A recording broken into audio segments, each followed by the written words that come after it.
Chapter 626, Intermediate Energy Master. With the additional base for the White Jade Ape, it was like a warship that had been retrofitted with a superior engine. The performance improvement was nothing to be scoffed at. The thin, thread-like energy swam in his seventh brain region, condensing into the profound pattern of the law of energy purification. When this thread of energy passed through his body, it was as if an icy cold needle had pierced his skin. This sensation was not one of pain but rather an indescribable comfort, which was like a playful insect slowly crawling on him. Xia Fei already had this natural gift of being able to control origin energy easily, so now that he had this completed White Jade Ape as well, he was even more powerful than before. As long as he lived, his cultivation would never end. Xia Fei knew very well that what was known as law power was fundamentally just energy after removing technical factors. This was the truth that no one could deny, and be it cultivation or combat, even eating a meal required the necessary energy. Furball and Xia Fei's rapid improvement both required plenty of energy. A massive amount of origin energy he needed for everything, which was why becoming an energy master was his only option that could even be considered to be a matter of urgency. Since Xia Fei had the White Jade Ape in hand, and he had quite the potential in this avenue, there was no reason for him not to make progress with the path of energy mastery. This time, though he had very fortunately managed to sell off the darkness metal weapon, Waning Moon's Toll, at a very high price, it had only been possible because of the favor he garnered. Had he not saved Heinrich's life back then, Planet Master Heathfield would most definitely not have bought it for 1,000,000 grade 4 origin crystals. In truth, the price of the darkness metal weapon was just about 300,000 crystals at most. Xia Fei could not possibly have lady luck with him at all times, and becoming an energy master meant he would no longer be under anyone's thumb. Once he could create his own origin crystals, not only could he make what he needed for himself, he could even produce and make a profit from them. This was what Xia Fei valued the most, for the true foundation of being a warrior lay in the ability to fend for themselves. Xia Fei had no wish to rely on selling weapons so that he could acquire crystals, once was enough. A magical material like darkness metal, selling it was inadvisable, let alone giving it away. Of course, at least he got a very good price selling it. Rumble. When the law of energy purification's pattern formed, a nearly imperceptible wave of light filled his brain region. He had succeeded in achieving the third level of the law of energy purification. 7 days.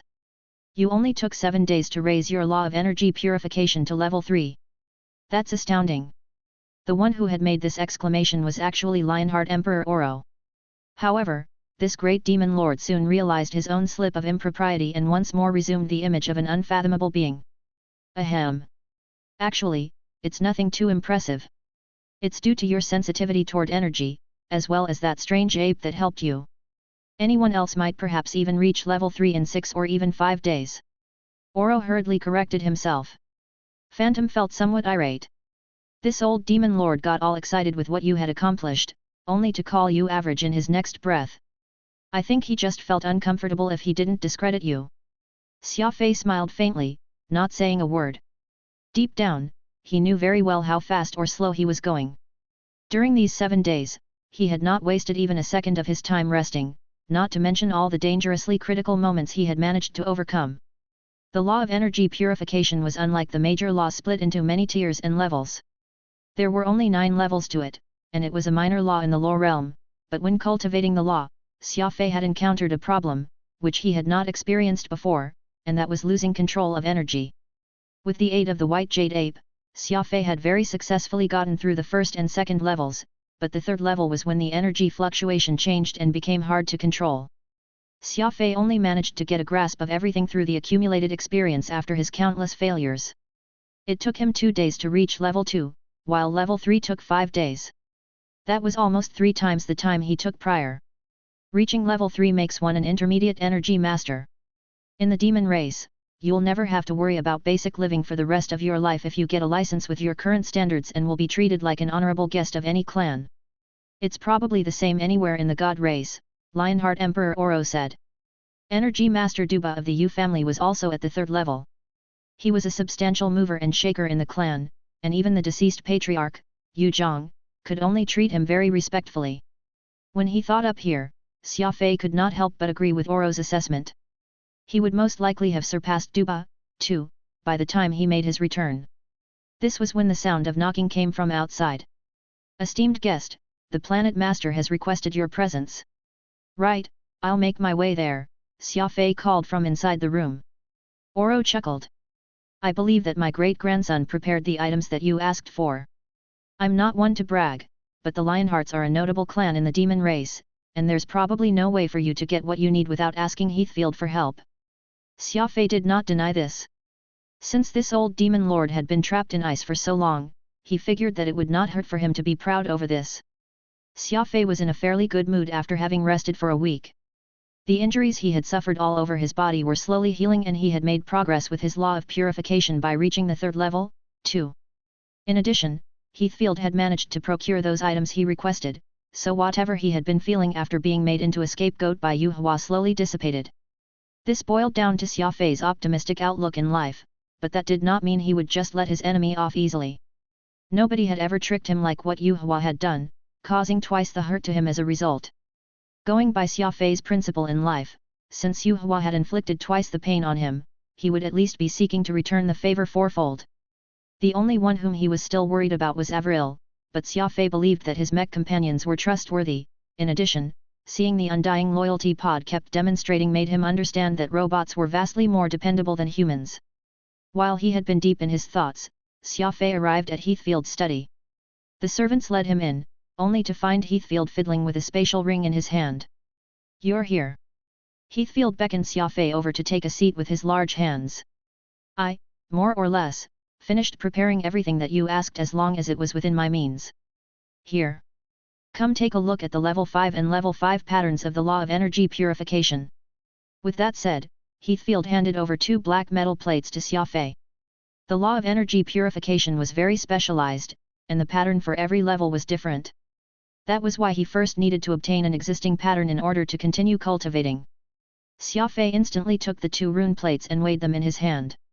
Aside from the pattern, the plates themselves also had mental imprints, which would allow any learner to better familiarize themselves with the complex design. Such plates wasted plenty of time and energy to produce, and most warriors would at most acquire the pattern and probe it by themselves, while rune plates would greatly improve the speed of learning and the comprehension of these patterns. Why are there only 2? What about level 6 and above? Phantom was puzzled. Xia Fei also thought that it was a little too few, but these expensive plates were what Heathfield had gifted him, so he found it awkward to ask for more. I'm really sorry, but I don't have the ability to acquire the patterns for level 6 and higher. After all, there's a strict hierarchy in the lore realm and only the 2 supreme races have those of level 6 and above. Though we do have elders in the demon race, they won't easily hand them over to me.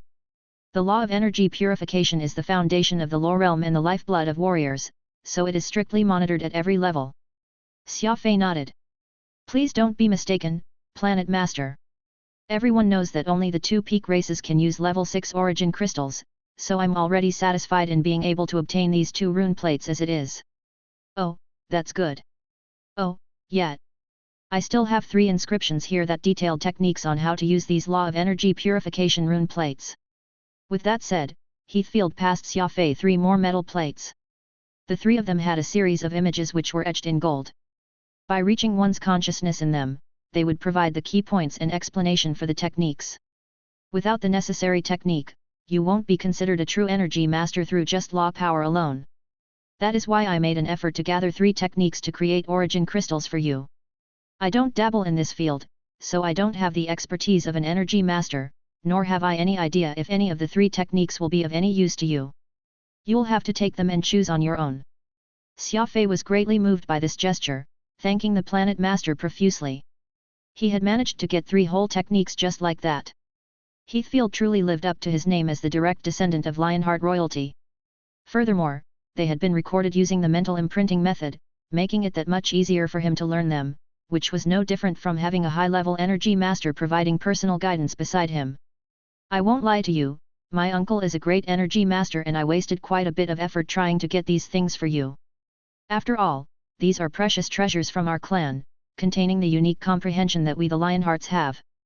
There's no reason for us to give this to any outsider, and it's only after he heard about how you had saved the life of Heinrich and your relationship with the elder from the Lionheart royalty that he was convinced, albeit reluctant, into handing these over. These are things that no amount of money can buy, so I hope you will do your utmost to help protect them for us, the Lionheart royalty. Don't ever let them end up in the hands of others, Heathfield solemnly requested. Xia Fei swore solemnly to that effect. Actually, there was no need for Heathfield to be so nervous, since the big demon lord of the Lionheart clan was sitting in his spatial ring. Even if he wanted to give these things away, the old demon Aura would never agree to it. Little brother, I'd just like to ask if it's true that, aside from being a warrior, you're also cultivating the law of energy purification. Heathfield asked. That's right. What level have you cultivated to? The third, Xia Fei simply answered. Heathfield was instantly stunned. No one who cultivated combat laws also pursued the route of an energy master. First, it was better to focus and specialize on one thing since it was no good to be half-hearted with one's effort. Second, the talent required to become an energy master was very high, so if anyone had the potential to become an energy master, why would they choose to take a detour and be a warrior, instead? Furthermore, Xia Fei was actually accomplishing everything simultaneously. After a long pause, Heathfield said, given how you have come all the way to demon territory, brother, something must have happened on the other side. If you don't mind, we of the Lionheart clan are willing to take you in. While our clan isn't the strongest among the demons, it is ranked among the best. You're an outsider, and we can't give you any status, but you'll be treated how you should be treated, all in accordance to the levels of any elite. I want you to consider this earnestly after you head back. You can come find me anytime you arrive at a decision. Xia Fei verbally said that he would consider the offer when actually his mind had already flown back to the alliance. He wished he could just grab these things and go right now and check on Avril's situation. Finally, Heathfield handed Xia Fei a spatial ring. Everything you want is inside, and only the angry flame lotus and green python bat are beyond my capabilities of acquiring. Such an outcome was within Xia Fei's estimation. After all, the two things were extremely precious things that could only be chanced upon but never sought. Heathfield had already done quite a lot, so Xia Fei of course had nothing to complain about. He, therefore, offered this Lionheart his heartfelt gratitude. With no time to lose, Xia Fei immediately made a move to head to the Hidden Realm, where the forces of mechs and robots resided, to reunite with Avril. Chapter 627, News about Radix.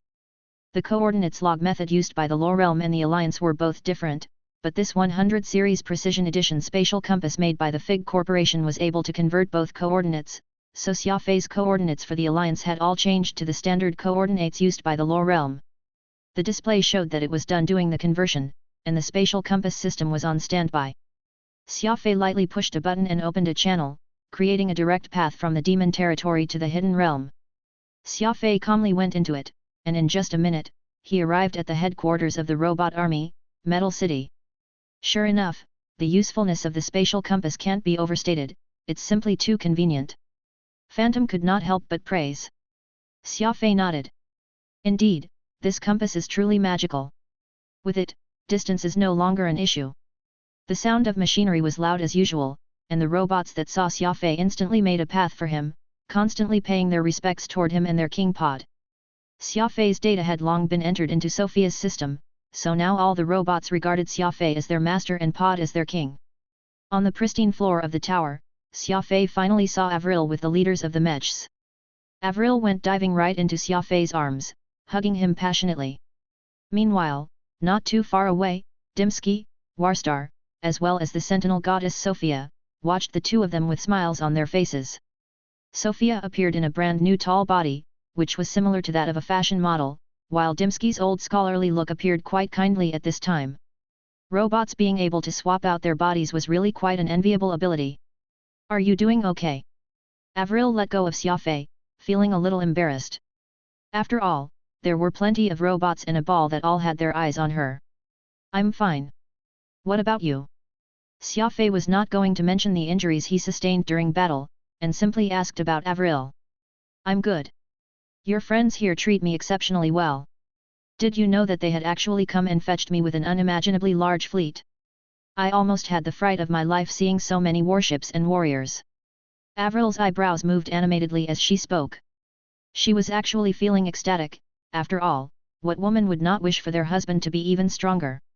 It had simply been the fact that the might Xia Fei wielded had been too abrupt that she was shocked by it. Furball, you became smaller. Avril hugged the small ball of fur, nagging that Furball must have been picky with his food so he had become so small, using her fingers to pinch his face constantly. Furbal's face was squeezed by her.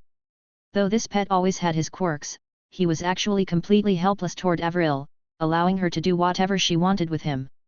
He was even tearing up when Avril stated that she would formulate a nutritious meal plan for him. "I don't eat rice," Furbal whined over and over, but it was too bad that no one could save him.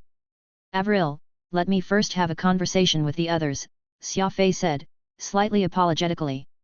"Okay, I'll wait for you outside," Avril said as she left the room while hugging Furbal, whose eyes were brimming with tears. Pod carefully followed behind her. Though he had been crowned as the king of these robots, he lacked even the slightest consideration of how a robot of his status should act. Every day, what he thought of was how to take care of Xia Fei's daily needs, like cooking and cleaning, fulfilling the role of a housekeeper completely. "Just what's going on?" the sentinel goddess Sophia asked. Xia Fei said through gritted teeth, "I fell for the schemes of someone in the lore realm, nearly losing my life in the process and barely managing to escape. I need to keep a low profile for now, given just how powerful my enemy is, but I dare guarantee that the Alliance is already teeming with their men searching for me and Avril. Who could have such power to chase you all the way from the lore realm to the Alliance?" Warstar asked solemnly. "I still don't have the full picture, but I do know that they are very well hidden, most likely related to several powerful human clans in the Law of Realm," Xia Fei said. Warstar furrowed his brows, while Dimsky laughed. "It's good that you made it back in one piece, then, but I am truly interested in finding out just what sort of person is this who actually included you in their schemes. Given how vigilant you are, you're not the sort to fall easily into someone's trap." Xia Fei pursed his lips. Yu Hua had exploited Xia Fei's weakness. He was not one to trust anyone easily, but Yu Hua had disguised himself too cleverly. By taking care of Xia Fei from the moment he joined the lore realm, he was lulled into a false sense of security, which led to him believing that Yu Hua was someone trustworthy. "We'll talk about everything later. How are Charlie and the others?" "We sent out nanobots that can monitor the movements around Charlie and the others. We also sent several teams, and they are currently awaiting orders. The moment something occurs, we'll escort all your subordinates to the Hidden Realm as soon as possible," Warstar stated, being the one responsible for security. Nanobots were originally developed by Xana in her retaliation toward mankind, but it had since been perfectly repurposed for this situation. Nanorobots were so small that they could only be seen with a microscope, no different from the size of bacteria, no way for anyone to conventionally discover them, making them the best candidates for reconnaissance and sleuthing. Xia Fei nodded. "I reckon that the enemy won't do anything to Charlie and the others. Aside from Avril, all of them should be safe." Dimsky chuckled. "You must have left quite the heartless image in their minds, which is why they only consider Charlie as your subordinate, thinking that you won't care even if they get their hands on them. Avril's different, meanwhile. Because of the incident where you previously barged into the insectoid territory for her sake and that confession of love you made live, she's since become your only weakness. Speaking of which, it was really close. Look here, this was an image transmitted by the nanobots 27 minutes after we received Avril." Dimsky switched on the screen after making this statement. Xia Fei saw two figures move like flashes of lightning as they made their way through to Avril's bedroom, only to discover that she was not there. One of them even shattered the glass door leading out to the balcony in a fit of anger. Xia Fei broke out in a cold sweat. This was indeed too close for comfort. Had he been slower by just 30 minutes or if the robots had acted just that much slower, the consequences would have been disastrous. Bang! Xia Fei slammed a fist into the thick metal walls, creating a deep dent. "Those guys are ruthless, all right." Xia Fei seethed lividly. The sentinel goddess Sophia consoled Xia Fei. "It's a good thing that you made prior preparations, allowing us to have our troops at the ready by Avril's side, otherwise the enemy would have surely succeeded. Getting angry over what has already passed won't do you any good, either. The Hidden Realm is very safe, and you can stay here with Avril first. Better to wait for this to blow over before you come up with a plan of retaliation." Xia Fei nodded. He still had no idea who he was up against, and it was merely Yu Hua who had revealed his identity. There was very likely an even stronger force controlling the scene behind him, and given Xia Fei's current strength, keeping a low profile was his best bet. The topic turned quite heavy, so it was the good-natured Dimsky who hurriedly changed the subject. "You haven't told us yet how you got yourself in the Hidden Realm, isn't it a tad bit too fast? Besides, how did you find your way through the complex channel without us fetching you?"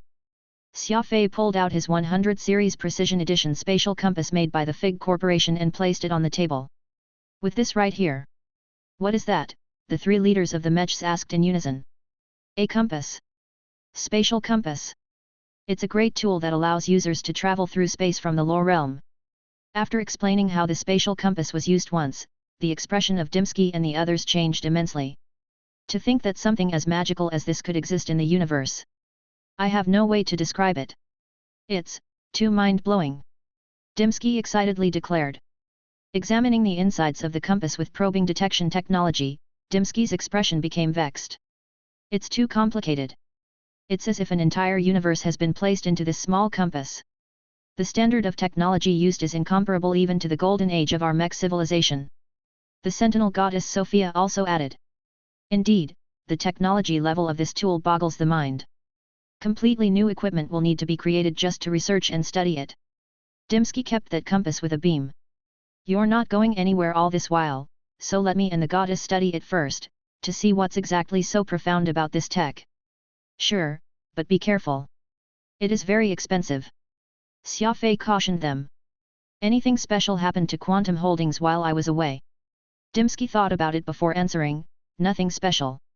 Your company has me backing them technologically, and they earned quite a lot of money, same as Avril's Starlink Corps. At the moment, these two companies of yours are already the largest organization in the Pan-Human Alliance. Xia Fei shook his head, Starlink Corporation isn't mine. Dimsky flashed him a smile. Not now, but it's only a matter of time. Xia Fei shrugged. Actually, that reminds me. There's still an expedition team under Quantum Holdings, whose leader goes by the name of Butcher. Charlie and I conversed with each other earlier, and he wanted me to tell you something interesting. Apparently, the expedition team sent a super long-range message, requesting to report their findings directly to you. It might be related to the rumored Eden. Dimsky suddenly mentioned this. Xia Fei was quite surprised. Eden had once captivated the Pan-Human Alliance's attention, but the war broke out soon after, and no one remembered it again. Now that it was over 3 years since the news first broke, perhaps Butcher and his men had really made some kind of discovery. That's interesting. Contacting Charlie now will end up putting him in danger, though.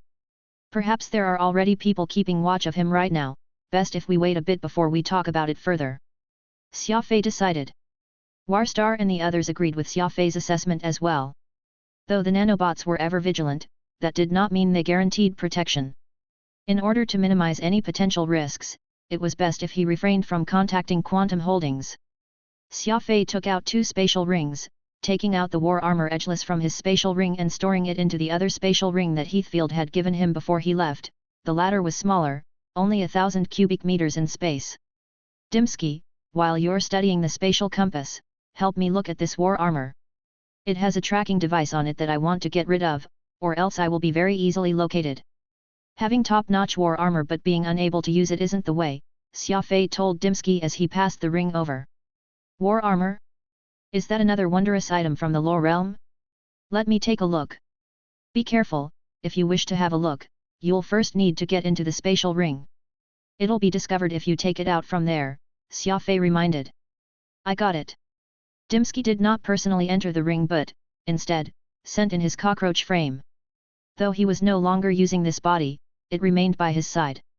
All of a sudden, Dimsky's old scholar body went rigid and he made no movement for the longest time. Xia Fei, you've found Lord Radix. Dimsky was shocked. Father. The sentinel goddess Sophia was startled, though Xia Fei was still clueless. Whatever do you mean? Xia Fei asked. I've yet to encounter Radix. Chapter 628, Progress on the Titan Super Warship. Radix. The founder of the mechs. His origins were shrouded in mystery, and he was rumored to have been created from the formulation of an immortal soul and machinery. He single-handedly constructed this race of mechs, which had once proudly stood tall in the universe. He was also the inventor of liquid metal alloy and other fantastical high-tech products. The last message from him had been from the lore realm, though Xia Fei and the others had no clue just which part of the lore realm he was located. Dimsky's sudden question to Xia Fei about whether he had seen Radix or not caused everyone present to be greatly shocked. Could the super-intelligent founder of the mech still be alive? Radix? I haven't met him yet, nor have I heard of any news pertaining to him, Xia Fei said with great certainty. Dimsky was still very animated. He switched on a screen and displayed the war armor edgeless. This image was magnified, and a fairly inconspicuous seal on the quantum engine was fitted on the war armor. It looked like two cherries that were placed side by side, their plumpness mouth-watering. "Father! That's my father's seal!" Sentinel Goddess Sophia cried, uncharacteristically loud. Warstar instantly froze and swiftly presented his own propulsion engine to Xia Fei. Sure enough, the same two-cherry seal could be found on his engine, though this one was a lot more obvious, looking like it had been intentionally carved. Meanwhile, the seal on edgeless was a lot smaller, requiring a magnification of several times before it could be visible. Lord Radix really likes this seal. Whenever he made something that he was pleased with, he would leave the seal on his creation. It's not just me, Goddess Sophia and Dimsky also bore the twin cherries when they were created, Warstar explained. Sophia nodded. My seal is on my logic processor unit. If you don't believe me, you can search through my actual body and see for yourself. Dimsky was a little sad. My actual body was ruined by Xana. Xia Fei shook his head. I believe what you're all saying.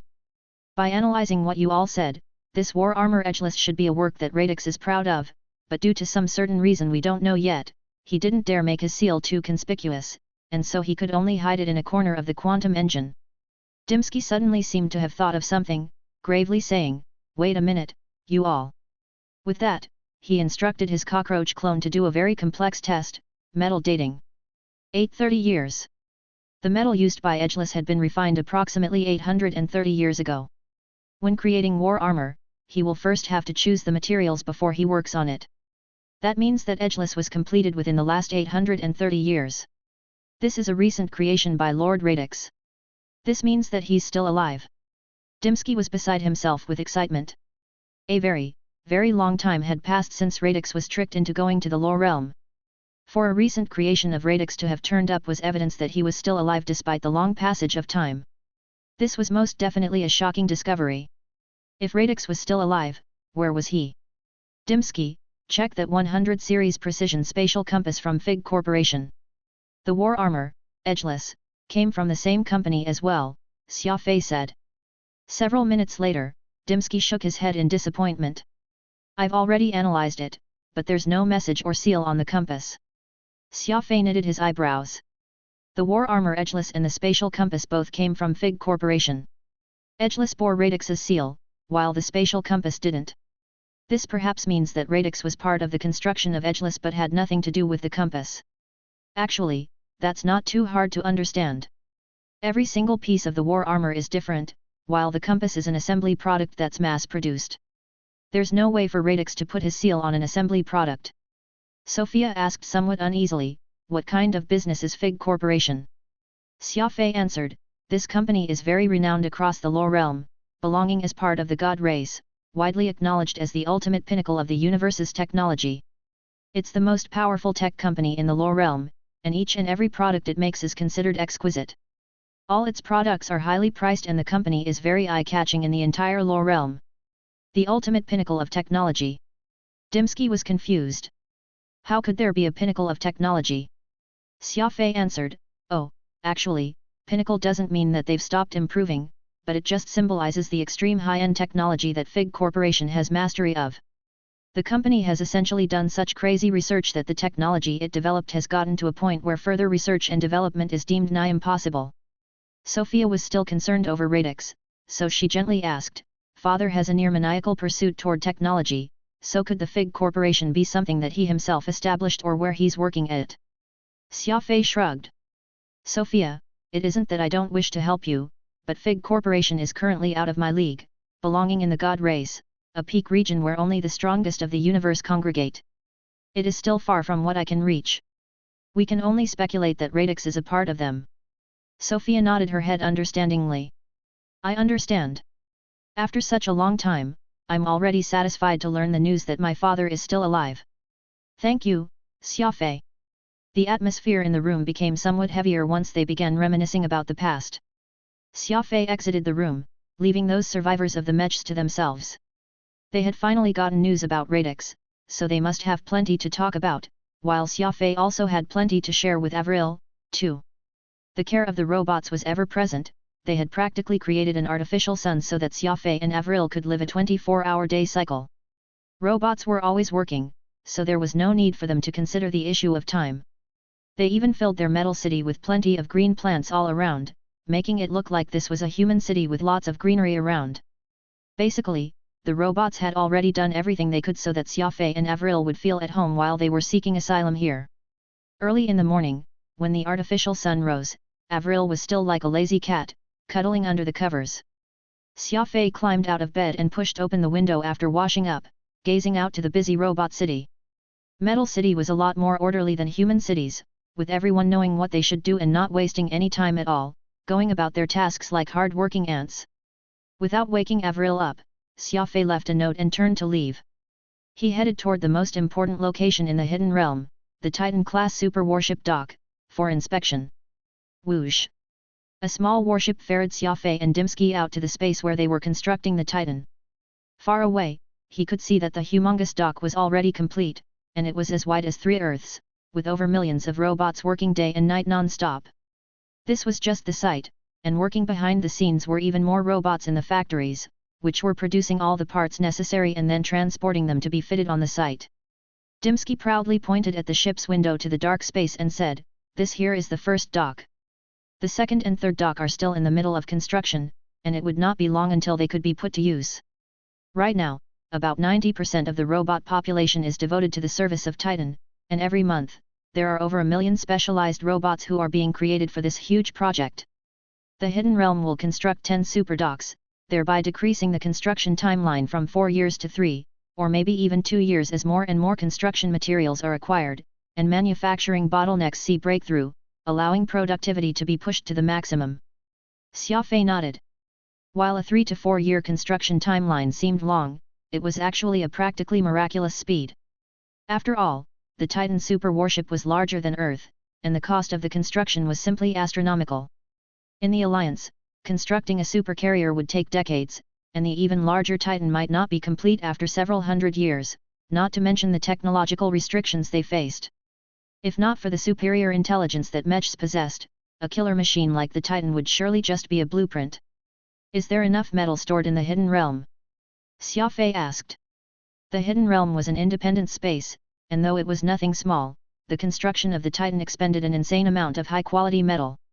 If there ever was a shortage, they would have to risk leaving the Hidden Realm to mine them. "You don't have to worry about that.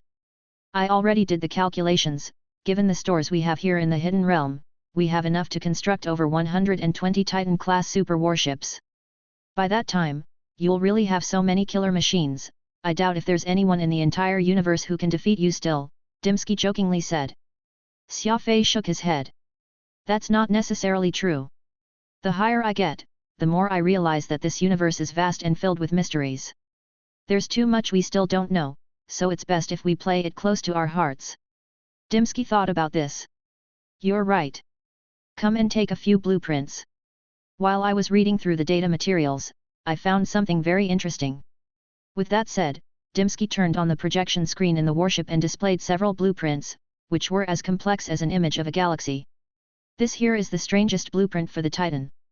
The others, be it the weapon system or the power assembly, might be intricately designed, but nothing achieved such a level of incomprehension from me. No matter how I look at this, I simply can't tell just what this is being used for. It's designed to be around the power system, and from what I can infer, the activation of this equipment will draw a huge amount of energy upon activation. Such a complex design simply can't be there for no reason, so what is it truly used for?" Dimsky was like a scholar as he stroked his chin, wondering out loud. Xia Fei was also puzzled because he could not make sense of the blueprint, either. It was profound, mysterious, and well beyond the knowledge that Xia Fei had accumulated thus far. No matter what it is, it must be very important to the Titan, or else it won't be situated around the power system. "Are we able to create it in accordance with the blueprint?" Xia Fei asked. "That's possible. Then let's temporarily give this system the call sign Equipment X. When the Titan-class super warship is complete, I'll find time to test it myself." Time passed very quickly. Xia Fei and Dimsky went around the Titan as they began detailed discussion over the project. Xia Fei had no idea how such a large killing machine like the Titan would be of use to him in the future, but there was a rule that he had faithfully etched in his mind: A warrior must keep their own trump cards hidden as best as they can, so as to better deal with the unexpected. Take his trip to Snake Isle as an example. If he did not have the law of primal chaos, blood crystal, or furball, there would be no way for Xia Fei to still be alive in the hidden realm right now. A so-called trump card could not be used to brag, and its existence should only be revealed at the most crucial juncture, used to solve a critical problem. A trump card might very well be used once in its entire life, but just that one time would be worth all the effort put into it previously. Looking at the time, Xia Fei said, "Let's head back. Avril should be awake by this time, and it's the important day to help her open her 7th brain region." Dimsky chuckled. "Look at you being so worried. Relax. We have the best medical center, it will surely be a success." Chapter 629, Heavenly Symphony. Seraph. This was the new gene optimization fluid's code name. Without a doubt, this was developed jointly by Xia Fei, Phantom, and Harris and was something that practically had a 100% chance of opening the 7th brain region. It was an unbelievable amazing gene optimization fluid, which was completely without any adverse side effects. If it was mass-produced in earnest, it would bring forth an unprecedented wave of change to the rules of the universe. There were 9 identical flasks of gene optimization fluid sitting on the table. These were all sent over after Charlie completed his human experimentations. Out of the 100 flasks, Xia Fei picked the best to administer to Avril. Even though the human experimentations had proven that Seraph was completely harmless to humans and it had even achieved the shocking 100% success rate at opening a person's 7th brain region, Xia Fei could not help but still be somewhat worried. Avril was very nervous, too, but she did her best to keep herself calm and composed so as not to worry Xia Fei. Slowly, Avril drifted into sleep. This was the miracle of Seraph. Without the subject even realizing, and while they slept, it would begin opening the 7th brain region. This was completely different from that purple jade that Xia Fei had drunk years before. That gene optimization fluid sought to shatter the walls of the brain region in an explosive and direct manner. Though Xia Fei had achieved a fully opened brain region after surviving that ordeal, he was also severely damaged by it. The fact that he remained alive was nothing short of a miracle. Meanwhile, the Seraph utilized a precise and gentle approach to release drugs into the subject. Slowly but surely, without any rush whatsoever, it eroded away the walls of the brain region. The entire process took a full 24 hours, and Avril slept like a baby throughout without any abnormality. The dozens of life monitoring devices were all very carefully observing for even the slightest changes in her body. "Relax. The human experimentation data you collected has been largely successful, Avril will surely make it. Besides, with how advanced the medical treatment equipment we have here, there's no way that anything will go wrong," Phantom said to Xia Fei. Xia Fei nodded, but it would be lying if he said that he was not in the least bit anxious right now. He refused to take even a step to leave Avril's side. "Have you ever considered just what sort of a shock the universe will get if you mass-produce the gene optimization fluid Seraph and sell it on the market?" Phantom asked. Xia Fei shook his head and firmly stated, "Seraph will never be sold in any market." "Why? The drug is practically perfect. This has nothing to do with perfection but rather the rules surrounding it. Every civilization who attempted to open their 7th brain region was extinguished without an exception, same as any species that ever thought to resist the law realm. Don't you find that strange? What if there's some power we don't know that's controlling this universe? As such, the moment Seraph goes to market, humans will see an unprecedented development, and it's something those masters of the universe don't wish to see. With the equilibrium of the universe tipping, mankind will just become another species who faces extinction," Xia Fei solemnly explained. "It couldn't be that serious, could it? The opening rate of the Pan-Human Alliance before has been very high, too, but nothing happened to them," Phantom said. "That's completely different," Xia Fei said. "The formula for the gene optimization fluids of the past were incomplete. I won't deny that many people only managed to open their brain region after the use of gene optimization fluids, maybe even obtaining special abilities, but the extent was still within control. It's like a corridor connected to a room. Originally, the corridor and the room were being blocked by rocks, and humans couldn't gain entry, not to mention make it within to live inside. Whether it was left to the stars or the optimization fluids available in the past, it would only open a small gap, pulling down the walls just a little. Statistically speaking, less than 0.001% of the people in the Alliance achieved a degree of over 1% openness of their 7th brain region. What uses 1% of the 7th brain region? Cultivate special ability? Law? It's completely pointless. At most, it made humans slightly smarter and increased their longevity by a handful of years. That's why, though we have many people with open seventh brain regions in the Alliance, we are still considered as commoners due to the issue of degree of openness. Humans are already very weak, and this little degree of openness of the brain region isn't enough to destabilize the balance of power in the other species. The lionhearts, for example, they're tall and heavy, with immense strength. Even 10 normal humans are no match for one of them. Many of the people in the Pan-Human Alliance have their seventh brain regions open, but only so few can become ability warriors, while higher-ranking warriors are even rarer. That's the reason. If we make Seraph popular, humanity will achieve, on average, 49% openness of the seventh brain region, far beyond the current 0.315%. It's 155 times more than the current rate. 155 times. Forget the Alliance, even the low realm may not achieve the average 49%. If right now, there's only a single immortal rank warrior in the entire Alliance, then that will mean we have 155. Going by the theory of irregular distribution in genetics, the Alliance will have countless genius warriors, with 100% open 7th brain regions. A 155 times increase is just in theory. I dare to assure you that the actual strength of the Alliance will increase beyond 155 times. It can even be several hundred times more than now and be on par with the low realm. Do you think that those people in the low realm would let the Alliance off if we were to become as strong as they were, that they would let humans become superior existences in the universe? Phantom was speechless. The low realm was a dark place where only profit mattered. The people were extremely proud, and there was no way that they would let humans rise in the universe. What you said makes a lot of sense. If I were in charge of the low realm, there's no way I would just stand by and watch the rise of mankind while doing nothing about it. If we were to make gene optimization fluid Seraph be well known, not only would we fail to help mankind, we might even bring calamity to it, instead, Phantom said. Xia Fei nodded. It's a good thing that Charlie is smart enough, destroying all the remaining products, including the formula, of Seraph, so there's no way to discover any trace of Seraph ever again. Perhaps we can use the hidden formula in the future to concoct gene optimization fluids in secret, but not now. It's not time yet. The distribution of Seraph had been rejected outright by Xia Fei. He had not been tempted by the immediate benefits, remaining cool and analytical as always. The universe was too vast, and there were too many unknown dangers. There were potential traps everywhere. All it took was a single misstep and he could find himself deep in a bottomless abyss. Was that not what had happened to the once prominent mechs? So much so that only 3 survivors and their leader became all that was left of their civilization? 24 hours later, Avril rubbed her eyes and got up, as if she had just woken up from a long dream. How are you feeling? Xia Fei asked Avril as he helped her up. Like I just slept.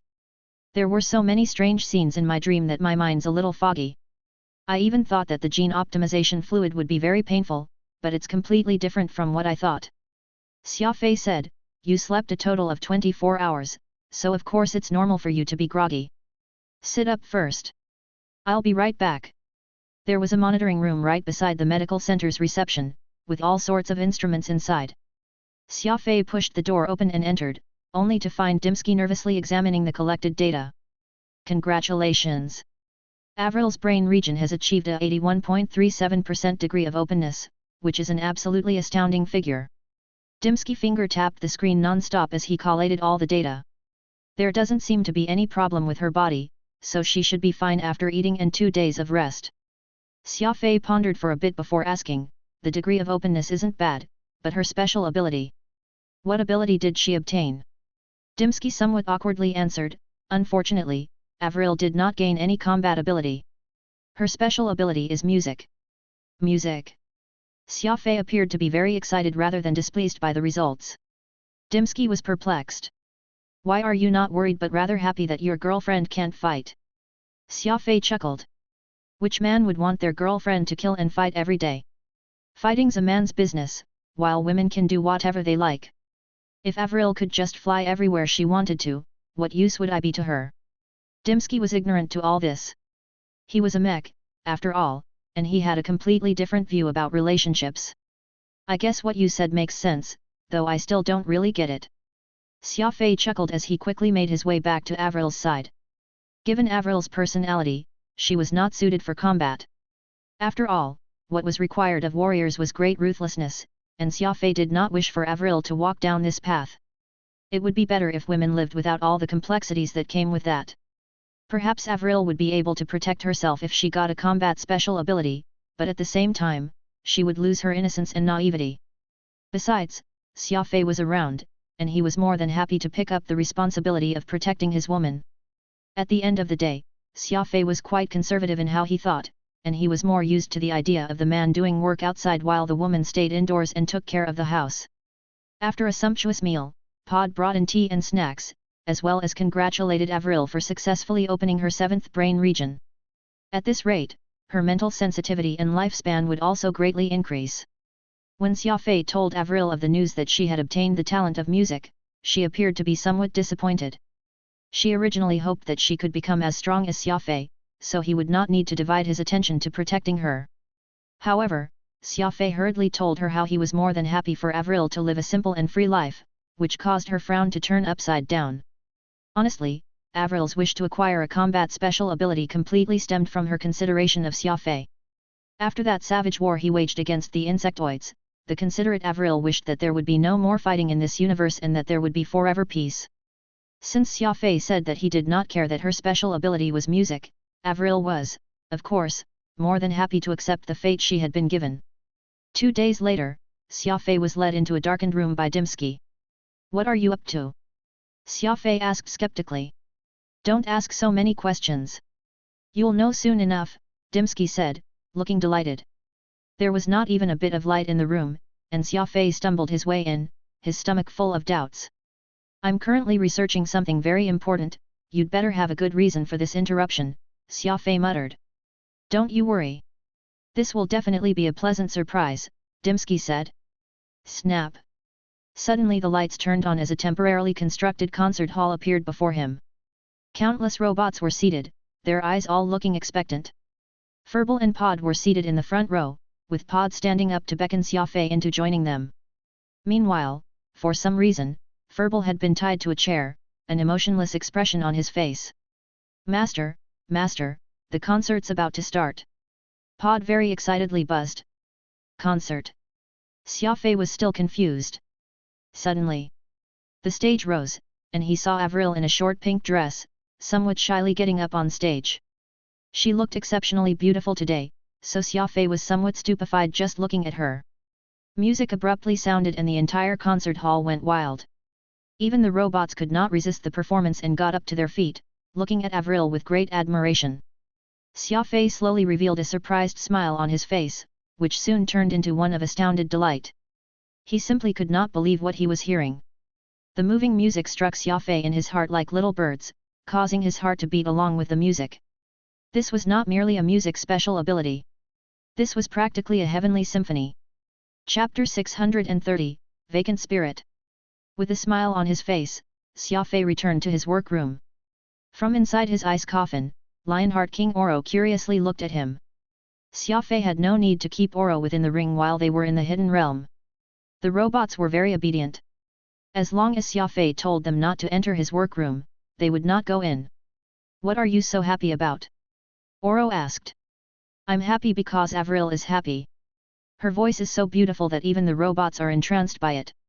From this, you can see that music would never differentiate between allegiance or species, that it is a common language shared by all sapient life forms.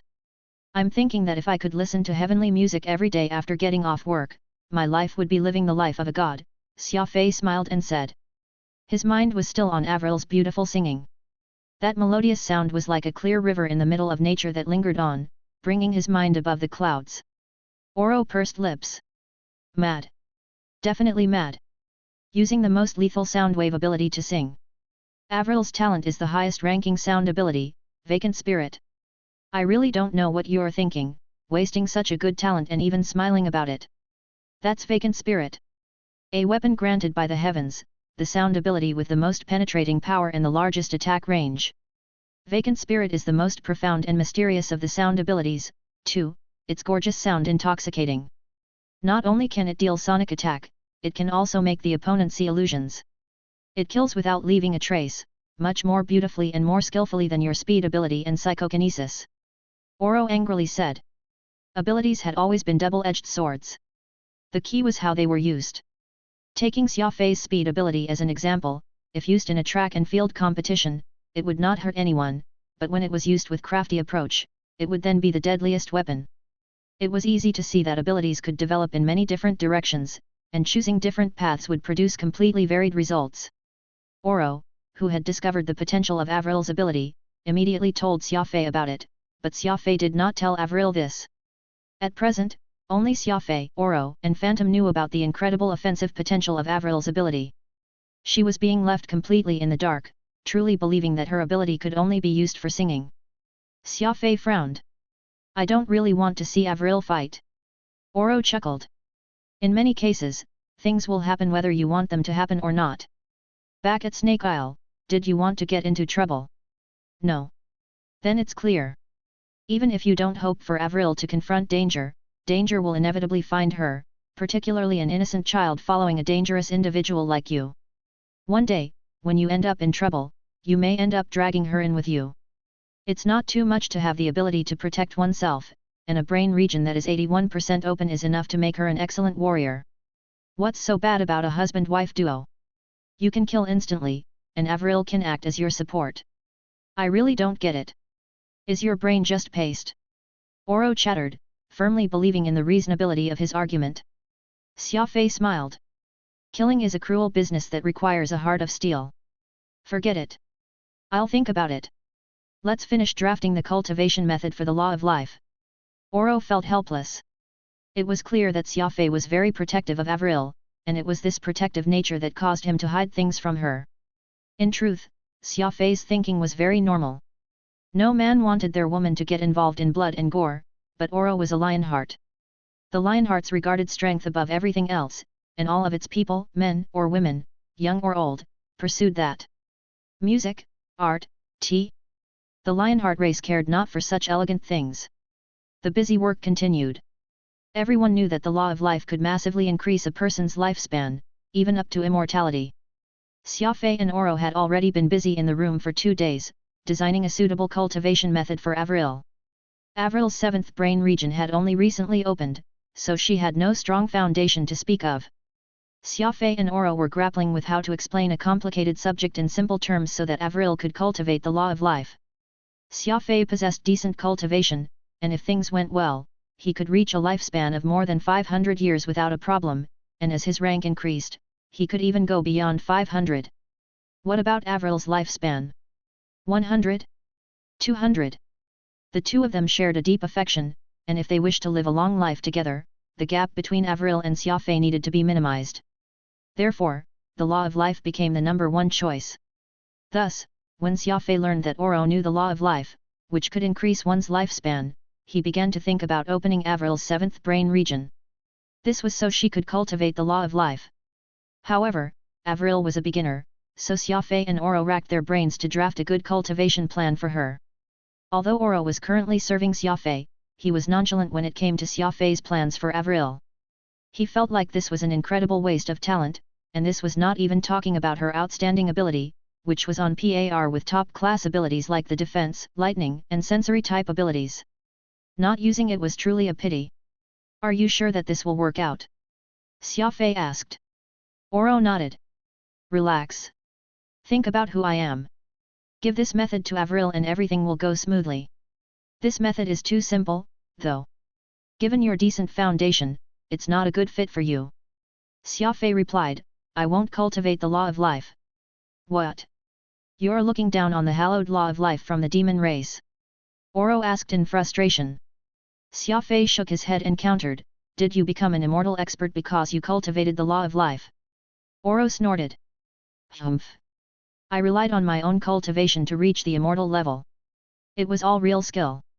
Xia Fei chuckled. I've thought about it.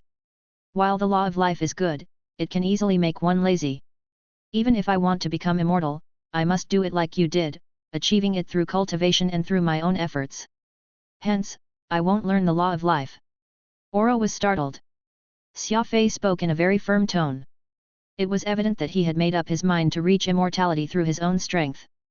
It was admirable courage, it was rare to see such a firm attitude of being able to resist temptation. With the gain came a loss. The law of life was a shortcut that took one past difficult barriers, but while the path was flat and smooth, it also missed out on some beautiful vistas and the enlightenment that came from overcoming challenges. Xia Fei had chosen for himself the narrow and winding road. While it was difficult, no other path could compare when it came to its sights and experiences. It might seem like an incredibly stupid decision, but it was actually the smartest. Warriors could only mature by constantly challenging themselves. Xia Fei once more reviewed the cultivation plan installed into the microcomputer, and then he excitedly left the room. Oro watched him leave, a strange smile on his lips. Xia Fei, you and Avril will one day thank me for this method. Sheesh. What's going on with me lately? It seems that I've become the kind-hearted sort, but that couldn't be. I'm a big demon lord. How could I be showing concern about others? Some time after Xia Fei left, Oro muttered this to himself. Cultivation was an entirely new experience to Avril. She asked no questions about the cultivation method Xia Fei had given her, for she trusted him, believing that even if the entire world abandoned her, he would not. Love made people blind, resulting in the saying about how love made a woman's IQ trend to zero. Fortunately, Avril loved Xia Fei, and reality had proven that her choice of Xia Fei was the wisest decision she had ever made. Life in the Metal City was dull, and though the robots thought of every way to make Xia Fei and Avril feel like they were home, there was still a significant difference between here and the bustling Pan-Human Alliance. After all, this was a society of workaholics, and entertainment was very lacking. Every day, Xia Fei and Avril would go to the cultivation chamber. Avril had been limited to 4 hours of cultivation. Rushing to make progress was taboo for a beginner, and gradually making progress was the correct path. Meanwhile, the madman Xia Fei stayed in the cultivation chamber for a whole 16 hours, and this was in a situation where he had to keep Avril company. Otherwise, it would have been child's play for him to spend 7 days and nights cultivating. Just a little more. Phantom said somewhat vexingly. The law of primal chaos is the most helpful, you would have probably died ages ago without it. Put in some more strength. Breaking into level 3 of the law of primal chaos will increase your power more than just a little bit. Xia Fei wiped the sweat off his face and sternly said, the pattern won't form. I'm only missing 1%, but this seemingly isn't a problem of energy but rather of technique. What's wrong with the technique? Phantom questioned. Xia Fei shook his head. It's as if there's an invisible wall that I can't get past no matter what. Let me calm down and think about it first. Looking at the time, Xia Fei said, it's lunchtime. I'll go and eat something with Avril in the meantime. In truth, with the energy of high-tier origin crystals, eating meals became an extraneous affair, but Avril and Xia Fei still had a habit of eating a little something and having a little love talk. Xia Fei could also use the time to understand how Avril was faring. All sorts of delicacies had been served in the dining room. The Hidden Realm had planets hospitable to life, but as the robots did not need to eat, those pure organic ingredients had never been touched. It was only when Avril and Xia Fei arrived that these ingredients finally had a purpose, with the various green-colored dishes capable of making one drool with desire. Lunch was a time of talk and laughter. Avril and Xia Fei were extremely intimate, and the attending pod was happy to see this. To have the king of robots serve them, one could say that Xia Fei and Avril was being shown a lot of respect. As they were chatting, Dimsky came in, looking very worried. Edgeless tracking module has been removed, so you can use it now, Dimsky said as he stood next to Xia Fei, but that other suit of armor of yours, Silver Desert, is not as fortunate. The damage to it is severe, and repair is impossible. I'm thinking about using this liquid metal to make something else. Xia Fei nodded. Edgeless was his greatest defense, and he was naturally happy to hear that it could be used again. As for the liquid war armor Silver Desert, Xia Fei had not held out much hope for it. Salvaging what they can to forge it into something else would be getting as much value out of it as possible. You're worried about something? Xia Fei asked with a smile. Dimsky sighed. There's something that I don't know if I should tell you. Speak your mind. Xia Fei's answer was very simple. That exploration fleet led by Butcher sent another report. It concerns Eden. Dimsky looked at Xia Fei solemnly. Chapter 631, Looking for Butcher. That exploration fleet led by Butcher sent another report. It concerns Eden. Dimsky looked at Xia Fei solemnly. Xia Fei was startled. Eden? What did Butcher say? Dimsky somewhat apprehensively glanced at Avril and then told Xia Fei, "Come talk at my place." In truth, Xia Fei did not understand Butcher too well. The latter had led his brothers in arms in search of the legendary Eden more than 3 years ago. At that time, the group of bloodthirsty warriors, who had just survived a disaster, had many fantasies about their new leash in life and decided to use the remainder of their lives doing something meaningful. The Pan-Human Alliance was very strict when it came to ownership of warships, and a long journey without warships was bound to fail. Thus, Butcher's group put its exploration fleet under Quantum Holdings. After all, Xia Fei had reputation and prestige, and Quantum Holdings was an A-list supplier of the military. 3 years had passed in the blink of an eye. Xia Fei ascended to the lower realm, whereas Butcher's group continued working toward their dream. The existence of Eden had gradually been forgotten by humans, but now, Butcher had suddenly sent back a message and was anxious to meet with Xia Fei. Had he actually made some progress? As he was thinking of this, Xia Fei entered Dimsky's workroom. More than a dozen mech bodies were placed in the corner. If necessary, Dimsky could change at any time. On the table were the dismantled pieces of Xia Fei's 100 series precision spatial compass from Fig Corporation, the parts carefully stored in a toolbox. There were far too many things, so Dimsky's room was very messy, with strange pieces of equipment everywhere. Xia Fei could not help but frown. "Look here," Dimsky said as he pointed at several lines of code on the screen. "This is the message that Butcher sent back. He was originally planning to send it to Charlie. The message was picked up by the nanorobot team we had stationed by Charlie and was sent back to us. What I don't understand is that Butcher's message was encrypted, and in a way that I've never seen before. It seems like the radar and encryption systems he used weren't produced by the Alliance." Xia Fei furrowed his brows and stared at the code on the screen. "Anything from the initial analysis?" Dimsky replied, "It seems to be some sort of emergency signal, but I haven't been able to get the details." Xia Fei nodded. "There's no need to keep waiting. Send the signal to Sophie and have her use her supercomputer to decrypt the code swiftly.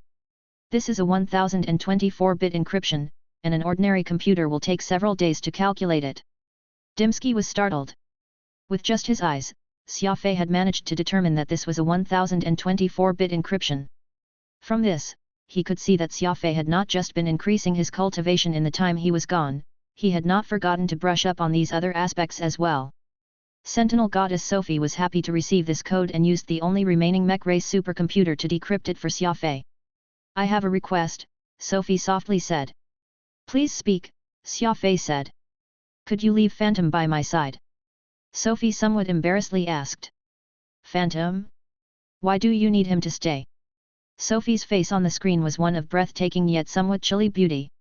Sophie softly said, "My father might be an undying soul, and so is Phantom. Thus, when I see him, I feel some affection. In addition, I have some ideas that I need Phantom's help to realize." Sophie spoke very vaguely, but Phantom surprisingly had no objections. Xia Fei felt that there was something fishy going on between the two, but he felt like it would be awkward to ask. After taking off the moorstone hanging around his neck, Xia Fei returned to the dining room. The 1024-bit encryption system was no minor matter. The Alliance's best encryption systems were only 128-bit. Even Sophie would need a few hours to decrypt the code. Avril sensed the shift in Xia Fei's mood, but she remained quiet. They finished lunch, had some tea and, after a little rest, went back to cultivation. "The code has been decrypted." About 3 hours later, Dimsky rushed into Xia Fei's cultivation chamber. "It's a warning," Xia Fei muttered once he was done reading. He initially thought that Butcher had run into a problem and was asking for help, but it was the exact opposite. Butcher had sent a warning that Xia Fei was in danger. What could it be? Butcher had sent the message in haste, and the words were vague. It was very difficult to decipher his true meaning. "How far is the signal source from us?" Xia Fei sternly asked. Dimsky replied, "About 1.3 billion light-years away. This Butcher has really gone quite far. Our surveillance can only cover a general area at this range, so we don't have any specific coordinates." Calculating from the core of the lower realm, Xia Fei was currently 8.7 billion light-years away from the lower realm. 1.3 billion light-years was within the limit of the spatial compass, meaning that if Xia Fei wanted, he could arrive at the area where the signal was sent from. However, Dimsky was only able to provide a general area, and he still had no idea where Butcher was exactly. If Xia Fei really went searching, it would be like looking for a needle in the ocean. Crucially, Xia Fei was also being hunted, which was why he had been hiding here in the hidden realm. If his enemies found him, he would be in real trouble. Try and narrow down the signal source, and find a region in that space without any unstable elements. I want historical records and the newest data reports. In addition, put back together my spatial compass. Dimsky pursed his lips. I really shouldn't have told you. Your curiosity is too great. Don't you humans have a saying? Curiosity kills the cat. Listen to my advice, the storm is at its fiercest right now, and you're being hunted down by experts, so put aside Eden for now. Xia Fei shook his head. Remember, this is a warning message. I need to find out why Butcher sent out a warning, and why he used some 1024-bit encryption to do so. Right, prepare to black bat radar for me. The radar Butcher's group has is too weak. Dimsky knew that there was no stopping Xia Fei, so he could only shake his head. Xia Fei went to Avril's cultivation chamber next door and silently stood to the side. You are leaving again. Avril stopped her cultivation and used a towel to wipe the sweat off her face. Even though Xia Fei had done his utmost to minimize the difficulty of cultivating the law of life, given that Avril had no experience cultivating, she still had to bear a rather significant burden. How did you know that I was leaving? Xia Fei asked. When you came back from Dimsky's, you had a rather somber expression. I immediately knew that you're probably going to leave again, Avril explained. You're not going to ask where I'm going and when I'm coming back. Xia Fei chuckled. No need. I believe in you. Xia Fei smiled. Trust and understanding were not formed in a single day.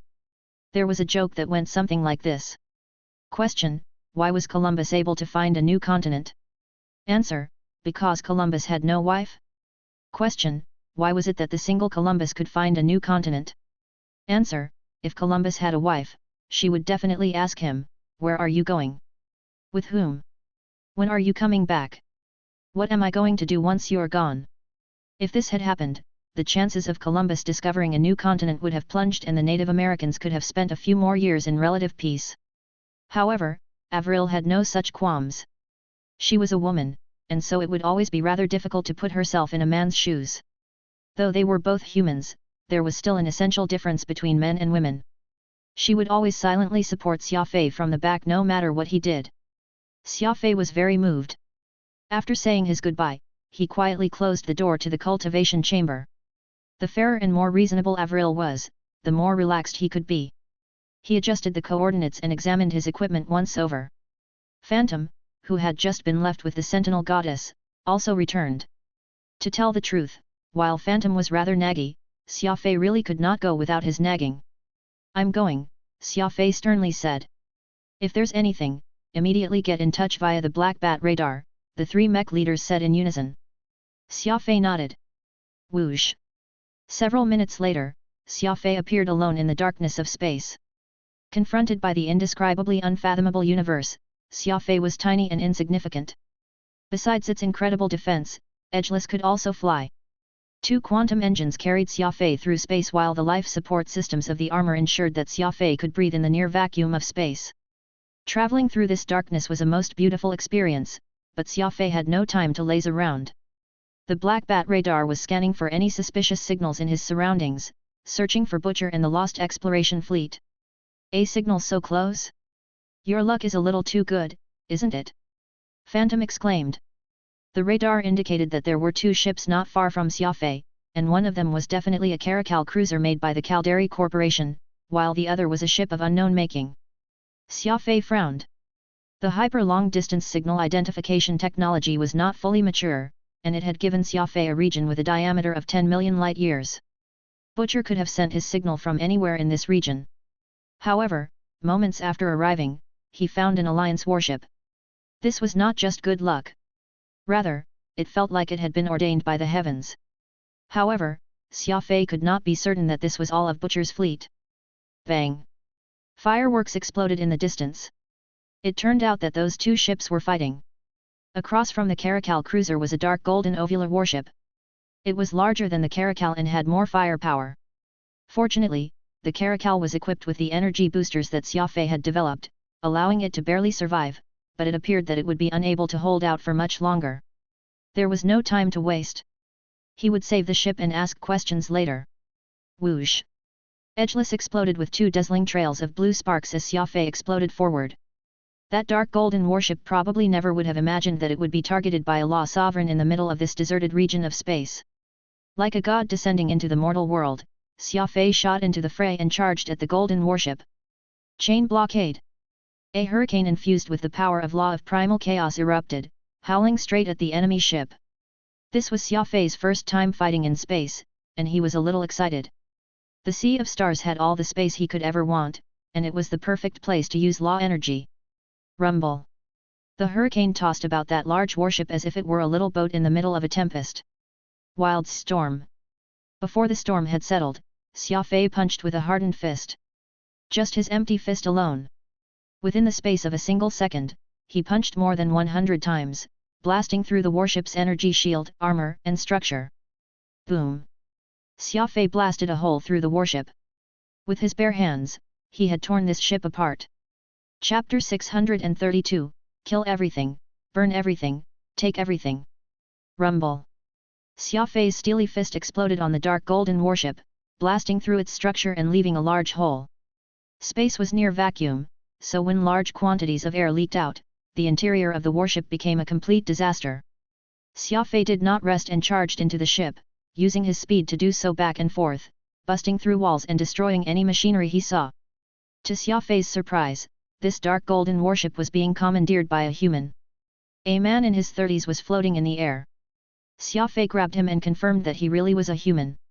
He had a tattoo on his neck and wore a navy blue military uniform.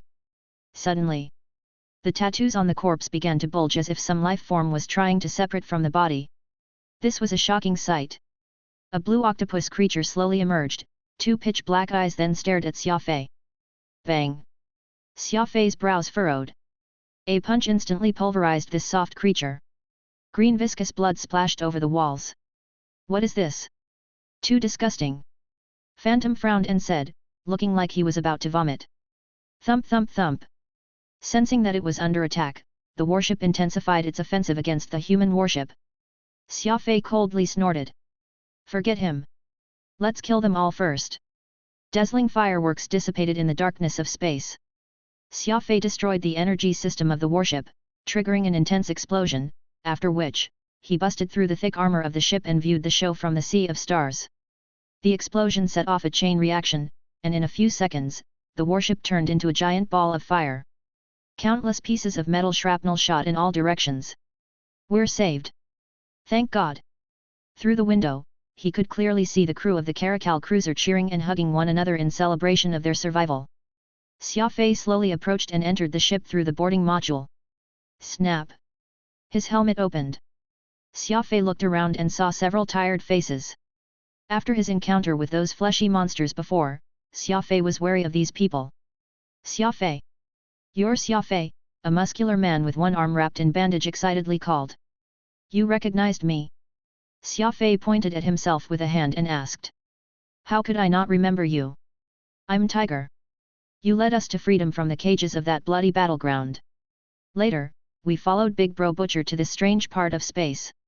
I can't believe it's already been 3 years. Tiger. So you're Tiger. I'm sorry. It's been a long time since we last saw each other that my memory has become fuzzy, Xia Fei said casually. He truly did not remember Tiger, but this person knew about the blood matrix and Butcher, he presumably was not lying. The crew members were all invigorated, regarding him as their savior. After all, Xia Fei had a resounding reputation in the Pan-Human Alliance, he was the master of the Terminus Star region and had once charged alone into the insectoid territory. Even now, this matter was still a hot topic of conversation. You're members of Quantum Holdings' exploration team then? Where's Butcher? Xia Fei asked. Tiger's face darkened, and the others shook their heads and sighed. It seemed that something had happened. Xia Fei was treated with utmost respect on the Caracal. Once the initial excitement passed, Xia Fei was invited to the captain's cabin by Tiger. There were 2 others also present, a female warrior called Enya and a short man called Li Rongguang. They both claimed to have met Xia Fei at the Blood Matrix, but Xia Fei really could not recall their appearances no matter how hard he tried, so he only pretended to know them. The three were the chief officers of this warship and were all Butcher's subordinates. So what's going on here? Xia Fei sipped on his tea and asked. Tiger sighed. About 3 years ago, Big Bro Butcher led us into the Sea of Stars in search of the legendary Eden. At the time, we had several thousand brothers and sisters, but now, only 200 still live. Besides us, there were many other exploration teams of varying sizes, all of them seeking Eden. The journey was tough, and every team suffered losses. Big Bro Butcher, through his unique charm and methods, took over many other teams. I can say without exaggeration that we're currently the biggest faction. This ship and the vast majority of its crew joined us later. The three of us were appointed as officers by Big Bro Butcher. Xia Fei nodded. Butcher had a drive, and his cultivation was rather decent. That he could lead so many murderers out of the blood matrix was a testament of his charm and leadership ability, so it was not impossible for him to have brought over these other groups. Since your group is the largest and has the most men, why were you being pursued by those monsters? Also, where is the main force of the exploration fleet? Xia Fei lit a cigarette and sternly asked. Tiger used his unbandaged arm to hammer his leg. Several months ago, we arrived at this region of space, but for some reason, as we were preparing to advance further, we were intercepted by these dark golden warships, and they scattered our fleet. It was as if someone didn't want us to advance any further. Our intelligence reports said that the migrants from Eden, who arrived 3 years ago, used this route to enter the Pan-Human Alliance. Big Bro Butcher was very confused. Why were they able to pass, but we were inexplicably attacked? There's something strange going on. Later, our radars started to break, and we couldn't get a signal back to the Alliance. Thus, Big Bro Butcher chose to have the fleet rest on a nearby habitable planet so that we could discuss what to do next. Once we anchored the fleet on that planet, the nightmare began. Each day, our numbers dwindled. A comrade one day would just be a missing bed the next. Panic began to spread, and people began to spread rumors that we had been cursed by a devil, and the discipline of the exploration fleet began to dissolve. Tiger and the others covered their faces, grief-stricken as they recounted that painful experience. You know as well as I do that Big Bro Butcher is the hardened sort who doesn't believe in such things. He decided to charge into this region of space and see what sort of secret was on the other side. Even though many people weren't happy, they still decided to carry out Big Bro Butcher's decision. We had 174 warships of various sizes. We arranged ourselves into an offensive formation and charged. For the first 3 days, things were strangely calm and we encountered no obstruction, but on the 4th day, we discovered that we were surrounded. Dark golden warships several times our number took aim at us and began to blast us to bits. We could only scatter to escape. My caracal could be considered lucky, but many more of our comrades rest in the Sea of Stars or have been captured by the unknown enemies. Xia Fei massaged his temples. Tiger's story had not mentioned those monsters that could infiltrate the human body, so Xia Fei showed a video that displayed the battle that had just taken place. All combat armors had recording functions, and Edgeless was no exception. Have you ever seen these monsters that can attach themselves to human bodies? Xia Fei pointed at the screen and asked. Enya's eyes went wide. I've never seen a monster like this, but I recognize the human that monster attached itself to. He's part of the exploration fleet. He was a rather handsome guy, and I slept with him a few times. He's one of those who disappeared on that habitable planet. How could he have joined the enemy? Xia Fei glanced at Enya. It was her problem who she slept with. Xia Fei was simply inspecting the subtle movements on her face, trying to see how reliable her words were. These soft creatures are probably some sapient life forms. Their bodies are very weak, so they parasitize other life forms to borrow their power. I'm guessing that most of the exploration fleet members have become hosts for these monsters. Xia Fei grimly determined. As he looked out at the Sea of Stars, Xia Fei's mind rapidly spun. This isn't even the most frightening thing. If those migrants from Eden who entered the Alliance were hosts to those monsters, and the monsters used that chance to infiltrate the Alliance, then what if they reproduced and took control of more and more humans until they completely controlled the Alliance? The Alliance is in grave danger. As for your exploration fleet, you were the fish that was lured by the bait. The monsters were waiting to take over your body and brains to make you one of their own kind. Xia Fei paused and then he sternly continued. It's no wonder Butcher sent a warning message rather than a request for help. He was presumably warning the Alliance to watch out for those migrants from Eden. He knows that Charlie is the helmsman of Quantum Holdings and has many contacts, so he decided to send the warning straight to Charlie. Xia Fei's analysis had Butcher's 3 subordinates breaking out in a cold sweat. If what Xia Fei had said was true, there were numerous of these strange creatures breeding within the alliance, controlling numerous people. It couldn't be. That's too absurd, the short Li Rongguang said in shock. I hope that it's not what I think, but I've always prepared myself for the worst-case scenario, Xia Fei coolly said. After all, the universe is very complicated and very dangerous. Xia Fei's eyes subtly glinted as he came up with an idea. Hurry back to the alliance. Remember, you never met me. When you get to the alliance, don't bring up this meeting to anyone. I will handle the rest, Xia Fei sternly said. The 3 of them nodded, agreeing to Xia Fei's request. Leaving the Caldari-class warship, Xia Fei watched it warp jump. He then found a monster corpse in the wreckage, stored it in a box, and returned to the hidden realm. Upon receiving the message, Dimsky, Warstar, and Sophie gathered in the conference room. You came back so quickly? Dimsky asked. Xia Fei recounted what he had just experienced, leaving the 3 mech survivors stunned. A massive conspiracy had been going on for 3 years with no one noticing it. It was difficult to imagine how far it had gone and how much damage it had done to the Pan-Human Alliance. Xia Fei showed 2 figures and sternly said, 2 things. First, Dimsky, immediately find out the weakness of this sapient life form, research a way to locate and kill them. 2. Once you get the results, quickly deliver them to Tai along with my letter. Dimsky firmly nodded. Relax. I will gather all the members of our medical and research teams. As for the letter, we have nanorobots. No one will notice us. Xia Fei said, remember to scan Tai first and confirm that he hasn't been infected. There are also Charlie and the others. I need to know as soon as possible if my subordinates are safe. Second, Warstar, immediately deploy an army to the site of the incident. These soft life forms will have never imagined that a robot army is ready and waiting in the hidden realm. They can attach themselves to sapient life forms, but they're helpless against you. Kill all the life forms you can, take all the resources you can, and burn what you can't take. Xia Fei coldly said. In short, render this species extinct. Chapter 633, Dark Crow Pupa Cavity. Xia Fei coldly said, though I don't know what species these soft sapient life forms belong to, they clearly intend to wipe out the human race from the universe. Such sinister foes can't be spared. They must be annihilated so that not even a single cell remains. Warstar was startled. I agree with your plan, but 1.3 billion light-years is an incredibly long distance. Our fleet will take a long time to arrive. Xia Fei replied, I understand. There's one big advantage of going over from the hidden realm, there won't be any survivors. It will be a complete purge. Before this operation, I will go first to locate the enemy base and develop a comprehensive elimination plan. The army will come after to clean up whatever's left. Dimsky asked in shock, you're going?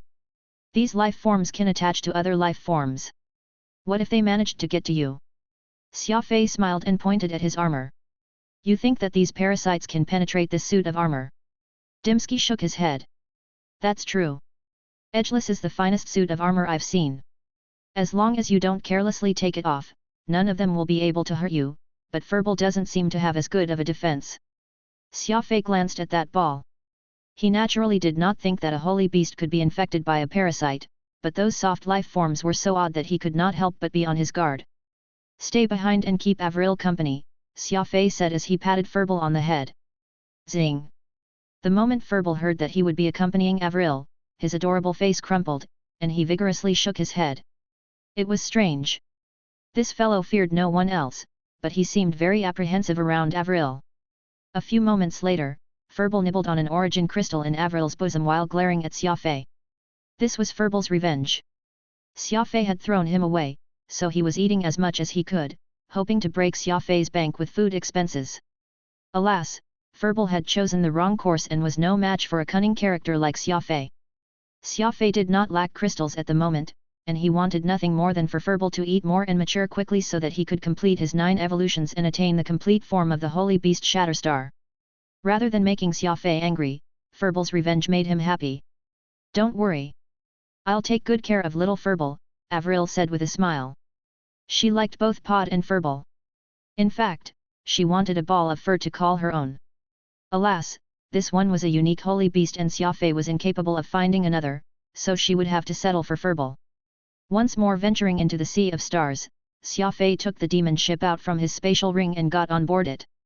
This ship was truly too small, so small that it could barely fit in 2 people, something Xia Fei even more keenly felt after getting used to the size and comfort of Nirvana.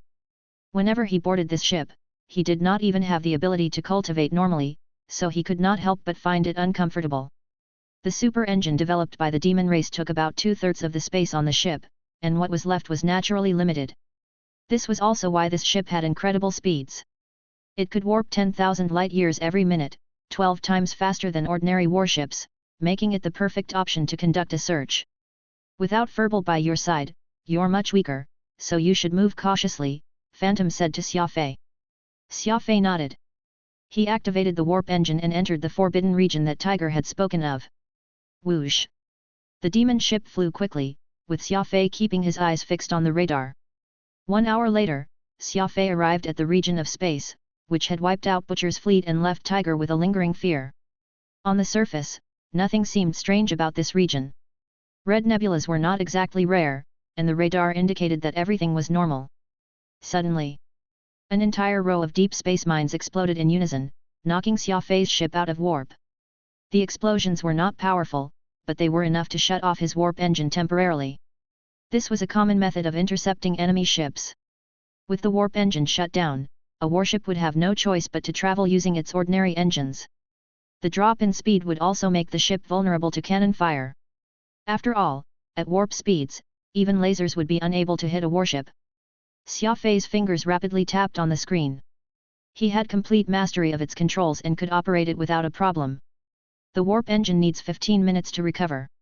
It seems like this is an enemy trap. The moment a ship passes the deep space mines, they will automatically trigger and intercept them, Xia Fei sternly said.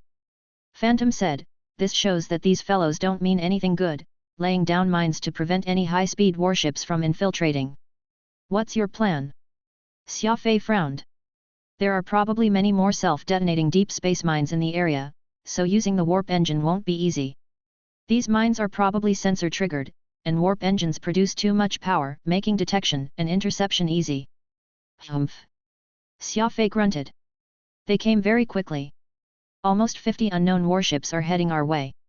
Capturing me isn't that easy. Xia Fei coldly said. The more you don't want me to enter this region, the more I want to go in and see the truth. Xia Fei jumped out of the warship, stored the demon ship back into his spatial ring, and relied on Edgeless' powerful quantum engine to move around. Edgeless was a top-class war armor produced by the Fig Corporation, and the quantum engines were also the best of the best. If conventional warp engines were unavailable to him, then Edgeless was actually faster than the ship. Whoosh! Moving as unfathomably as a ghost and as quickly as a bolt of lightning, Xia Fei charged into several dozen dark golden warships on the other side. Rumble! The sapient life forms in the ships clearly had not predicted that Xia Fei would appear using a flight-capable suit, and that he would be moving this quickly. His movements were so unpredictable that they began to fire at random. Cannon fire streaked through space, and Xia Fei zigzagged, avoiding the barrage as he got close to the ships. At such a close distance, the cannons could not use their power. Xia Fei was just beginning to fight. Shift! The dragon-scale hecto-slasher transformed into a giant saber of more than 2 meters long.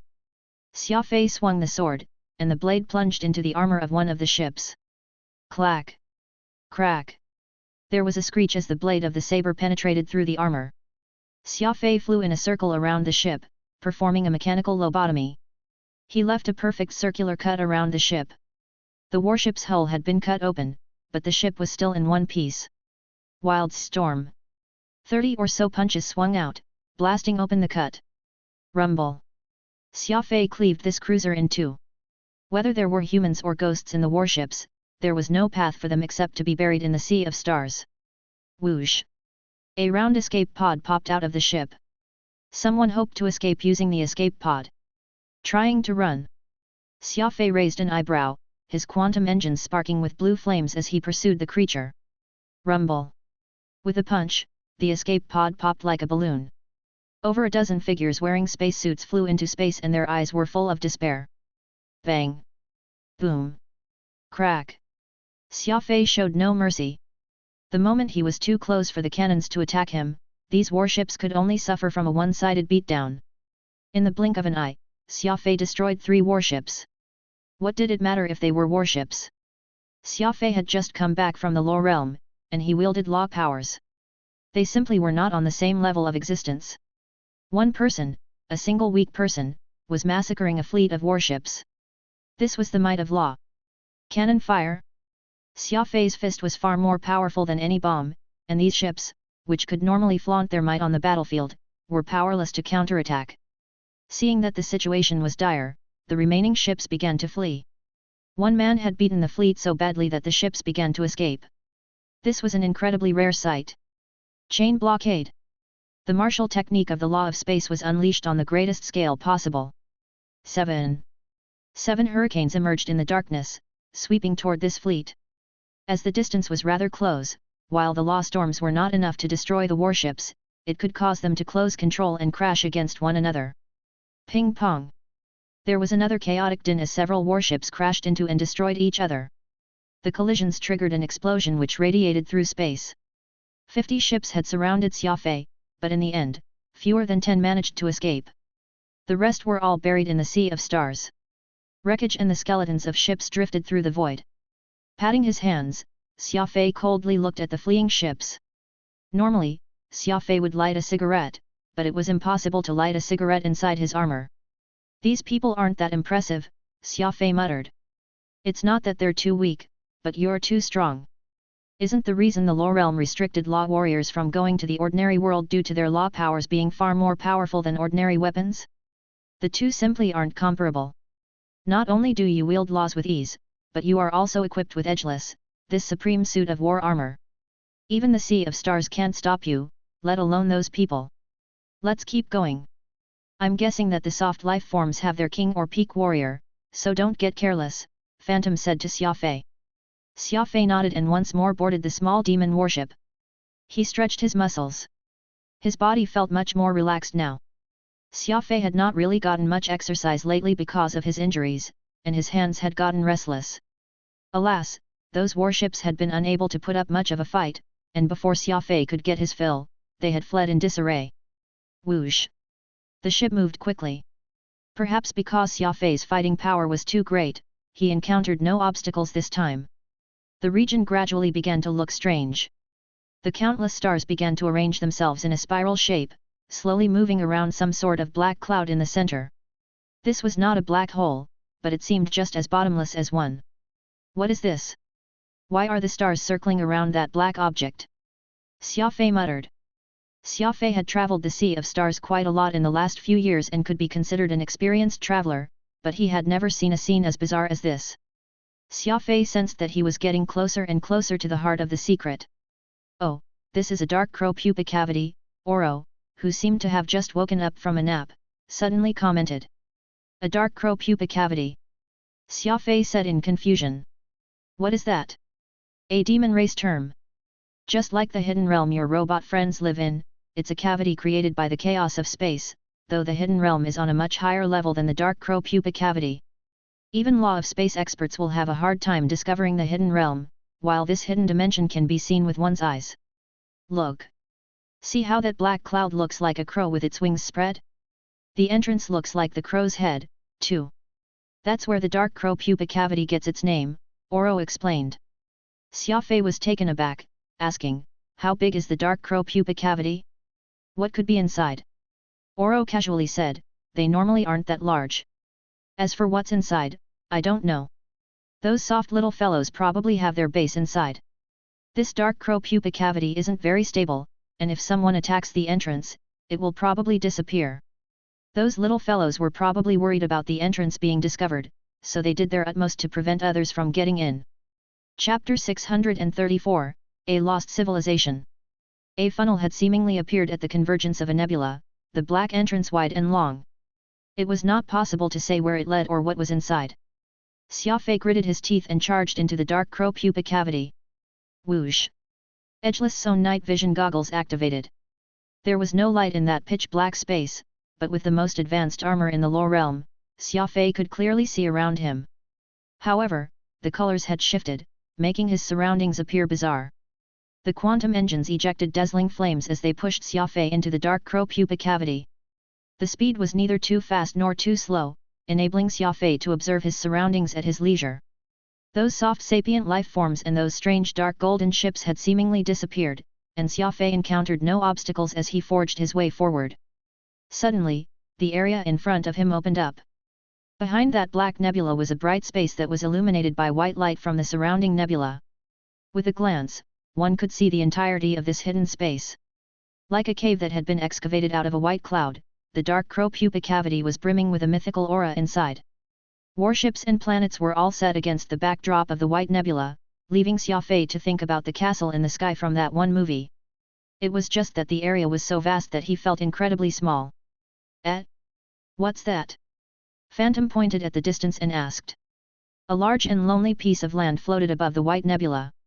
Trees and plants grew on this piece of land, and orderly geometric buildings had been built upon it. There was also a giant energy barrier covering the entire land. The entire thing seemed to be floating on the clouds. Strange. Mysterious. Xia Fei's eyes brightened. The mystery of those planets and warships were not even 1/10,000th of this floating land. For some reason, Xia Fei felt some familiarity from it. You've intruded into the base of those soft sapient life forms, but they're not attacking you. This is very strange, so it's best if you don't get careless. I sense that there is some unknown threat in this space. It's the first time I've encountered such a bizarre dark crow pupa cavity, Lionheart King Oro sternly said. A hidden dimension that even Oro was weirded out by? This was definitely not good news. Xia Fei had always been a very curious person, and that distant floating land had a fatal attraction. Slowly and cautiously, he advanced to see what was going on. As he got closer and closer, he was soon able to see the layout of this land. The center of the city was arranged in concentric circles around the golden dome, with layers of canals dividing the city. The buildings of each ring were different and arranged in picturesque disorder. 3 giant pyramids were arranged in a triangle, resonating with the golden dome at the center. Beyond the city were a lush forest, a wild desert, a raging ocean, and a beach made from black reefs, which seemed savage and bizarre. The city was unbelievably huge, but there was no sign of any inhabitants, and while the forest was lush, no birds could be heard chirping within. The entire land was extremely quiet and lacked vitality. Xia Fei's brows furrowed as he had edgeless circle the entire continent, unwilling to recklessly charge in. An engine! Xia Fei blurted out in shock. At one end of the massive land was a series of giant engine thrusters, with a diameter that was several dozen kilometers wide. Xia Fei hurriedly activated edgeless detectors, and the core of this piece of land was soon revealed to him. The foundation of this land had long ago been modified, with a giant warp engine taking up more than half of the space. The thrusters peeking out were only the tip of the iceberg. Xia Fei could not help but think about the warship on which the Yu family resided. Xia Fei had marveled at the seas and lakes on that ship. He had not expected to see a similar ship outside the Lore realm. Technologically speaking, this ship was essentially on par with the Yu family's ship. The giant warp engine pushed along this piece of land as if it was a ship, while the powerful energy barrier served as the outer shell. There was no need to speculate any further, this piece of land must surely be of extraordinary origin. This geometrically designed city, the 3 pyramids laid out in a triangle, the giant golden dome at the center. Xia Fei found this layout familiar. Alas, the shock delivered by the sight was so great that he was momentarily unable to remember how he found it familiar. Falling leaves of autumn's demise. Regardless of the familiarity or mystery, he would find out everything once he got inside. Xia Fei used the power of the law of primal chaos to open a hole on the outer barrier and entered. After he broke it open like a soap bubble, the energy barrier quickly closed back up, leaving behind not even a trace of damage. He swooped in like a jet plane. This land had abundant oxygen, but Xia Fei did not open his visor. After all, this was the base of those soft-bodied parasites, and Xia Fei was not going to risk giving them any chance. As long as he had edgeless, those lowly life forms would be helpless against him. The forest was quiet, the desert was empty, with only the ethereal sound of the waves beating against the shore. This was a silent and dead continent. Bang! His quantum engines turned off as Xia Fei landed on an arched stone bridge at the edge of the city. This bridge led away from the city and into the wilderness. The moat was full of clear water, the bottom visible, but there were no fish, making it seem lifeless. The stone bridge was wide and elegant, easily broad enough to hold several hundred people. Vivid images of birds and beasts were carved into the railing, and despite the long passage of time, the stone bridge still seemed like new. There were 12 of these bridges in all, evenly spaced around the circular city. Xia Fei strode forward, entering the 9th ring of the city. The buildings here were simple yet elegant, the rooms small yet unified in style. Presumably, the people in the 9th ring were the lower-class citizens. Based on the stone chairs and tables, Xia Fei suspected that humans had lived in this city. After the 9th ring was the 8th ring, also separated by a moat and connected by 12 bridges, but the rooms of the 8th ring were somewhat more spacious, the materials more exquisite, he even occasionally saw some old-fashioned entertainment devices. The 7th and 6th rings were clearly of a higher class. It was clear that this land had a strict class hierarchy. The closer one got to the city center, the grander the dwellings were. I feel like I know what this land is, Xia Fei said as he stood outside the 5th ring. What is it? Phantom and Oro asked in unison. The Great Western Land, the legendary Atlantis. Oro did not understand human history, so he casually shrugged. In his view, this city and land were all insignificant existences. The most up-to-date novels are published on Fruit-Noelo. However, Phantom and Xia Fei, who had studied human history, felt rather excited. Atlantis was a mysterious region that had appeared in the works of Plato and the Greek mythology, a riddle that humanity had yet to explain. This place was the capital of Atlantis, Poseidonia, the city of the sea god. It represented the essence of the Great Western Land, the apex of its culture, art, and craftsmanship. The legend of Atlantis stated that life was extremely luxurious in this land, that people did not need to work to make a living. Everything came automatically, and the people could indulge themselves in pleasure and convenience. The Atlanteans were said to use 90% of their brains and could easily communicate with animals. Not only could they build robots, through genetic engineering, they could create mermaids, human-fish hybrids. The entire city was managed by robots. The people did not need to study, and knowledge was absorbed through special tools, with children being far more intelligent than high-level scholars. Even the unicorns had been the product of their genetic manipulation. The most striking thing about the Atlantean civilization was its energy system. Apparently, they used some kind of cosmic energy to supply the city, and this energy came from some kind of mysterious crystal. There were also legends that said that Atlantis had a 6-sided emerald, which was placed beneath a golden palace and kept under heavy guard. This emerald was the core of the Atlantean civilization. There were thousands of tales regarding Atlantis, and not even 3 days and nights would be enough to recount them all. However, none of that was important. What was important was that the Great Western Land and the city of Atlantis were right before him. Years ago, when Xia Fei was still just a mere sapling, he had come across some ruins from the Great Western Land. Alas, those ruins were only what had remained on Earth after the Great Western Land had disappeared. Today, Xia Fei was finally standing on this legendary land, and before him was the capital of Atlantis, Poseidonia. His excitement was indescribable. The Great Western Land had departed the Earth 16,000 years ago, and now, after 16,000 years, Xia Fei was once more stepping onto this mythical land. How could Xia Fei not be excited? Look there! That language on the wall is clearly Atlantean, and those bizarre bird and beast designs are actually the same as the ones we saw on the Great Western Land buildings. Phantom firmly nodded. Yes, it seems that this is the lost Great Western Land. The 3 pyramids must be protecting the golden basilica at the center. This is exactly the same as the descriptions of Poseidonia. How could I have not realized it? It seems like the expert who ruled Atlantis installed this land with warp engines and left with it. They're not Earthlings. They're some kind of alien civilization who ended up on Earth.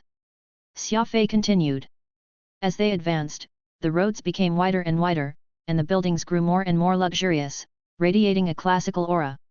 Still, why is Atlantis inside this dark crow-pupa cavity? The one who built Atlantis was an immortal expert, a powerful existence like Oro. Were they annihilated by those soft-bodied life forms? That doesn't make sense, though. How could an immortal expert lose to such weak parasites?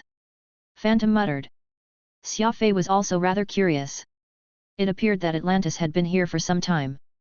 Such mighty people led by a powerful immortal expert had no reason to just disappear. As they were able to bring this land to traverse the Sea of Stars, these people had to have been extremely advanced and mighty. Were the soft-bodied life forms even more powerful than he imagined, for them to have been able to capture and exterminate the people of the Great Western Land? Xia Fei's palms began to sweat. The universe was a mysterious place, and it was hard to say if this dark crow pupa cavity did not contain some super powerful existence. Phantom's eyebrows suddenly rose. Don't forget, you found the Beast Spirit Codex in the ruins of an Atlantean building. Poseidonia might contain the last 3 stages of the Beast Spirit Codex. Chapter 635, Shadow-type Exotic Beast. The last 3 stages of the Beast Spirit Codex had always been a source of heartache for Xia Fei. When he first found this comprehensive tome on exotic beasts, it stated that, when he cultivated all 9 stages, he could tame all the exotic beasts of the world and become capable of summoning a vast and loyal army with a raise of his hand. Alas, that codex was incomplete. He had only 6 stages, with the final 3 missing. This was why Xia Fei's cultivation of the Beast Spirit Codex had remained at stage 6 despite all the time that had passed. Now, Xia Fei inadvertently discovered the land of the lost Atlantis. It would truly be wonderful if he could get his hands on the last 3 stages of the Codex. Xia Fei could not help but get excited, and he hastened his pace toward the Golden Dome at the heart of the city. Of course, Xia Fei did not forget to observe his surroundings. This place was still the base of those soft sapient life forms, and so it was only reasonable for them to come out and attack him. Letting Xia Fei run around this hidden space did not make sense at all. The buildings on both sides gradually faded away and were replaced by innumerable and giant statues. Birds, fish, dragons, gods, warriors, generals. The statues were carved into all kinds of solemn and dignified forms. Presumably, these were the gods the Atlanteans believed in. According to that Atlantean beast spirit, which had been imprisoned on that island, the Atlanteans believed in a god, who was also the strongest person of their people. Xia Fei did not believe that much in gods, thinking that the god was simply an immortal expert who had been mythologized. Take that demon Oro for example. This fellow was immortal, and even if he was killed, he would be reborn with the exact same cultivation. If this person was transported to ancient times, it would be stranger if the ignorant masses did not take him for a god. Only those who had interacted with the lower realm would understand that these were just people who had cultivated their strength to the apex. In the lower realm, sapient life forms had limitless potential. When thrown among the weak and humble, they would naturally appear to wield absurd power. While pondering these things, Xia Fei crossed the last bridge and entered the heart of Poseidonia. The golden domed building was several hundred meters tall, appearing like a golden bowl flipped over and placed on the ground. A giant antenna-like tower emerged from the center of the building, and it was of the same height as the pyramids on the outer edge. There were 3 large golden doors pointed at a pyramid. It was as if these seemingly unrelated buildings were all connected in some way. Open! Xia Fei gathered his strength and pushed. The door did not budge. As a top-class speed ability user and a law sovereign warrior, Xia Fei had considerable strength at his disposal. For this door to be so heavy that not even Xia Fei's full strength could move it was truly astonishing. Don't mess around. The people of this city made this golden basilica their most sacred place. If you exert law force here, the place may even explode and cause some other tragedy. There's probably some sort of trap inside, Oro sternly said. Xia Fei carefully inspected the area. 3 giant skyscraping pillars extended from the golden dome, each one pointed at one of the 3 pyramids. Even the entrances were aligned with the pyramids. If Xia Fei suspected that Poseidonia was hiding some sort of secret, those 3 pyramids would be the first things he should search. Not even the giant statues could compare to the pyramids and the dome. These 4 buildings were incredibly prominent, presenting a breathtaking and stunning sight. Whoosh! Xia Fei shot over to the first pyramid like a bolt of lightning. A long flight of stairs led to the entrance to the pyramid, which was flanked by 2 large statues depicting a well-endowed guardian holding a shield up high. Xia Fei did not linger, pushing open the door as soon as he arrived at the entrance. Barely any effort was needed on his part to push open those 20-meter-high metal doors. Swoosh! A sinister gust of air struck his face, carrying with it the scent of blood. As soon as the door was opened, Xia Fei was surrounded and attacked. There were countless stone pillars in the main hall of the pyramid, and numerous humans with savage faces charged out from the pillars, some of them empty-handed while others wielded strange golden spears and shields. These people were naked, exposing their tattooed bodies, with slack and indifferent eyes, as lifeless as statues. Xia Fei frowned. He had seen for himself how those tattoos could become the soft-bodied monsters, so he was keenly aware that these people had been infected by those sapient parasites. Xia Fei pulled away. He had originally been planning to use law force to sweep the area, but he had a sudden thought and then pulled out the blood crystal. It had been some time since it last sucked essence blood, and the luster on this bloodthirsty dagger had already faded. No matter what these organisms were, he would suck them dry first. Whoosh whoosh whoosh. His feet moved swiftly and nimbly, carrying him into the fray with the blood crystal. These infected human warriors were not that strong. Once the blade penetrated their bodies, they would collapse to the ground like deflated balloons. They were incapable of holding out against Xia Fei's assault. More than 1,000 lives were instantly taken. Crunch! Xia Fei stomped on a dried husk and spat. The blood crystal had grown only a little brighter after killing all these monsters, which was unideal. Suddenly, another group of infected humans emerged from behind the stone pillars. They had long ago lost the ability to speak, their jaws constantly grinding together and making a dreadful sound.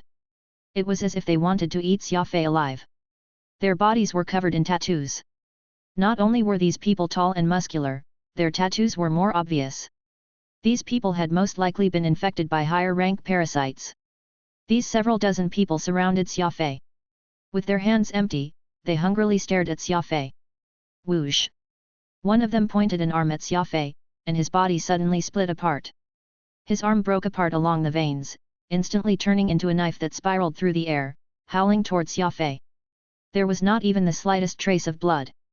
A person could have their body break apart into a weapon without spilling blood? What was going on here? While Xia Fei's mind was reeling in shock, the bodies of the several dozen infected humans all broke apart, unleashing a nauseatingly foul odor. These parasites had long ago taken the lives of these humans and had even modified their bodies.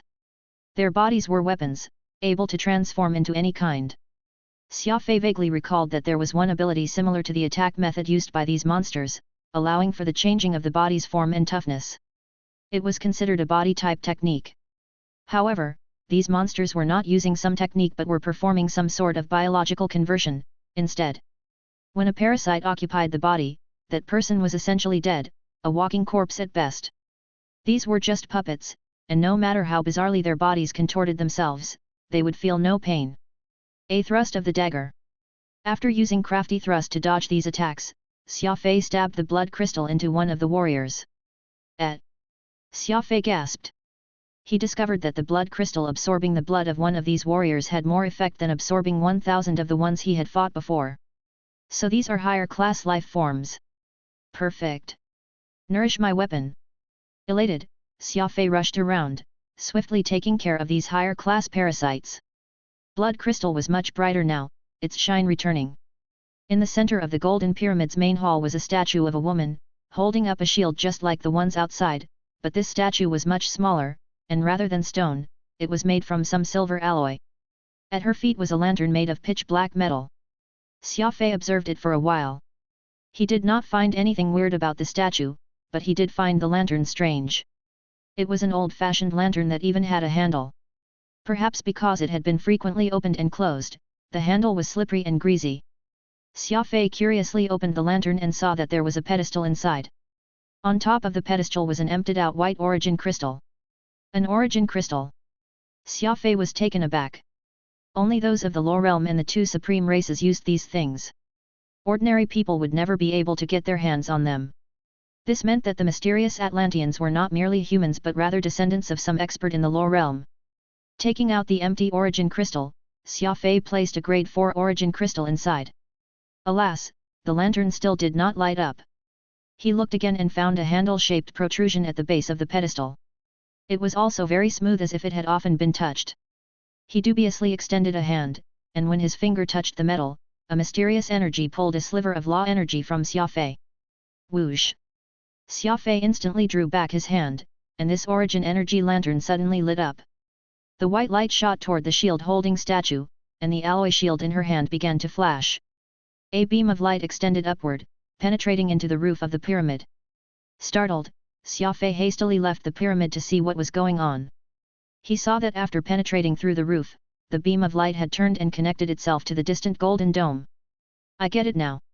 Opening the golden dome requires all three pyramids to be operating together. They use origin crystals as energy to activate some sort of remote control. Xia Fei said to himself. The second pyramid was different from the first.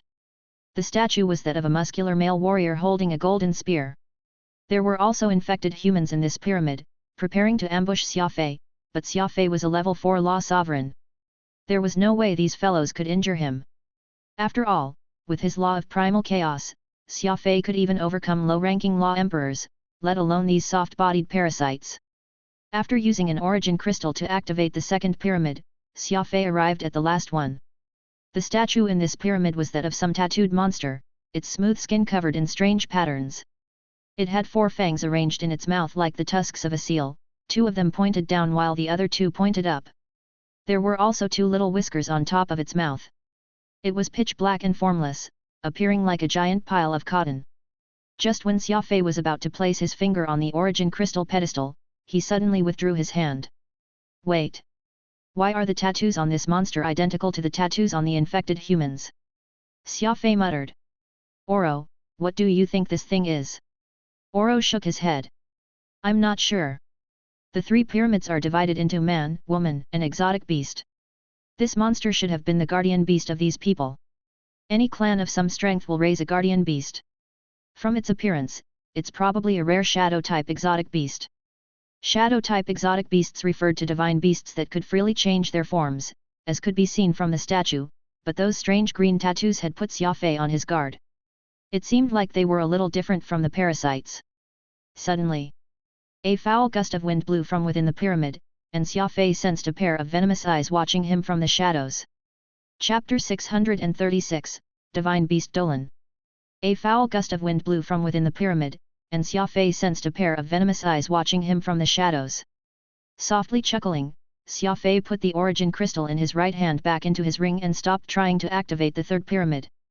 That was close, Xia Fei said with a smile. I almost walked into your trap. It turned out that it's had been you the whole time. You put on such a big show, I must admit that I almost fell for your scheme. Phantom was confused by these words. Who are you talking with? Is there someone else here? Xia Fei ignored him. Taking out the blood crystal, he suddenly plunged the dagger into the floor with both hands. Awoo! A strange howl resounded through the pyramid. Xia Fei's dagger had stabbed some mysterious monster. No, to be more precise, he had stabbed this pyramid, which was 1,000 meters tall. A pyramid that could howl?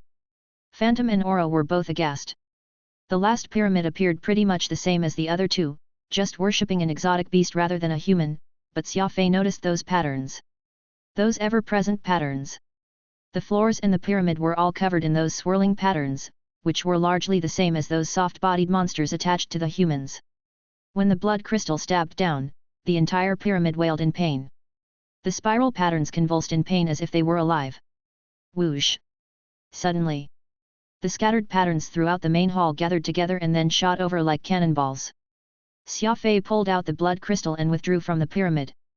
The area was too cramped for a fight, and he was surrounded by those bizarre patterns, making it unsuitable for battle. The blood crystal had become so bright after absorbing some of the patterns that it appeared to be bleeding, and the howls of pain could still be heard from inside the pyramid. The patterns, which had been spread throughout the pyramid, began to recede, withdrawing into a clearing where they converged into a black soft-bodied monster. Just like that statue, the monster had 4 fangs and appeared like a pitch-black pile of cotton. Green tattoos covered its body. So it's a shadow-type divine beast. Xia Fei, be careful, Oro sternly said. Xia Fei was startled. A divine beast? I can't be wrong. An old monster that has lived for tens of thousands of years. Divine beasts are clever and intelligent. Besides their fighting power, you also have to be wary of their schemes. Xia Fei lightly nodded. Shadow-type exotic beasts had no fixed outer appearance. They could be a river, a hill, a rock, etc. They could also be like this bizarre black pile of cotton in front of Xia Fei. Whoosh! 1,000 eyes opened at once, all of them gleaming with savage light as they stared at Xia Fei. In the center of all those spiral patterns was an eye. Black and empty, permeated with the aura of the death god. Everything was now clear. Those soft-bodied monsters attached to human bodies were not individual existences, but offspring of a mother body. In other words, they were clones of this shadow-type divine beast. In terms of abilities, this shadow-type divine beast specialized in cloning and puppetry. Xia Fei's delusion was restricted to only a single clone, which was time-limited, but this shadow-type divine beast could control innumerable sapient life forms. You're the divine beast of the Atlanteans. Why did you betray your people and engage in such wickedness within the dark crow pupa cavity? Xia Fei coldly asked as he pointed at the beast. Humph! What divine beast of the Atlanteans? I have a name. The shadow divine beast Dolan. That's me, the monster roared in fury. Xia Fei's blood crystal had unexpectedly absorbed much of its essence blood, leaving it feeling very lethargic. At that time, Dolan turned into patterns that had been spread throughout the pyramid to avoid detection. A body divided in such a manner was certain to have a weaker defense, causing it to suffer from Xia Fei's attack.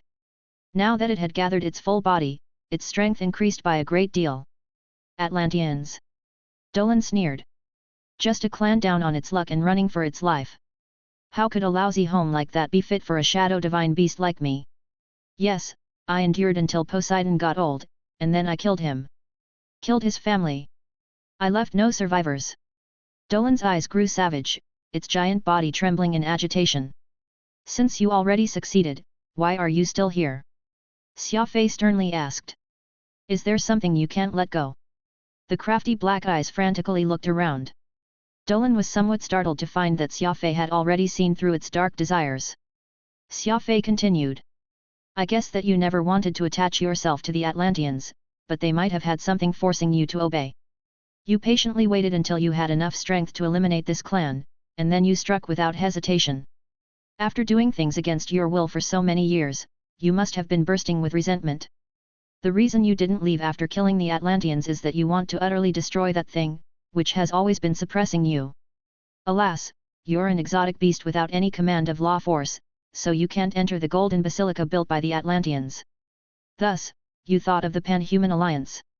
Using your unique ability, you did your utmost to infiltrate it in order to find a law warrior possessing average cultivation so that person could help you open the golden basilica and you could get inside and destroy the thing you loathe so much. Unfortunately for you, the Alliance isn't a place where law warriors gather. You were unable to find a suitable candidate until you ran into me. You thought that I could be easily controlled, which was why I basically didn't encounter any opposition. That's because you were trying to lure me into opening the golden basilica and helping you get your revenge. Dolan was stunned. Phantom was also stunned. Even Lionheart King Oro was stunned. They did not know whether to admire Xia Fei's ability to observe and conjecture or his ability to imagine. With just a single detail, Xia Fei had come up with an entire story. Ha ha ha ha. Dolan let out a loud and arrogant laugh, fearless and brazen. It seemed to have no fear of Xia Fei. Even though Xia Fei was a law warrior of decent cultivation, he was still incapable of stopping it. You only guessed part of it. The golden basilica not only contains the things I hate but also the things I want. With its eyes glinting, Dolan continued. Everything inside should be mine. I was yielded to the Atlanteans for so many years, and that's the price they ought to pay. Xia Fei pursed his lips. The Beast Spirit Codex said that shadow-type exotic beasts had sinister natures and were not easy to tame. It seemed like the Codex had not been lying. Since he had just confirmed that all this was all because of Divine Beast Dolan, killing it would resolve everything. Alas, without Furball at his side, he had lost a significant source of strength. Things would get problematic in an actual fight. Though they were both divine beasts, the Yu family's Green Dawn had been devoutly loyal whether his master was or evil, willing to sacrifice its life to save the clan. However, on the other end, the shadow-type divine beast Dolan had been scheming against its clan from the start, wiping out the clan it should have been protecting as soon as it had the chance. The two of them were as different as heaven and earth.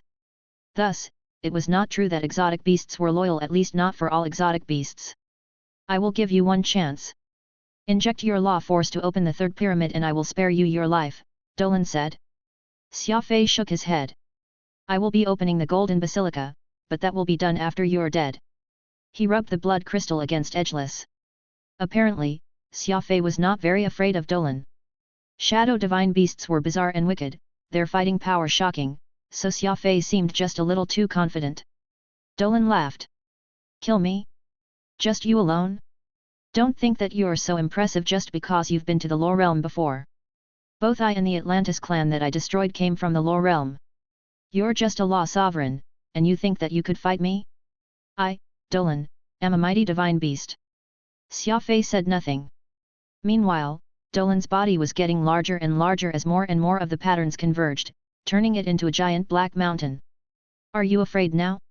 If you help me open the golden pyramid and let me take what's mine, I'll let you go. Xia Fei shook his head. No matter what's inside, it's all mine. What's mine is mine, and what I see is mine, too. Even only something I've heard about and never even seen before is also mine. Xia Fei's words were extremely unreasonable, so much so that Dolan rolled all of its several thousand eyes, appearing utterly enraged. Was there anyone in the universe as greedy as Xia Fei? Anything he heard about was his? What sort of reasoning was that? Right, I forgot to tell you something. Xia Fei had a naughty smile on his lips. The Atlanteans must have used the Beast Spirit Codex to suppress you, right? Dolan was startled, and an irrepressible fear welled up in its heart. For so many years, it had suffered under the Atlanteans' Beast Spirit Codex. Xia Fei suddenly bringing it up caused Dolan's heart to shudder. How? How did you learn about it? Dolan asked in alarm. Learn it? I even know how to use it. As he spoke, peacock blue shot out from Xia Fei's right arm. Not even in his dreams would Xia Fei imagine that two people were currently floating just outside the dark crow pupa cavity.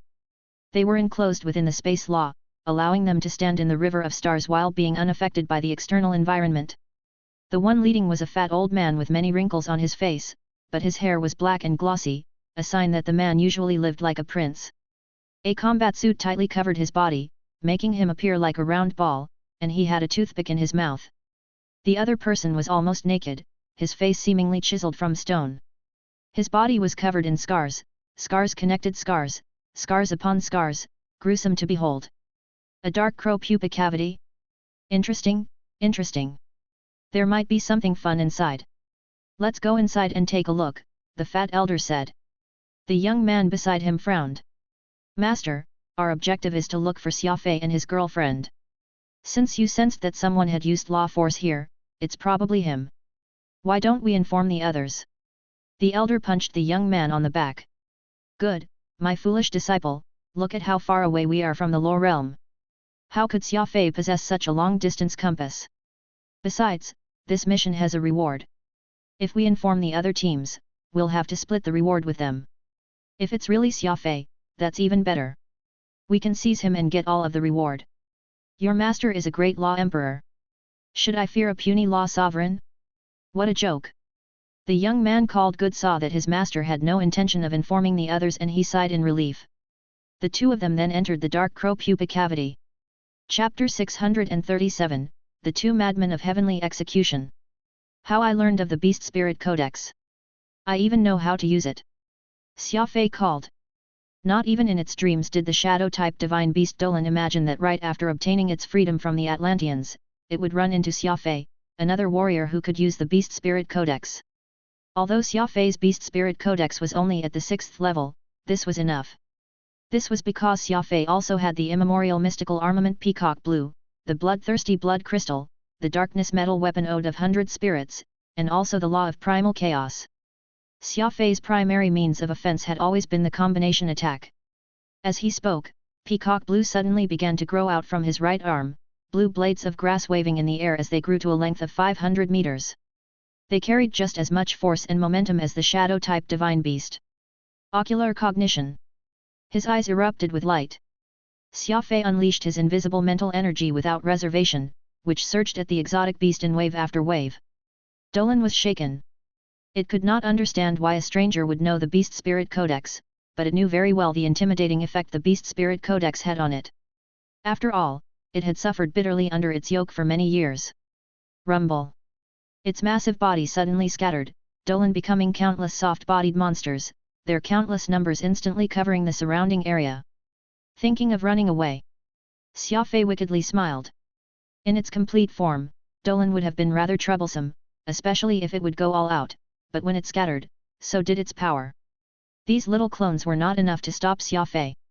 One of these clones must be its main body. As long as you destroy the main body, this shadow-type divine beast will fall apart. Oro pointed out Dolan's weakness to Xia Fei. Instead, Xia Fei smiled and said, I certainly don't have the patience to go searching for it. I'll kill everything. Sprint. 30,000 meters per second. Crafty approach. At high speeds, Xia Fei was still as agile as ever. Peacock Blue became like two giant hands, sweeping up Dolan's clones and sending them to Xia Fei's blood crystal. When facing a wicked divine beast without using law force, there was no faster method than absorbing its blood. The blood crystal would send part of the energy it absorbed to its owner, Xia Fei. It had already been shown that this external energy gathered in his seventh brain region could help Xia Fei advance once it accumulated to a certain level, and if it was used all at once, it could grant him strength far above his level. It served as the greatest guarantor of Xia Fei's survival. Plush plush. He worked ruthlessly and efficiently, Peacock Blue serving as the finest assistant. All the fleeing shadow-type divine beast clones within 500 meters were captured, rolled up, and delivered to Xia Fei's feet for him to kill whenever he wanted. Breaking up the body truly could avoid the beast spirit codex, but it also crippled the beast's ability to fight. How could a clone stand up to Xia Fei?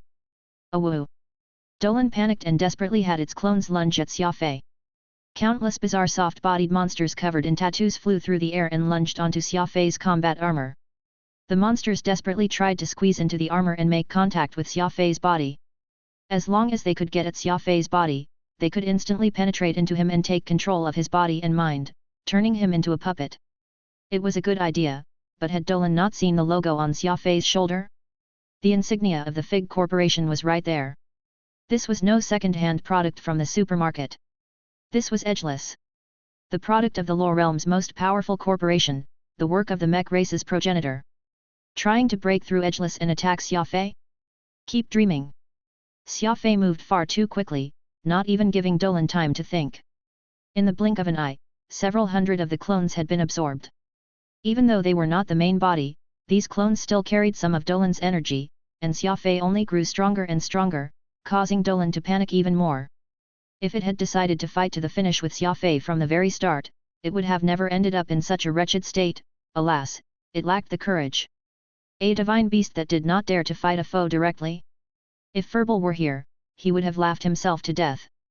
Now, even if it wanted to fight, it was too late. Xia Fei would never give it a chance. With several hundred clones absorbed, Dolan's strength plunged. Even if it tried to bring its body back together, its threat level would be much weaker than before. Xia Fei, someone's coming. A Law Emperor is coming. Phantom and Oro separately warned Xia Fei. A shadow-type divine beast. The round, old man and the young man with his bare upper body floated over. The old man was smiling while the young man had his brows furrowed, appearing extremely nervous, as if he were facing a major foe. There's certain to be treasure wherever a divine beast resides. Little good, we've struck gold this time, the old man excitedly said. It seemed like he was going to be a spectator, with no intention of interfering. On the side, the young man had a cold expression on his face as he stared out of the corner of his eyes at Xia Fei. Xia Fei knew that there were two people above him, both of extremely high cultivation, but he did not attack them, continuing his battle with Dolan. The reality was very simple. His opponent was right there, so killing one would be one less he had to face. Whether or not these newcomers were friends or foes, Xia Fei did not want to be in a situation where he was surrounded. However, that person set off a turmoil in Xia Fei's heart that he found difficult to calm down. Goodness! To think that there would be such a good-for-nothing divine beast in the universe, beaten so badly that it doesn't even have the ability to counterattack, the elder said, a confused look on his face. Suddenly, he sternly said in surprise, "Little good, quickly look. Isn't that warrior Xia Fei?" The young man was startled, then he clenched his teeth and said, "Doesn't look like him. How could he not look like him? They look very similar to me. Haven't you always had good eyes? How can you not even recognize him?" the old man grumbled. "I'm sure they're not alike," the young man firmly said. The old man became doubtful, asking, "You're sure they're not alike?" "I'm sure." The old man's eyes turned and then flashed with a crafty light. Saying no more, he seemingly turned his focus on the scene of Xia Fei bullying around Dolan, and the air instantly turned peculiar. The enemy is a great Law Emperor, and the spatial barrier he has just conjured is of a very high level. He's probably an assassin pursuing you. You had best prepare yourself to escape with the spatial compass at any moment, Oro said to Xia Fei. Oro was an extremely good judge of people, and he was certain that this opponent was not someone whom Xia Fei could beat and would give Xia Fei a ton of trouble. The blood crystal was now entirely red and energetic from all the killing. More than half of Dolan's clones had been absorbed by the dagger. Strength and technique were not everything in battle. Courage also played a key role. This was a fatal cycle. Dolan, choosing not to go all out against Xia Fei at the first opportunity, had placed it on the back foot, and as the fight dragged on and the blood crystal absorbed more of Dolan's blood, Dolan no longer had the resolve to fight with Xia Fei. Wow! Xia Fei's dagger is very strange. It can absorb the clones of that shadow-type divine beast. That giant blue grass he's controlling, it seems like it's an immemorial mystical armament. The fat old man finally realized what was going on and exclaimed. It's no wonder the shadow-type divine beast is not a match for him and why there's such an astronomical price on his head. This guy's carrying treasures. The old man was startled. No, in order to be safe, we should quickly inform the others. The young man called Good was unmoved, but cold energy began to seep out of his wrist. It was as if he were forcefully suppressing his killing intent. Guderian, your master has told you to notify the others. What are you just standing around for? Forget it. I'll notify them myself. I'll deal with you once this is over. The old man was clearly very unhappy with this disciple's odd behavior. As he muttered to himself, he began to look through his spatial ring. Suddenly, the old man's disciple, Guderian, attacked his master. Ice storm! Die! Shouted Guderian, the air rapidly freezing. The old man's disciple radiated with white light. No, this was not light but rather a cold energy that could freeze all things. He backed up and then lunged, embracing his master and using the law of ice to freeze the old man into an icy ball. Xia Fei, you have to kill this man! Guderian roared. On the ground, Xia Fei stopped his attack and charged over.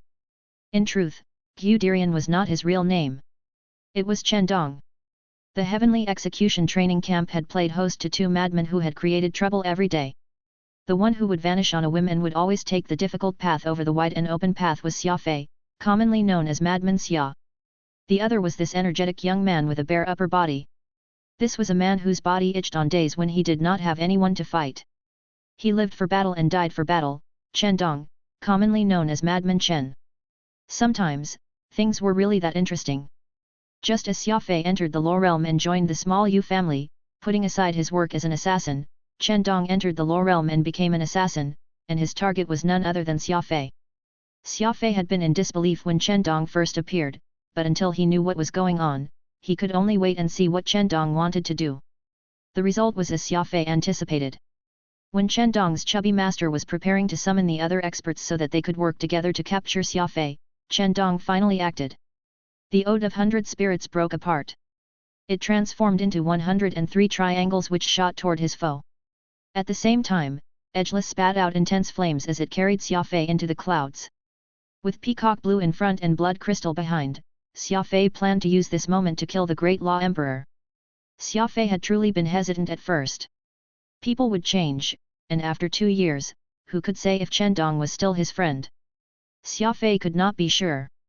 Fortunately, Chendong had not changed since then. He had done very well to hide his thoughts, but when Xia Fei truly needed his help, Chendong did not waste even 1 second in hesitation. Bang! Chendong's law of ice shattered. His fat master's hair was now covered in shattered ice. Guderian, you dared to betray me. Furious, the old man countered with a palm infused with a spatial fissure. Seal again. Chendong used 120% of his energy. The transparent armor of ice appeared again, sealing both him and the old man inside. Alas, the law of ice was inferior to the law of space. A bright red began spreading in the cold ice as the spatial fissure cut a bloody wound into Chendong's stomach. The two of them froze into ice and plunged from the sky. This was truly the second madman of heavenly execution training camp. Chendong had gone all out to prevent his master from sending the signal, holding no regard for his life. His savagery was not at all inferior to Xia Fei's. Chendong! Xia Fei shouted, his eyes turning red. Edgeless rapidly brought him back to the ground. Brothers united could shatter the toughest metal. The two madmen of heavenly execution training camp were not just going to kill a divine beast today but also end the life of a great law emperor. Chapter 638, The Smiling Buddha of Murder. Bone-piercing silver needles. Chendong and the fat old man, who had frozen into a single block of transparent ice, were dropping from the sky. Suddenly, cracks appeared on the ice, as if the ice's integrity was failing and about to shatter. In truth, this was the work of the law of matter, countless transparent needles emerging within the ice and stabbing into the old man's body. This had been an unfair battle from the start. The old man's name was Sullivan, and he had the nickname of the Smiling Buddha of Murder. He was a level 6 Great Law Emperor and a master of the law of space. A disciple trying to kill his master naturally could not go easy and would have to attack with all his strength. Rumble. Smiling Buddha of Murder Sullivan was in immense pain, and he threw aside all inhibitions to go on the attack. Spatial fissures intersected in the sky, forming a bizarre cross. It was as if two lightning bolts, each 10 some kilometers long, had crossed paths, and the point of intersection was him and Chen Dong. Bang! The ice shattered, Sullivan once more escaping from Chen Dong's ice seal. Sullivan's fat face twisted in rage. If not for Chen Dong's sneak attack, how could he, a great law emperor, have been sealed by this puny law of ice? Flipping his wrist, Sullivan produced a translucent black crystal skull. I'll make you suffer an excruciating death. This is the price of your betrayal. He was truly the Smiling Buddha of Murder. Even now, his lips were still smiling. The black crystal skull suddenly began to grow larger. A giant skull more than 100 meters in diameter appeared, its eye sockets black and empty, brimming with killing energy. Crack! The black crystal skull opened its mouth to consume Chen Dong. At that moment, Chen Dong's arms unleashed large quantities of ice energy, so cold that it was almost at absolute zero. Like a fire engine opening the valve, a white column of water and mist spiraled out. This stopped the black skeleton from getting closer. Meanwhile, Chen Dong's eyes widened with fear. The black crystal skull Sullivan had just unleashed was a spatial killing weapon called the bone-scraping skeleton. When a person was consumed by it, from a living person, they would become a ball of blood and flesh no bigger than a pill. Chen Dong was a strong man with a height of 2 meters. To compress him into the size of a pill by the immense power of the law of space was certain to be an indescribably painful experience. It was clear that the Smiling Buddha of Murder hated Chen Dong to his bones. This was the most torturous of killing weapons. He felt that just killing Chen Dong was letting him off too easily. He wanted to torment him to death and ensure that not even a corpse would remain. However, Chen Dong's sneak attack had been very effective. Sullivan had yet to send the signal for reinforcements, but Xia Fei had taken less than a second to attack. Thump thump thump! The Ode of 100 Spirits was the first to arrive, the triangular weapons howling through the air. While using his left hand to deal with Chen Dong, Sullivan made a circle with his right hand. His law of space defenses immediately got to work, creating a powerful barrier that separated Xia Fei from Sullivan. SSST. To Sullivan's surprise, the Ode of 100 Spirits did not look like it was not strong enough to break through the spatial barrier, but the triangular shards buried into the barrier like nails and began to emit powerful electromagnetic waves. Curses! Darkness metal! Sullivan exclaimed. He noticed that his combat suit and his spatial compass were both getting hot and making unpleasant hissing sounds. They were being burned from the inside. Darkness metal looked no different from any ordinary black alloy, and it was impossible to identify them until it unleashed its power. Only when his equipment was destroyed did Sullivan cry out in dismay. The Ode of 100 Spirits was not some assassination weapon. It existed to deal with enemy equipment. The strongest power of darkness metal was the electromagnetic storm. Once the 100 triangular weapons arrived, an electromagnetic storm would ensue. Hue! Chen Dong's eyes turned red as he released more and more cold energy from his arms. The black crystal skull slowed down greatly in the face of this intense resistance. Alas, this only delayed things by less than a second. Sullivan frowned. His spatial compass was destroyed, he could not get in touch with his comrades, and he was being attacked by both his disciple and Xia Fei. The situation looked grim. Crack! He swept a hand through the air, opening a tunnel. Sullivan had decided to use the law of space to leave the battlefield and get some help. He was a great law emperor and could freely travel through space. Although he could not travel as far as a spatial compass and it took a great deal of energy to do so, once he gathered enough people, he could take Xia Fei's head and finish his mission. Chen Dong and Xia Fei were madmen who cared little for their lives, and he had no need to lower himself to their level. Xia Fei had seemingly given up on attacking Sullivan, turning in the air and lunging at that black crystal skull behind Chen Dong to try and save him. Humph! Trying to break the bone-scraping skeleton? Keep dreaming! Sullivan coldly snorted as he prepared to leave. However, after taking half a step, he suddenly could not move, cold sweat broke out on his face. At some point, peacock blue had coiled around his right leg like a giant snake. The black spatial fissure was right in front of him, and Sullivan had already placed his head inside it, but peacock blue was dragging him back out. Chen Dong's delay had caused Sullivan to end up in peacock blue's attack range. Falling leaves of autumn's demise. Xia Fei's palm was like a falling leaf that directly slapped against the left cheek of the black skull. The power of the law of primal chaos was fully unleashed. Above him, Sullivan, who had been dragged out of the spatial fissure by peacock blue, used law energy to attack peacock blue. Rumble. Explosions resounded through the sky. The results of these two clashes were instantly decided. The left cheek of Sullivan's bone-scraping skeleton was shattered by Xia Fei's palm. As it flew past Chen Dong's body and into the distance, cracking sounds could be heard from it. Cracks rapidly spread across the skull until it ultimately shattered into pieces. As for Sullivan's attack, it was clearly not that effective on peacock blue. Once one entered the attack radius of peacock blue, the universe's most tenacious would induce disgust on its foe to death if it did not outright kill them. The grass grew faster than Sullivan could attack. Though his law force obliterated all that it encountered, peacock blue relied on its astonishing tenacity to constantly pester its enemy. The stronger the enemy's attacks were, the faster peacock blue would grow back. It could not be killed and it could not be escaped from. Its endlessly vexing ability could vex the opponent to death. Chen Dong, having barely survived, seemed very tired, and his body began to fall to the ground. He used the law of ice to seal the wound on his chest, while he pointed with one hand at Sullivan. He was telling Xia Fei that if this person did not die, neither of them would be able to survive. Xia Fei did not go get Chen Dong. He knew that Chen Dong would not die that easily. This iron-cast man had been a heaven-defying and absurd existence from the moment he had been born, tough as a nail. In the sky, the smiling Buddha of murder was falling more and more into peacock blue's grasp as he continued to attack, showing no sign of escaping. Wild storm. Chain blockade. Falling leaves of autumn's demise. At this point, all that was left was to attack with full force. Protected by edgeless, Xia Fei charged in. Multiple combination attack. A simultaneous attack from multiple angles and in multiple ways. That ball of rainbow energy in his seventh brain region shattered. Besides helping Xia Fei advance, this external energy could serve as a reserve of energy.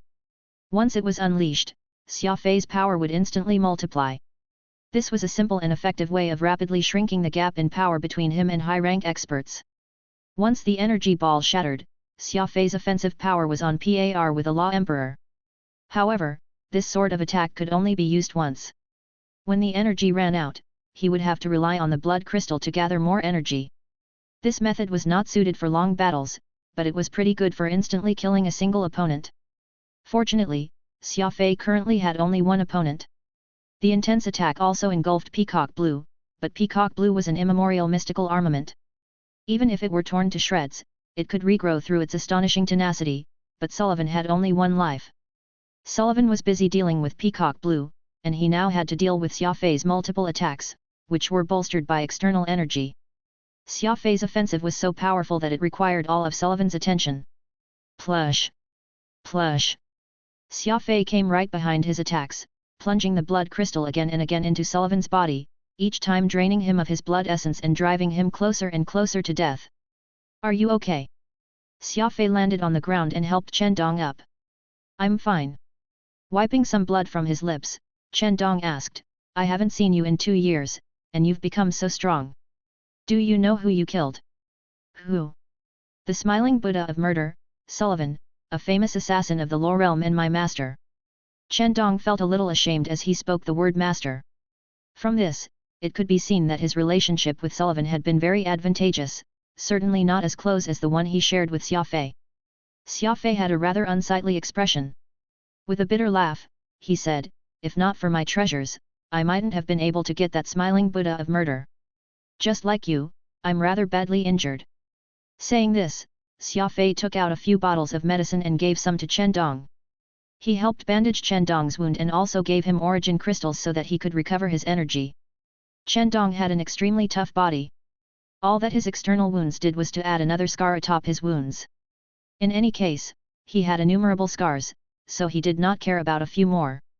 After absorbing Sullivan's Great Law Emperor energy, Xia Fei's 7th brain region had become very restless. Another ball of rainbow energy had been collected. This was like a balloon with too much energy, liable to explode at any moment. After all, this had been the lifelong cultivation of a great law emperor, carrying far more energy than anything else Xia Fei had drained energy from thus far. Xia Fei was unsure when this energy ball might suddenly shatter, leading to his swift and painful death. This was the first time he had encountered such restless energy. "Can you move?" Xia Fei asked. Chen Dong clenched his teeth and then laughed. "It's fine. I'm just injured. I grow from my pain and injury." "Good, then keep watch for me.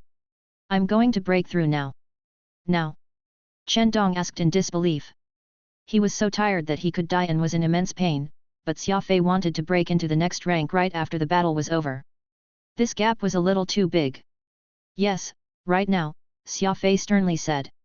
Chapter 639, Divide and Conquer. Dolan was still in the area, staring at Xia Fei with its sinister and dark gaze, but Xia Fei still decided to digest that ball of energy in his seventh brain region. The energy ball absorbed from the Great Law Emperor was extremely unstable, liable to fall out of his control and explode at any moment. "Relax. With me around, no one can even think about getting close." After his initial shock, Chen Dong made a solemn promise to stay here and stand guard for Xia Fei. Xia Fei still did not feel completely reassured, so he had peacock blue root itself in the surroundings, creating two circular barriers. This matter could not be delayed. Great Law Emperor Sullivan had not been an ordinary character.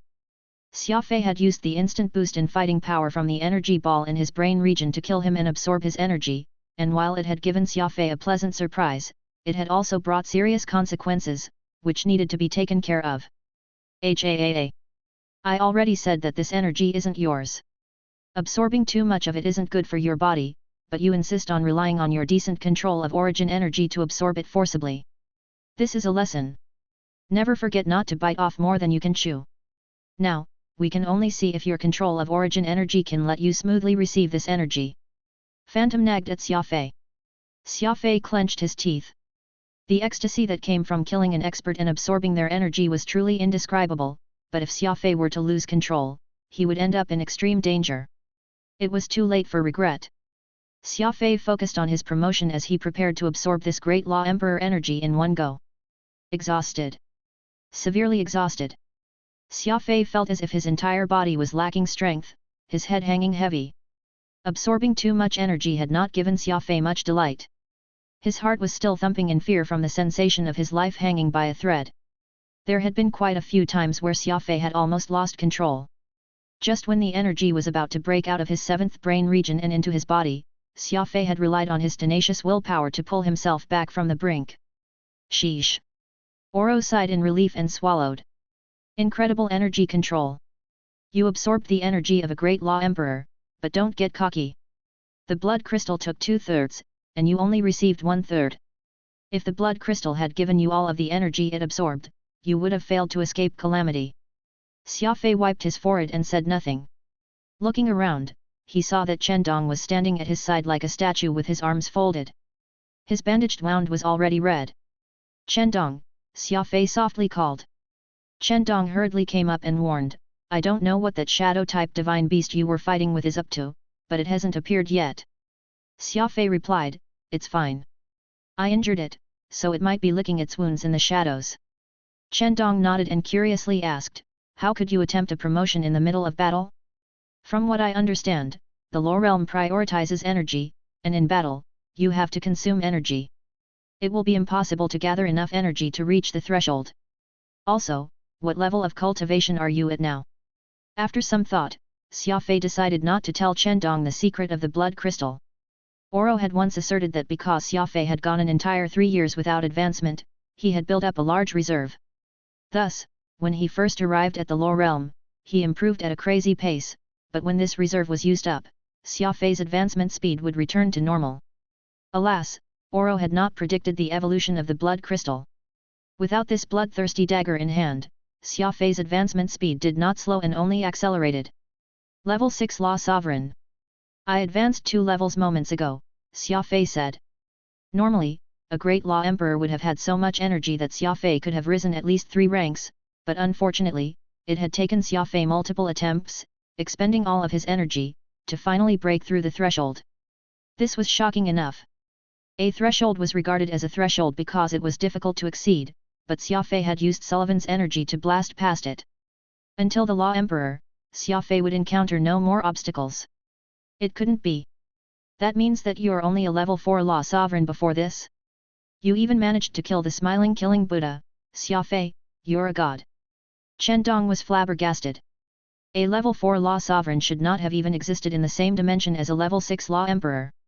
While there had always been stories about elite warriors who could fight above their level, this was a bit too much.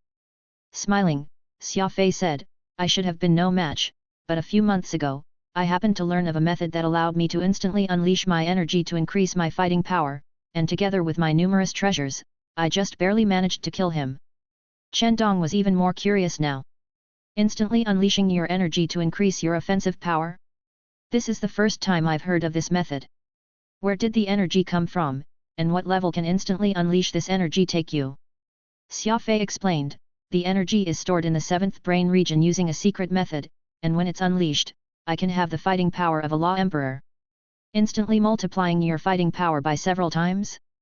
And you have so many weapons and auxiliary tools that even I've never heard of on you, it's no wonder you were able to succeed, Chen Dong said solemnly.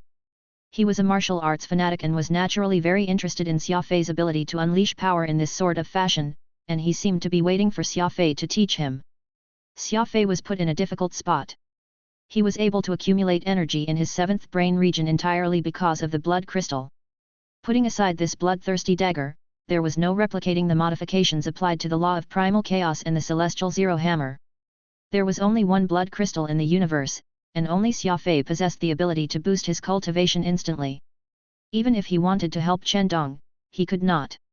Standing up, Xia Fei looked at the resplendent golden Atlantean palace in the distance. The treasury of Atlantis was still awaiting Xia Fei to find it. I'll wager that if we open the Golden Dome, that shadow-type divine beast Dolan will do everything it can to charge in and take what it wants. Chen Dong frowned. Though you injured that shadow-type divine beast, it's still a divine beast that can't be underestimated. Do we really want to open up the Golden Dome now? Yes, Xia Fei firmly replied, we can't let this monster go. We can talk about the past later. 3 pyramids emitted 3 dazzling white lights, which linked them with the 3 round pillars extending from the Golden Dome. The most important temple of the Atlanteans had finally opened. Xia Fei slowly walked alone into the temple. The basilica rose to a height of 1,000 meters and was incredibly vast. The golden gleaming floor and walls had been carved with the images of people, flowers, and birds, recounting the tragic tale of how a clan in the Lower Realm was forced to go into hiding. No matter how moving the story was, it could not overcome the excitement that came from the opening of the treasury. Xia Fei had gone inside in search of the last 3 levels of the Beast Spirit Codex, that mysterious emerald, and even more exciting treasures. However, unlike what Xia Fei had imagined, there were just 2 thrones and some mysterious statues in this Golden Dome. There were no treasures, let alone any sign of the last 3 levels of the Beast Spirit Codex. Xia Fei walked up to the thrones, folded his arms, and began to think. Outside the temple, countless soft-bodied creatures crept across the ground, sweeping into the Golden Dome and blocking Xia Fei's way out.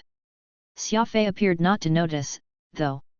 He continued to stand there as these tattooed monsters surrounded him. As Xia Fei turned around, he began to release a cold energy from his hand, and the Golden Dome's temperature began to rapidly plunge. Whoosh! Each of these soft-bodied life forms had a black and empty on it. These several thousand eyes opened and stared at Xia Fei. Sure enough, Dolan had not left. It was determined to fight it out with Xia Fei and take what it wanted. Xia Fei had gone inside the Golden Basilica, but Chen Dong was nowhere to be seen. As a battle broke out within the Golden Dome, there was somehow another Xia Fei flying around outside. Using the breath control technique, he had concealed himself under a roof. It was not long before he reached the moat, seemingly searching for something. We have to be quick. Chen Dong isn't you, and it's hard to say how long he can last against the full assault of a shadow-type divine beast, Phantom sternly said. Xia Fei nodded. The one in the Golden Basilica was actually Chen Dong. Xia Fei had used his delusion art to make Chen Dong look like him. As for Xia Fei, he was still outside. Chen Dong is wearing edgeless, and he's a Law of Ice user, so he should be able to hold on, Xia Fei said. Hard to say. It's not like you didn't see what Divine Beast Green Dong could do going all out. Just thinking about that immense explosion still leaves me stunned. There is no divine beast that is easy to deal with. Xia Fei had made Chen Dong into a decoy because he truthfully had no other option. Shadow beasts were different from other exotic beasts. They could take many forms and could be anywhere, and this Dolan was skilled in cloning and puppetry. Unless Xia Fei could kill its original body, he would have no hope of ever wiping it out. It was not Xia Fei's style to leave his enemies alive. Thus, he decided to risk having Chen Dong disguise himself as him so that he could search for Dolan's main body outside. Look carefully. The shadow-type divine beast is controlling so many clones that they must have an energy connection with the main body. Aren't you a master at sensing energy? Get to work. Xia Fei said to Phantom. Phantom helplessly pursed his lips. Who knows from how long of a distance Dolan can control its clones? This is the Atlantean continent. No matter how formidable my energy senses are, I can't cover the entire continent. Explosions continued to resound from the Golden Basilica. Chen Dong was presumably locked in a bitter struggle. As he had edgeless, keeping himself safe was probably possible. What Xia Fei was really worried about was if the shadow-type divine beast might be secretly taking what it wanted and then running away, which would be a huge loss. After all, it had so many clones that it could easily send off a few to get the treasure. Found it! Phantom exclaimed. I felt an energy pulse by the moat just now. Dolan's main body should be somewhere there. Whoosh! Xia Fei immediately flew into the moat where Phantom indicated. A monster was hiding behind a rock there, exposing a single pitch-black eye. Dolan immediately noticed Xia Fei and frantically tried to run. After all, this was its main body, and once it was destroyed, no number of clones could save it. At this time, Xia Fei finally saw the Dolan's final form. It was an octopus with a single large black eye on the top of its head, an evil and wicked eye. This eye was now stricken with panic. What Dolan feared the most was the Beast Spirit Codex, which Xia Fei knew. Shadow-type divine beasts specialized in cloning techniques, and Xia Fei knew that as well. What sort of foe was this? Chapter 640, No Retreat. Dolan was alarmed. That Xia Fei in the Golden Basilica was already so strong, able to rely on the law of ice to hold down his many clones, but now there was another Xia Fei near his original body. What was going on here? Shadow divine beasts were different from other divine beasts. It was strong because it could use the power of others to assist it, and it was weak because Dolan did not have much strength on its own. It was simply a soft body with an evil eye. Never mind Xia Fei's peacock blue, blood crystal, and law of primal chaos, his bare fists alone were enough to end Dolan. Whoosh! Dolan frantically fled. When its octopus-like body got moving, it was very fast, but that giant eye on its head was rather unwieldy and slowed it down significantly. Seize it! Xia Fei roared, and peacock blue shot out from his arm like a bolt of lightning. Two giant blue blades of grass approached from left and right, seeking to wrap Dolan up like a dumpling. Dolan panicked, and it spat out a powerful stream of water to accelerate its speed. It was a soft-bodied divine beast that normally carried a lot of water in its stomach. As it spit all this water out, its body shot forward like an arrow, whooshing over several kilometers. Moreover, the softness of its body made it flexible, and it managed to barely make it out of Peacock Blue's range. In a flash, it was 2,000 meters away, far past Peacock Blue's attack range. Xia Fei's arms made vigorous strokes. He was a speed ability user, and even in the water, he possessed incredible speed. He had a compressed air canister in his mouth, so even without edgeless, Xia Fei did not need to worry about running out of oxygen. Beast Spirit Codex. A surge of mental control energy rushed out, wrapping around Dolan and seeking to enter its mind. Dolan was forced to use some of its mental energy to deal with the Beast Spirit Codex. Alas, it was not skilled at doing two things at once, so its movements slowed down a little. Peacock Blue converged from both sides, and its blades of grass wrapped it up. Bang! Xia Fei jumped 10-some meters out of the rope, and Peacock Blue acted like his arm, savagely throwing Dolan to the ground. The octopus-like Dolan slapped against the ground like a piece of rubber. Pa! Its body immediately spread apart, its single eye seeing stars. As Xia Fei descended to the ground, he gripped the blood crystal with both hands and stabbed it into Dolan's single wicked eye. I'll devour you! The octopus quickly became a piece of jerky, which was as small as a pill, before it ultimately turned into dust. It was not just Dolan's body, those clones in the Golden Basilica also rapidly withered. Chen Dong sighed in relief and relaxed. The number of clones had truly been unreasonable. If Xia Fei had been a few minutes slower, he truly might not have been able to hold out. Under the golden basilica, Chen Dong returned to his original appearance. Xia Fei strode in, took back Edgeless, and put it on. Chen Dong had his ice armor, so he normally did not wear armor. As for things like combat uniforms, well, Chen Dong did not like wearing clothes normally. If not for the rules forbidding it, Chen Dong would walk on the streets butt naked. It's finally over, Xia Fei lightly said as he swept his gaze over the withered corpses on the floor. Yes. Chen Dong nodded. He pointed at the half-open door at the back of the golden basilica. Those monsters opened this door and were presumably dragging something out. If you had been a little slower, they might have succeeded. Xia Fei became excited at these words. Come on. Let's go in and take a look. I'll have to trouble you to keep watch over me again. Chen Dong's eyes flew open, not daring to believe his ears. What? You're going to advance again? You just did that half an hour ago. Are you even human? In truth, Xia Fei did not have such a crazy advancement speed. This was merely because he had absorbed the power of a great law emperor and then the power of a shadow divine beast. Another rainbow ball had gathered in his seventh brain region. Though Dolan was a divine beast, it was one of the weaker ones. Its offensive abilities lay in controlling the attack of others. Even so, Dolan was still a divine beast, so the energy ball in Xia Fei's mind got rather restless.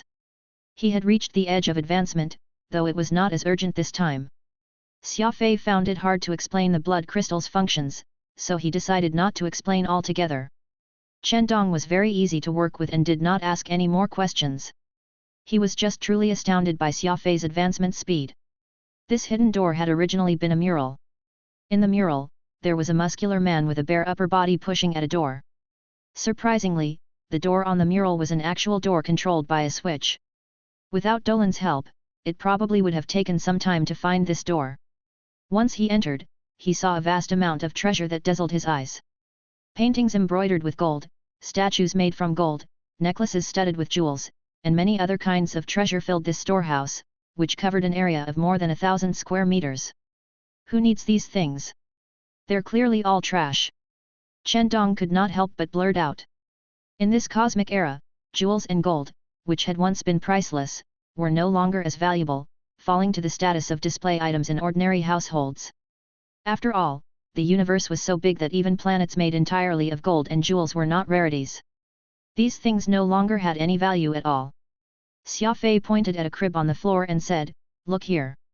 In actuality, the jewels take up a very small part of the storehouse. It's just that they're so flashy that they draw more attention. Take a look at this bed, it's entirely made from wood, and though it's studded with jewels, it's not that opulent, and a part of the guardrail is even missing. There are many other things like this. This means that the Atlanteans didn't store these things because they're worth money but because they represented their time on Earth.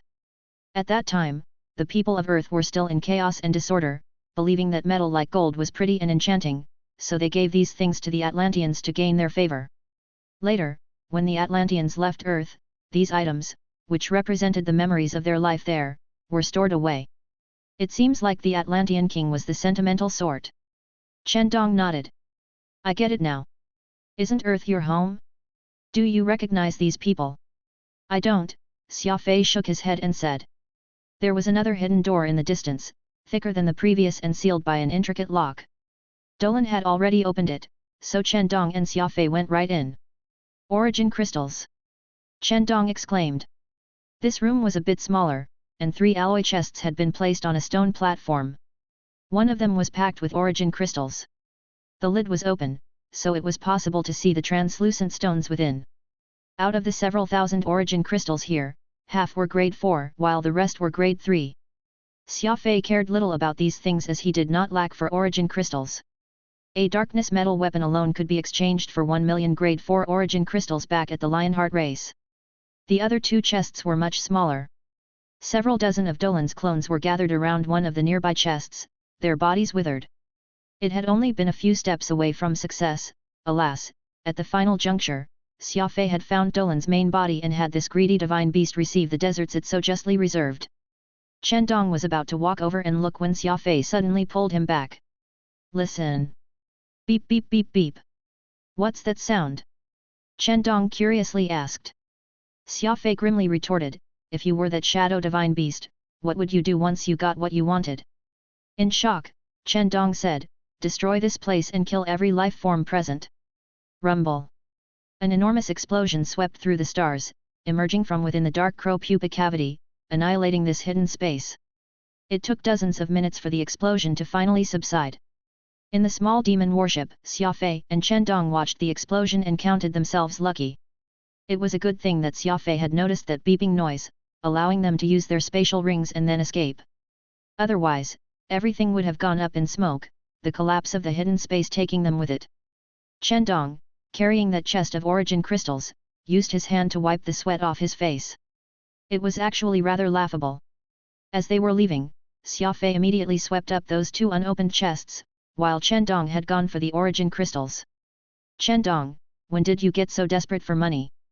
Xia Fei stared at him and grinned. Chen Dong awkwardly scratched his head. He was very tall. The demon warship was so small that all had to do was reach out with his hand and he would be able to touch the ceiling. This isn't just money, but energy, Chen Dong said, his ears turning red.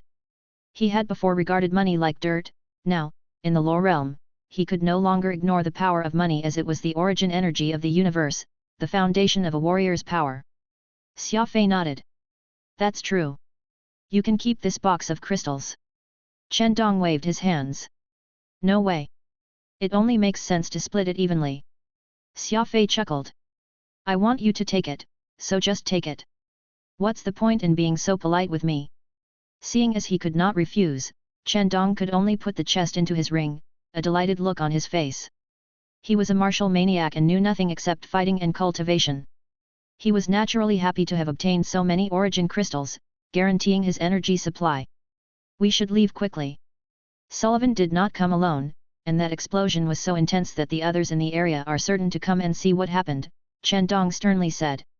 You're in big trouble this time, and it's more than one person who wants your life. Xia Fei adjusted the coordinates, preparing to use the spatial compass to take him and Chen Dong to the hidden realm. As Chen Dong had been willing to assist him at his moment of peril, it was clear that Madman Chen was just as trustworthy as ever, so there was no need to worry about him learning of the robot army. Moreover, he had betrayed his master and had nowhere else to go. How many people want to kill me? Xia Fei asked with a smile. The entire underworld of the lower realm. All of them? Why? Xia Fei creased his brows and asked. Because your head is worth 1 million grade 4 origin crystals, dead or alive. Avril is wanted alive, with a price of 1 million, Chen Dong sternly said. Xia Fei clenched his fists. Ruthless, indeed. It seems like they want to eradicate me. Chapter 641, Furball is now a peanut. Xia Fei's brows furrowed. He had believed that Yu Hua and the people behind him only wanted his life, but they had, instead, riled up the entirety of the lower realm to stand against him. The Law Enforcement Board was after Xia Fei, and there was a legitimate wanted bounty. While Xia Fei might still find it hard to live if he was captured by them, he would at least have a chance to plead his case, but the underworld that Chen Dong was part of would not give Xia Fei this chance. The entire underworld had come alive for the sake of those 1 million grade 4 crystals, so numerous people were currently lining up to take Xia Fei's head. Both sides of the lower realm were after Xia Fei, presenting probably the greatest challenge he had faced in his life. This is pushing me to death's precipice, Xia Fei grimly said. Chen Dong sighed. 1 million grade 4 origin crystals is no small reward. It's an enormous sum to those of the underworld and some small clans. On the way here, I ran into numerous fellows from the underworld and a few small clans who wanted to get a share of the spoils doing some illegal business. You and Avril aren't in a good situation. Xia Fei waved his hand. Let's go back first. If I didn't make a backup plan, there probably wouldn't even be bones left of me. I'll remember all this and come back to settle accounts in the future. This is your backup plan. Standing in Metal City, Chen Dong rubbed his eyes and stared in disbelief at the countless robots about. How many of them are here? Chen Dong pointed at a squadron of ships as it flew past. I've never asked about the exact number, but the estimated fighting force is probably more than 10 billion, Xia Fei said after some thought. 10 billion. An army of 10 billion robots. Then you might as well usurp Tai's position and become president, and the alliance might be able to exhibit all of its potential. Chen Dong was furious. Truly, comparison could anger a person to death. Though he came from the illustrious Chen family that had produced several grand admirals, he had never before seen such a large force. Such a large region of space and such an army were Xia Fei's trump cards alone. The table he was playing at had to be huge. Xia Fei smiled. You still care about becoming president after seeing the power of the Luo realm? Chen Dong shook his head. Of course not. Those super experts completely overturned my understanding of power. If you were to give me the president's seat now, I wouldn't want it. It doesn't interest me at all. The two of them walked to the tallest tower in Metal City. This place served as both the headquarters of the robot army and the location of Sentinel Goddess Sophie's main body. What method did they use to make me become a wanted man? Xia Fei asked. In the Luo realm, the legitimate method is through the Law Enforcement Board, while the underworld uses the Great Cloud Society. These two maintain the order of the two sides of society.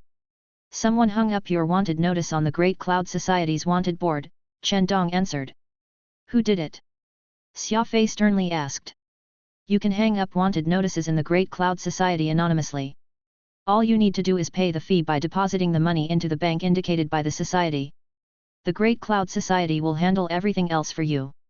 Of course, the Great Cloud Society also takes a commission, 10% of the reward. This is a hard requirement that must be paid whether the job succeeds or fails. In fact, success means that they take an additional 20%. The people of the underworld don't care about favors or grudges, only if enough money is being fronted to make the work worth it. Unless you can convince the elders of the Great Cloud Society to tell you the details, you will never find out who's the one trying to stab you in the back. Xia Fei was startled. Avril and I are both worth 1 million, and with the 30% commission, that's 2.6 million grade 4 origin crystals. It seems like it's no ordinary person who's after me. Chen Dong said, you're right on that point. My master No, Smiling Buddha of Murder Sullivan once accidentally told me that 2.6 million grade 4 origin crystals far surpasses the annual income of an ordinary clan. Thus, it can't be any of the mid-level small clans who want your life. Only the 9 great clans of the White Horse constellation or those wealthy big shots who have the privilege to live there as well can pay that bounty. Moreover, this matter has caused so much turmoil that the Law Enforcement Board has to know about it, but they haven't said a word, nor have they found the managers of the Great Cloud Society to consult with them. It's clear that your wanted notice has been tacitly accepted by the Law Enforcement Board. If we put together all these suspicious factors, we can be certain that the one you've offended is somebody extremely influential in the circle, Chen Dong sternly said. Xia Fei said nothing, but his fists clenched tightly.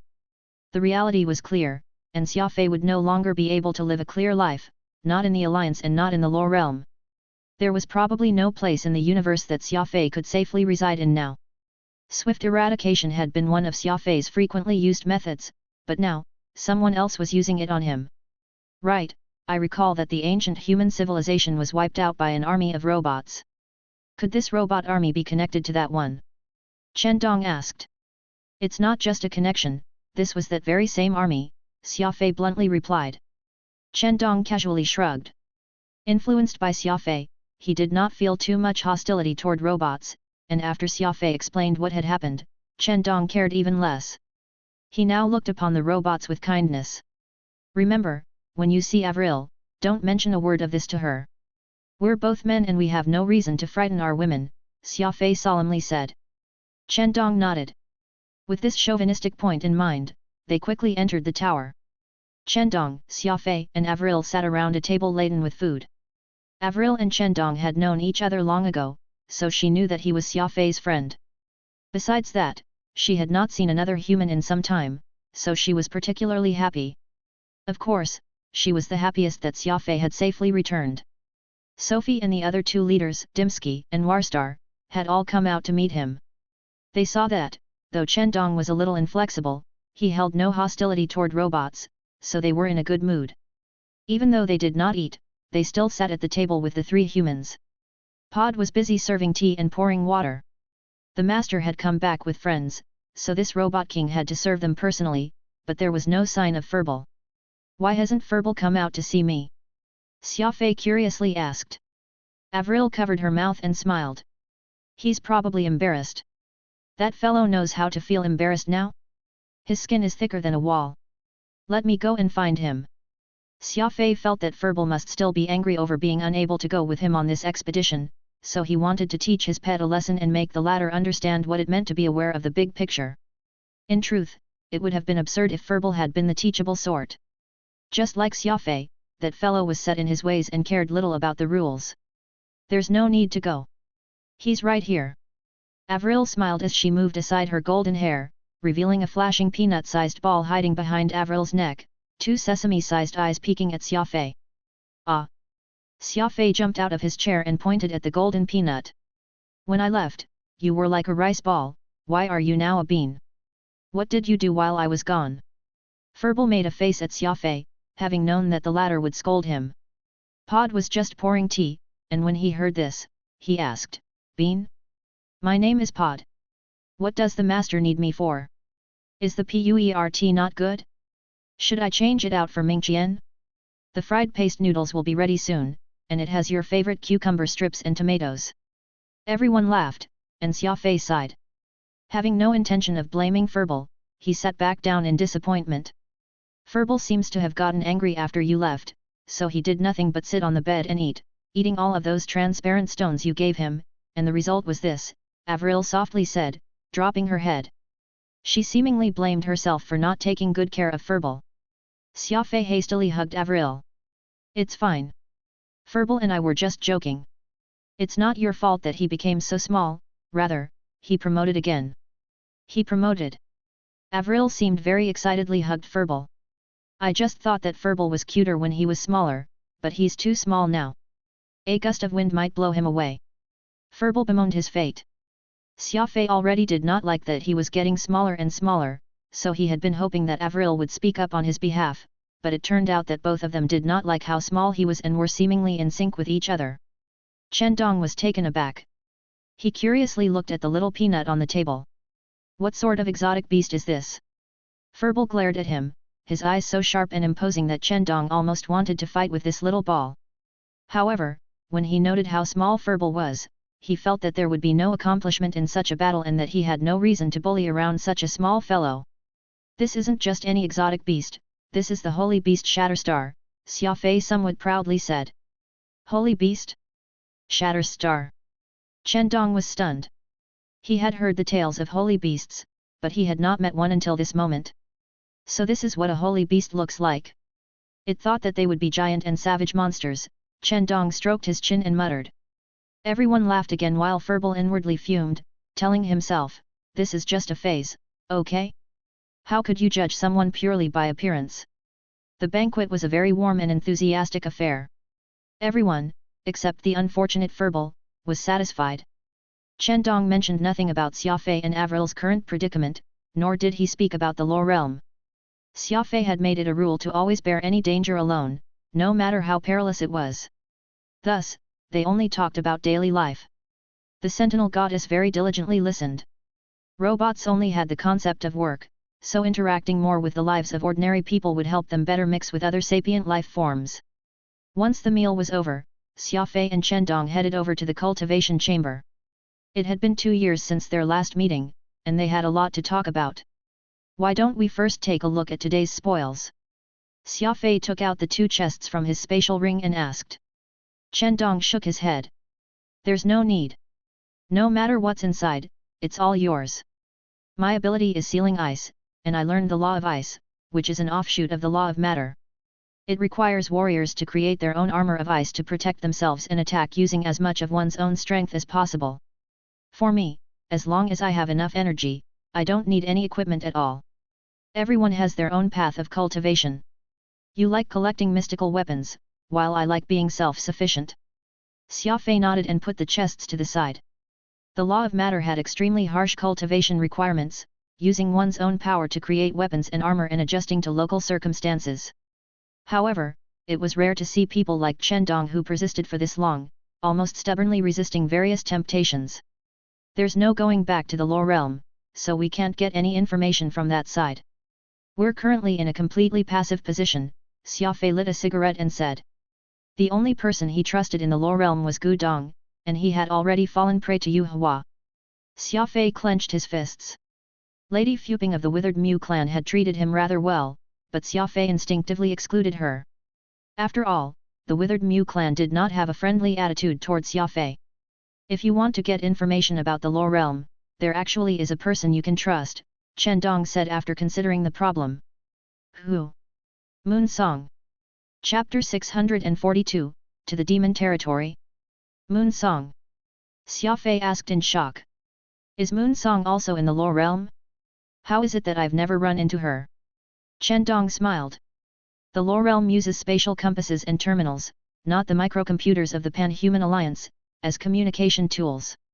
Once you're there, the old communication methods don't work, so unless you run into them, you can't find anyone. Xia Fei nodded. That's true. At least in the Alliance, there's a telephone number, but in the Law Realm, everything is blocked out, and there's truly no way of getting in touch. Chen Dong gave a slight nod. You've got it. I've already heard of your deeds during the Dragon Ascension Conclave. Alas, I had no way of contacting you, and it wasn't possible for me to go to the Yu family to find you, either. The entry and exit are all being controlled. If not for this coincidental meeting, who knows how long we brothers would have to wait before meeting again. Back then, you told me about that strange yes theory. Thinking that it made sense, I began wandering around and eventually came across this place called the Heritage Planet. Later, someone became my instructor and passed on to me some very interesting cultivation methods. It was only after I arrived at the Law Realm that I realized that it's the so-called Law Force and that I had already taken one step into the underworld.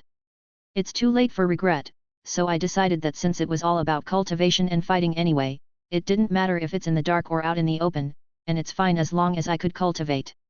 The new disciples in the organization all had to take a master, and my master was the smiling Buddha of Murder Sullivan, that fat old man whom you killed. Xia Fei let out a sigh.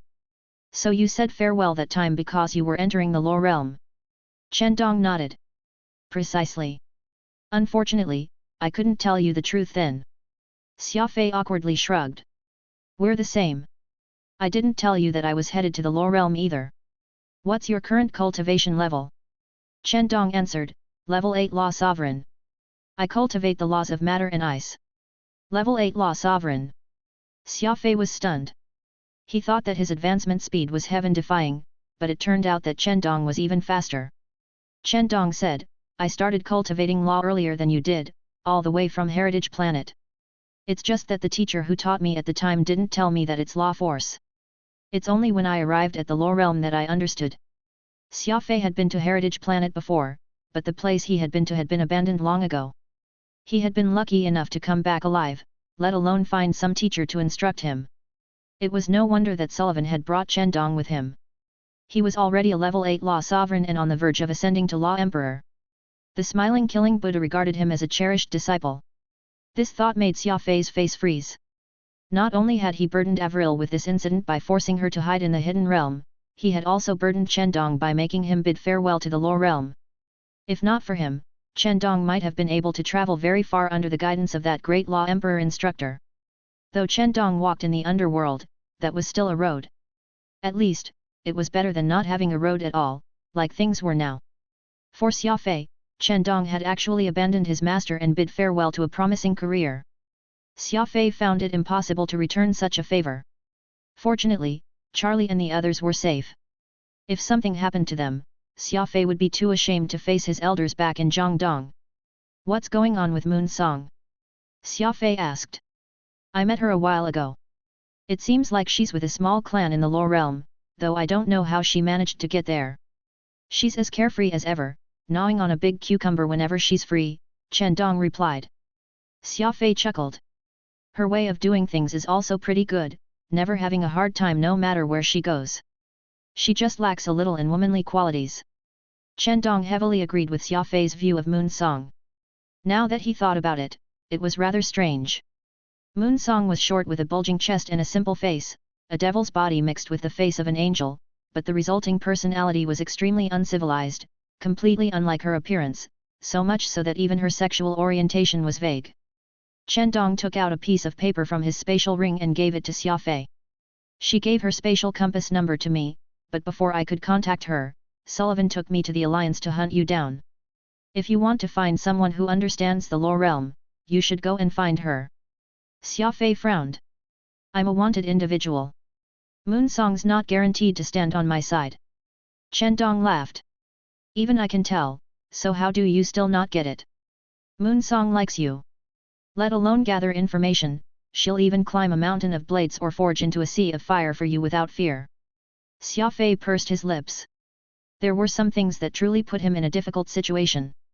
It was not just Moonsong. Sarah, Ye Ziohan, Nicole, and even Mu Fuping had all treated him rather well. There was nothing more difficult to endure than the kindness of a beauty. With his status before the incident, Xia Fei could have taken 3 or 4 wives without a problem. The problem was that Xia Fei already had Avril. Putting aside everything else, when Xia Fei and Avril first got together, he had been an impoverished youth while she was the only successor to Starlink Corporation. As the daughter of a wealthy family, not only did she not look down on him, Xia Fei even made her cry quite a few times. When Xia Fei went to the Wild Star region, Avril did not mind sending several of Starlink Corporation's fleets to search for this nameless soldier. When he went to Heritage Planet, Avril had been so worried that she lost a lot of weight. Xia Fei did not dare to forget all these things, and he considered a marriage to this sort of life the result of good karma that had to have taken several lifetimes to accumulate. He could not let her down. Chen Dong saw Xia Fei hesitating and smiled. Don't overthink things. Moonsong won't drag you down. She doesn't even seem sure whether she likes men or women. To tell you the truth, she's the only one who can help you gather information without leaking anything out. If I were to try, I would fail. Xia Fei nodded. Fine. In a few days, I'll try to contact her. Moonsong appeared carefree only on the surface. When it came to cleverness, she was better than anyone, and she was also skilled at hiding it. She truly could be of great aid to Xia Fei. Xia Fei changed the topic and asked, the Lore Realm is probably going to be a no-go zone for a bit. What do you plan to do? Chen Dong patted his chest and said, what does it matter if I can't go back? This hidden realm doesn't lack food and drink, and there's a large amount of origin crystals for me to use, too. This is the perfect place for some secluded cultivation. I plan to seclude myself here for 10 years. Even without a teacher, I can still cultivate. Xia Fei knew that Chen Dong was not speaking sincerely. The path of cultivation was not just demanding but also required instruction and sparring. Chen Dong was a madman who loved to spar with others. Let alone 10 years, not fighting for 10 days would have him itching all over. Back in the Heaven Execution training camp, he had fought everyone from the teachers to the students. However, Xia Fei had no other options. Chen Dong had betrayed his master, so going back was tantamount to death. They chatted for a long while, after which, Chen Dong said that he was tired and left to rest. Xia Fei gave him 3 days' worth of medicine and told him to take them on schedule. Once the door was closed, Xia Fei punched the thick alloy wall 30 times, the veins on his forehead bulging. I've reconciled with the fact that if I'm unlucky, but I've also dragged down Avril and Chen Dong. Xia Fei cursed. Phantom soothed. How can you blame yourself? Blame Yu Hua for being too sinister, such that even you fell for his schemes. You've got to avenge yourself. Cultivate now while Oro is still around, and once you meet with success, take Yu Hua's life. That's right. Complaining won't do anything. At this point, I must take responsibility. While my 7th brain region still has all this energy, I'll break into level 7 Law Sovereign tonight and then break into level 3 of the Law of Primal Chaos. The flames of revenge burned in Xia Fei's eyes. This misfortune had not brought him down, instead, it incited his will to fight. The more his enemies wanted to kill him, the more Xia Fei would return what had been done to him 100-fold. Just when he was about to sit down and begin cultivating, Lionheart King Oro suddenly asked, that Chen Dong is your friend? Yes. He has nowhere to go. Yes, I burdened him, Xia Fei said, his brows creasing. Then send him to the Lionhearts, Oro lightly said. Xia Fei rolled his eyes.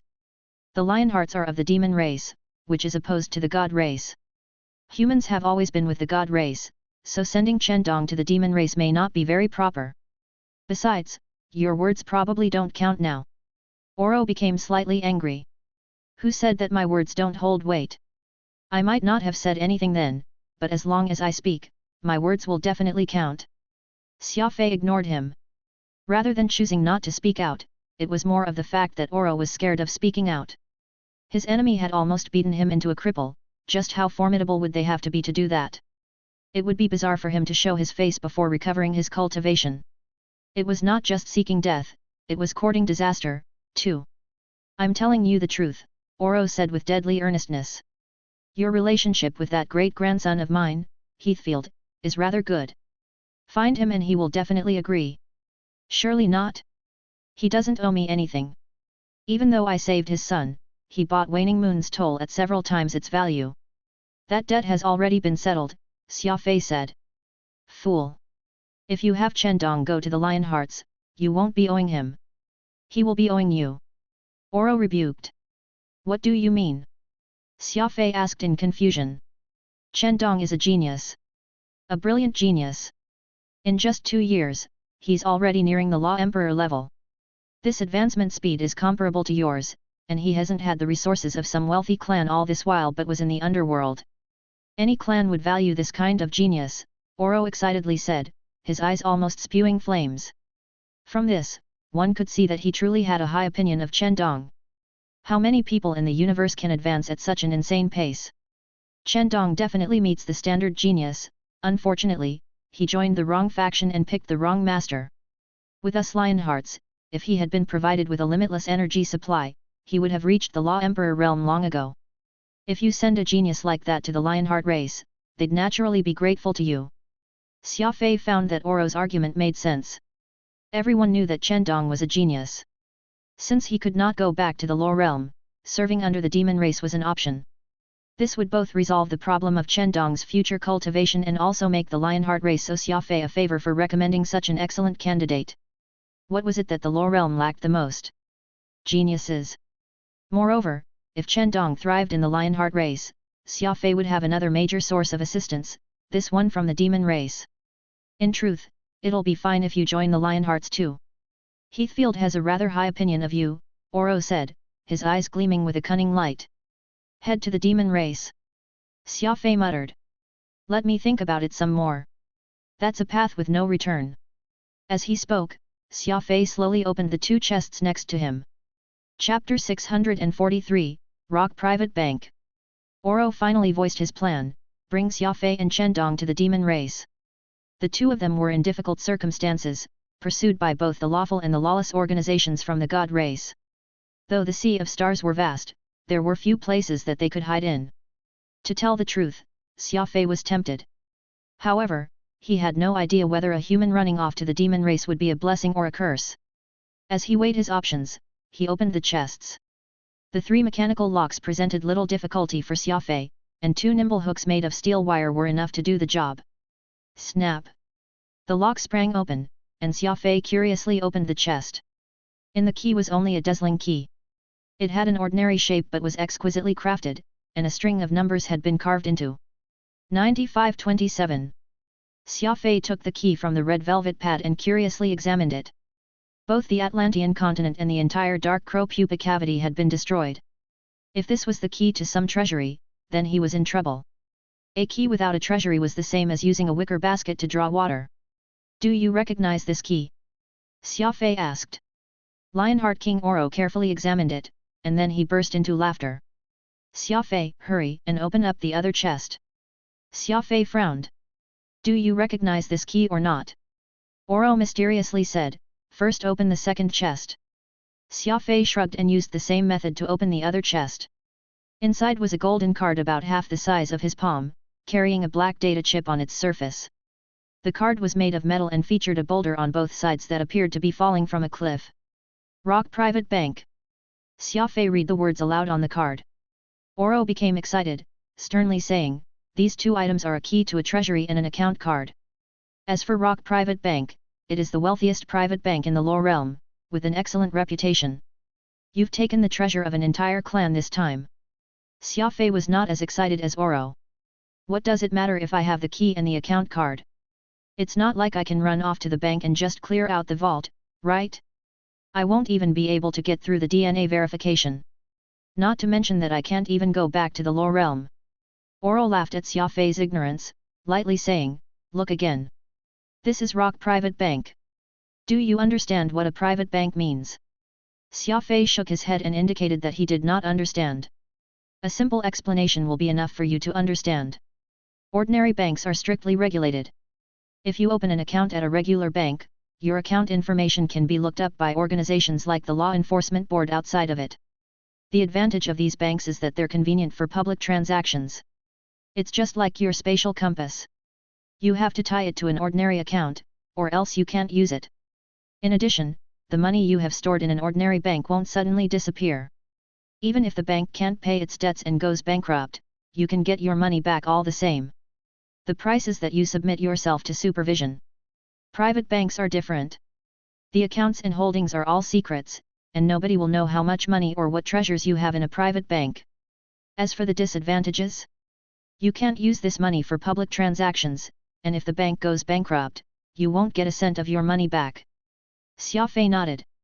In other words, private banks are very unreliable. If the one running the bank gets up to some mischief, like fabricating accounts, causing the bank to go bankrupt, the depositor is basically done for, right? Fool! Oro angrily said. You're looking down on private banks too much. Only trustworthy clans with long histories can open private banks. How could they possibly just up and close? If you got some money from robbery or money that couldn't see the light of day, would you choose a regular bank or a private bank? Oro asked. Xia Fei replied, do you even need to ask? Since it's illegal money, it couldn't be deposited in a regular bank. If it were to be found out, I could lose everything and end up being implicated. I could only store it in a private bank. Oro nodded and asked, if you were giving bribes to some influential person, it wouldn't be right to just hand over the money, and it'd be much better to give a bank card and have the person take the money themselves. At a time like this, would you choose a regular bank or a private bank?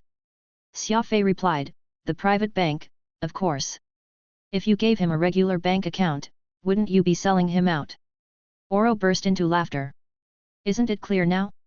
Although private banks have a lot of disadvantages, they also have a lot of advantages. Purely when it comes to secrecy, there's no comparison. Those transactions that can't see the light of day are mostly carried out by private banks. Treasures seized or stolen can only be reliably deposited in private banks. Xia Fei lit a cigarette and sternly said, in other words, while private banks have a lot of disadvantages, they're irreplaceable. After all, no clan has a clean background. No one will benefit if those underground banks cease to exist, so they've been kept around until now. Oro smiled. You're quick to catch my drift. If the private banks were to be torn down, many transactions would be brought into the daylight, which those important individuals don't want to see, so they've been keeping one eye closed and allowing private banks to develop in the Law realm. Since the Atlanteans were once a clan of the Law realm, it's very normal for them to have an account and vault in a private bank. It might even have some sort of treasure that they're preparing for their comeback. From what I know, opening an account at Rock Private Bank requires at least a base deposit of 1 million grade 4 origin crystals. After all, private banks weren't established to serve the poor. Only the clans and people with money can use them. Opening an account requires 1 million grade 4 crystals. Xia Fei sighed in amazement. It turned out that all of his assets were just barely enough to open an account. Private banks truly operated in a high-class niche. Though he did not know what sort of things the Atlantis clan had stored in Rock Private Bank, Oro's description had made Xia Fei excited about what might be inside.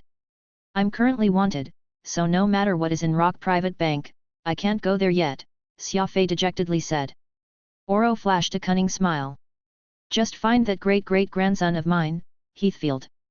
He's in demon territory. How can he help me? Xia Fei asked. Rock Private Bank has a branch in the demon race too. The bank account card can be used anywhere, and you can withdraw or transfer money at any time. As for the vault, you don't need to worry. Who knows where their vault actually is? To get into their vault, you have to go through their internal spatial gate. Whether you're in the god race or in the demon race, you can travel directly to the vault's location, Oro said. Xia Fei was stunned. Rock Private Bank could also be entered through demon territory. This was wonderful news. Heathfield is a member of the Lionhearts. I guarantee that you'll be safe under his guidance. Xia Fei stroked his chin. It seems that I really will have to take a trip to Black Lion City. The afternoon of the next day, Xia Fei left the cultivation chamber. He was now a level 7 Law Sovereign and a step closer to Law Emperor. The blood crystal's devouring ability allowed Xia Fei to advance by leaps and bounds. Not only did he not slow down as Oro predicted, he was even accelerating. Have you thought it over? My proposal is ideal for both you and Chen Dong. There's no place in the god race that can shelter the two of you, so just go to the demon race instead. Strength is revered across the lore realm, and if you can maintain your current speed of advancement, you'll be welcomed anywhere, Oro said, re-emphasizing what he had said before. Xia Fei said, it's still the demon race. If I choose it, I'll be leaving human society forever. The human race doesn't have a very high status there. What are you so worried about? My Lionheart clan is one of the mighty great races. As long as the clan takes care of you, who can do anything to you? Oro said. To be honest, he was being selfish. First of all, Xia Fei and Chen Dong were talented individuals who met the selection criteria of his clan. Second, if Xia Fei went to the Lionheart clan, Oro would be able to see the members of his family, whom he thought about night and day. He was killing two birds with one stone this way. Xia Fei shook his head. I still don't want to head to the demon race for now. As for Chen Dong, I'll go and ask him. Dinner was asparagus with stewed chicken. Chen Dong was effusive with praise for Pod's cooking, and the dinner table was very lively. After dinner was dessert, for which Pod had made a coconut pastry and chocolate pie. Avril declined due to weight concerns and had Pod accompany her for her night lessons. Ever since she started cultivating the law of life, everyone had been able to see Avril's efforts. Chen Dong, there's something I want to discuss with you, Xia Fei said after swallowing down a large piece of chocolate pie. What? Chen Dong's knife and fork stopped. The two of them had big appetites, and the food covering the table had vanished like clouds blown away by the wind. To tell you the truth, I have a friend in the lore realm who belongs to a very powerful clan, even stronger than the 9 great clans of the White Horse constellation. At present, his clan is lacking in talents. If you want to go, it's a pretty good choice, Xia Fei lightly said. Even more powerful than the 9 great clans. Chen Dong was taken aback. It must be some super clan of the circle then. It's definitely a super clan, providing unlimited resources to its warriors. It also has top-class training facilities and famous teachers who instruct through example. Chen Dong became very excited. He was a madman who was intoxicated by cultivation. Although he did not say it, he found it a great pity that he could no longer cultivate in the lore realm. Xia Fei's words were exactly what he wanted to hear. However, this isn't a human clan, and it isn't within the territory of the god race. Before Xia Fei could finish, Chen Dong blurted out in shock, Demon race? You even have connections in the demon race. Xia Fei nodded. What? Are you afraid? Me? Afraid? Chen Dong shook his head. I've never been afraid of anything in my life, but if I go to the demon race, I probably won't be able to come back, will I? Xia Fei replied, yes. The two supreme races are opposed to each other. Once you become a law emperor in the demon race, you're certain to enter the list of the demon race's core figures and become an enemy of the god race. If you ever want to return to the god race in the future, neither side will agree. That's why I wanted to talk it over with you, Xia Fei added. This was not a simple problem. Chen Dong was going to choose his future faction. Xia Fei and Chen Dong were both only law sovereigns, so there was little stopping them from moving between both sides, but once they became law emperors, they would join the ranks of the elite, and they would no longer be able to travel as freely. If they chose a side, they must keep that decision to the end. This was why Xia Fei had been so cautious about Oro's invitation. There's no need to rush it. Take your time to think about this offer. After all, once you make this decision, you won't be able to take it back for the rest of your life, Xia Fei sternly said. In 3 days, I need to head to the demon race to carry out some errands. We can talk about it then. Chapter 644, Chen Dong's Decision. 3 days went by in the blink of an eye. In the early morning, Xia Fei and Avril were smiling away while eating breakfast in the dining room. As Xia Fei would be away for a few days, they spent a very affectionate night in bed, so much so that Avril had faint black circles around her eyes. As for Xia Fei, he was as lively as a tiger. Breakfast was ham, fried, oatmeal, and pickled mushrooms, served with fruit and milk. It was a very sumptuous meal. As they were eating, Chen Dong came in neatly dressed. He sat down across from Xia Fei and Avril and began eating a piece of ham. I'll go with you today, Chen Dong lightly said. Xia Fei was startled, and then he gave an understanding nod.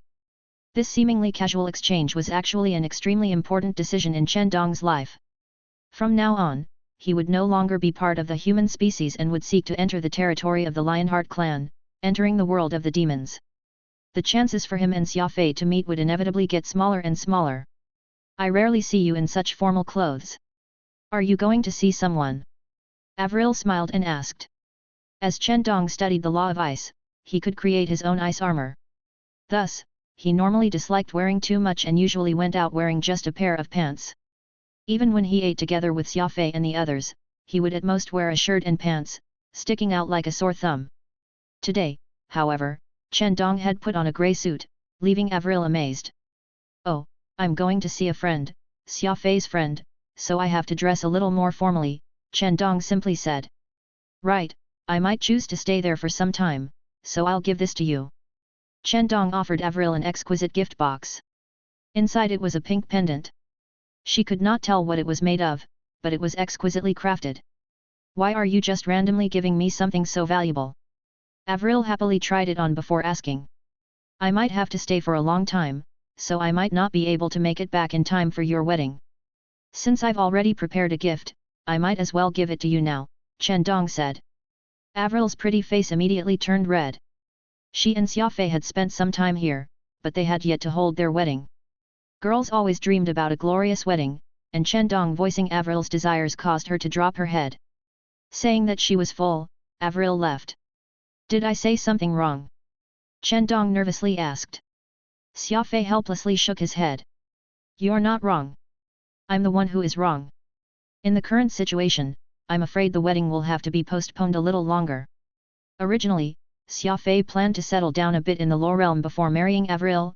Alas, his plans could not keep up with the rapidly changing situation. Before he could settle, the both of them had become wanted. He had Yu Hua to thank for that. Have you decided? Xia Fei asked. For me, the only difference between the god race and the demon race is the cultivation environment and the opponents I can challenge. A change of setting might be good for me. After all, a major clan is a completely different concept from the underworld, Chen Dong firmly said. The demon race doesn't like humans that much. Your life won't be that peaceful there, Xia Fei warned. I could ask for nothing more. Chen Dong burst into laughter. The thing in life I fear the least is fighting, and the worst fate I could suffer is that I'll have no one to fight. Whether they're gods or demons, I'll beat them up all the same. Xia Fei was stunned. It was clear that the brash madman Chen from the Heaven Execution Training Camp had returned. The Fig Corporation's 100 Series Precision Edition Spatial Compass took Xia Fei and Chen Dong directly to Black Lion City. From the Hidden Realm to here, it only took 87 Grade 4 Origin crystals. While quite pricey, it was fast and convenient. Besides, Xia Fei was not so poor at the moment that he could not pay such a small sum. His second visit was much easier. The large Lionheart butler very politely led Xia Fei and Chen Dong into the living room. He served 4 dried fruits, 4 fresh fruits, 4 honeyed foods, 4 small snacks, served some tea, and sent someone to fetch the Lord of Black Lion City, Heathfield. The Lionhearts has such large bodies. Even the chairs and tables are huge, even wider than my bed. Chen Dong said with some excitement. He and Xia Fei had very frank personalities. Since he had decided to join the demon race, he loosened up and dropped his apprehensions. It was not long before the nearly 5-meter-tall Heathfield entered the living room, his face beaming. He met Chen Dong's gaze and felt a hint of admiration. As a human, Chen Dong had an extremely muscular and tall physique. He had been educated by his family as a child and usually possessed some bearing, but that was only usually. When Chen Dong started fighting, he did so with everything he had, completely like a madman. This is? Heathfield asked. Chen Dong, my best friend and a nameless nobody, Xia Fei introduced. After exchanging some pleasantries, both sides sat down. The more Heathfield saw of Chen Dong, the happier he became. That body, and those scars on his face. They were clearly the pride of a warrior. In the introduction, Xia Fei had intentionally given Chen Dong's name and also said that he was nameless. It was not because Xia Fei was forgetful, but because he had some ulterior motives. Being a nameless nobody meant that he had committed some crime in the territory of the god race and could not go back, and by giving Chen Dong's name, Xia Fei was clearly recommending him. A smart person would realize what was going on with just a little thought. This was why Heathfield had started inspecting Chendong. City Lord, you seem particularly happy today, yes? Xia Fei smiled. Heathfield waved his hand. Brother, don't be such a stranger. You are my clan's benefactor and its most respected individual. Please, just call me Heathfield. Well, then. There's no better form of respect than compliance, Big Brother Heath. Heathfield heartily laughed. Of course, I'm happy. I just sent Heinrich to our races academy this morning, and at noon, you came to pay me a visit. How could I not be happy? Xia Fei was surprised. Entering the school so soon? Is Heinrich happy about that? This sort of thing naturally has to be done as quickly as possible. The Lionheart's Academy is a very difficult place, but Heinrich was very determined, so he should do well. This is all thanks to you, brother. Xia Fei hastily said that this was not so while also congratulating Heinrich. Heathfield treated Xia Fei and Chendong to a feast for lunch. Large platters carrying entire roast lambs and chickens were placed on the table. A normal restaurant might have one roast chicken for an entire table, but at Heathfield's feast, it was 3 chickens for one person. This was probably enough for Xia Fei and Chendong to eat to their heart's content.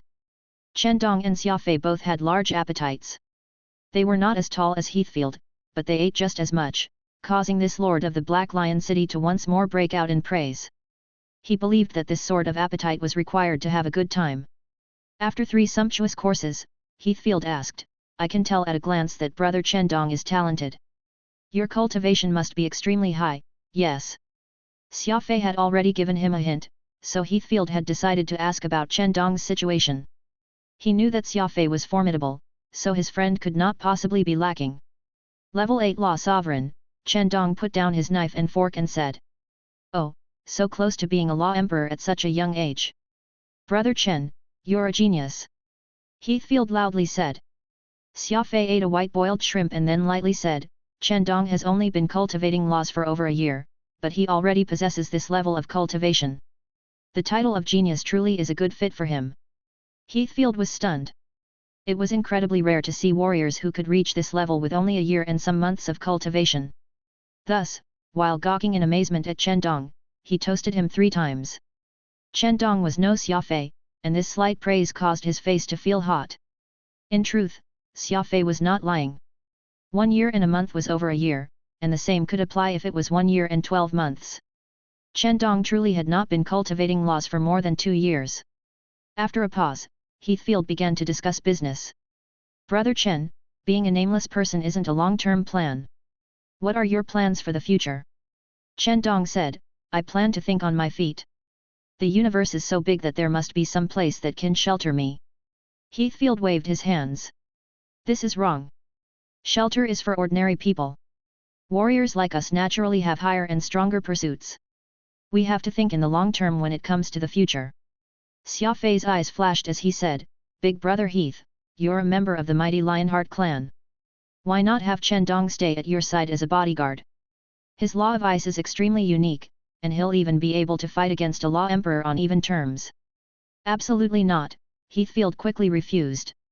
Brother Chen is a heaven-blessed genius, a top-class individual that you may not find even one of in 100 years. How could I make him into a bodyguard? Xia Fei knew that he would say that, which was why he had suggested it. Actually, I have an idea that I wonder if Brother Chen might be interested in. Please speak. Heathfield cleared his throat and then sternly said, we of the Lionhearts had always respected courageous warriors. No matter what species they are, we never discriminate against them. At present, my clan has sent me to Black Lion City to train, and I can only return after a year. In this period of time, Brother Chen, you can stay here. Chendong frowned, saying to himself, I didn't come here for lodging. What does he mean by staying here? In this year, I will have my guard captain personally impart you the Law of Darkness. He is a level 9 Law Sovereign, only a step away from Law Emperor. As for your Law of Matter, I can do nothing about it. After all, no one in the Lionheart race is skilled in it. At most, we can only seek out resources for you. All your daily expenses will be paid by the clan's elite warrior fund, and you can use origin crystals without limit. Chendong was a cultivation madman, so when he heard that he had an unlimited supply of origin crystals and could even cultivate a new law, he became tempted. 1 year later, when you have a foundation in the law of darkness, I can take you back with me to my clan. When the time comes, I will give you a new identity. I, Heathfield, will take you as my sworn brother. What do you think? Xia Fei was stunned. He dropped his head and asked, a sworn brother? What level of status is that? Oro smugly laughed. This means that my Lionheart descendant has good eyes. Even the demon race accepts this status.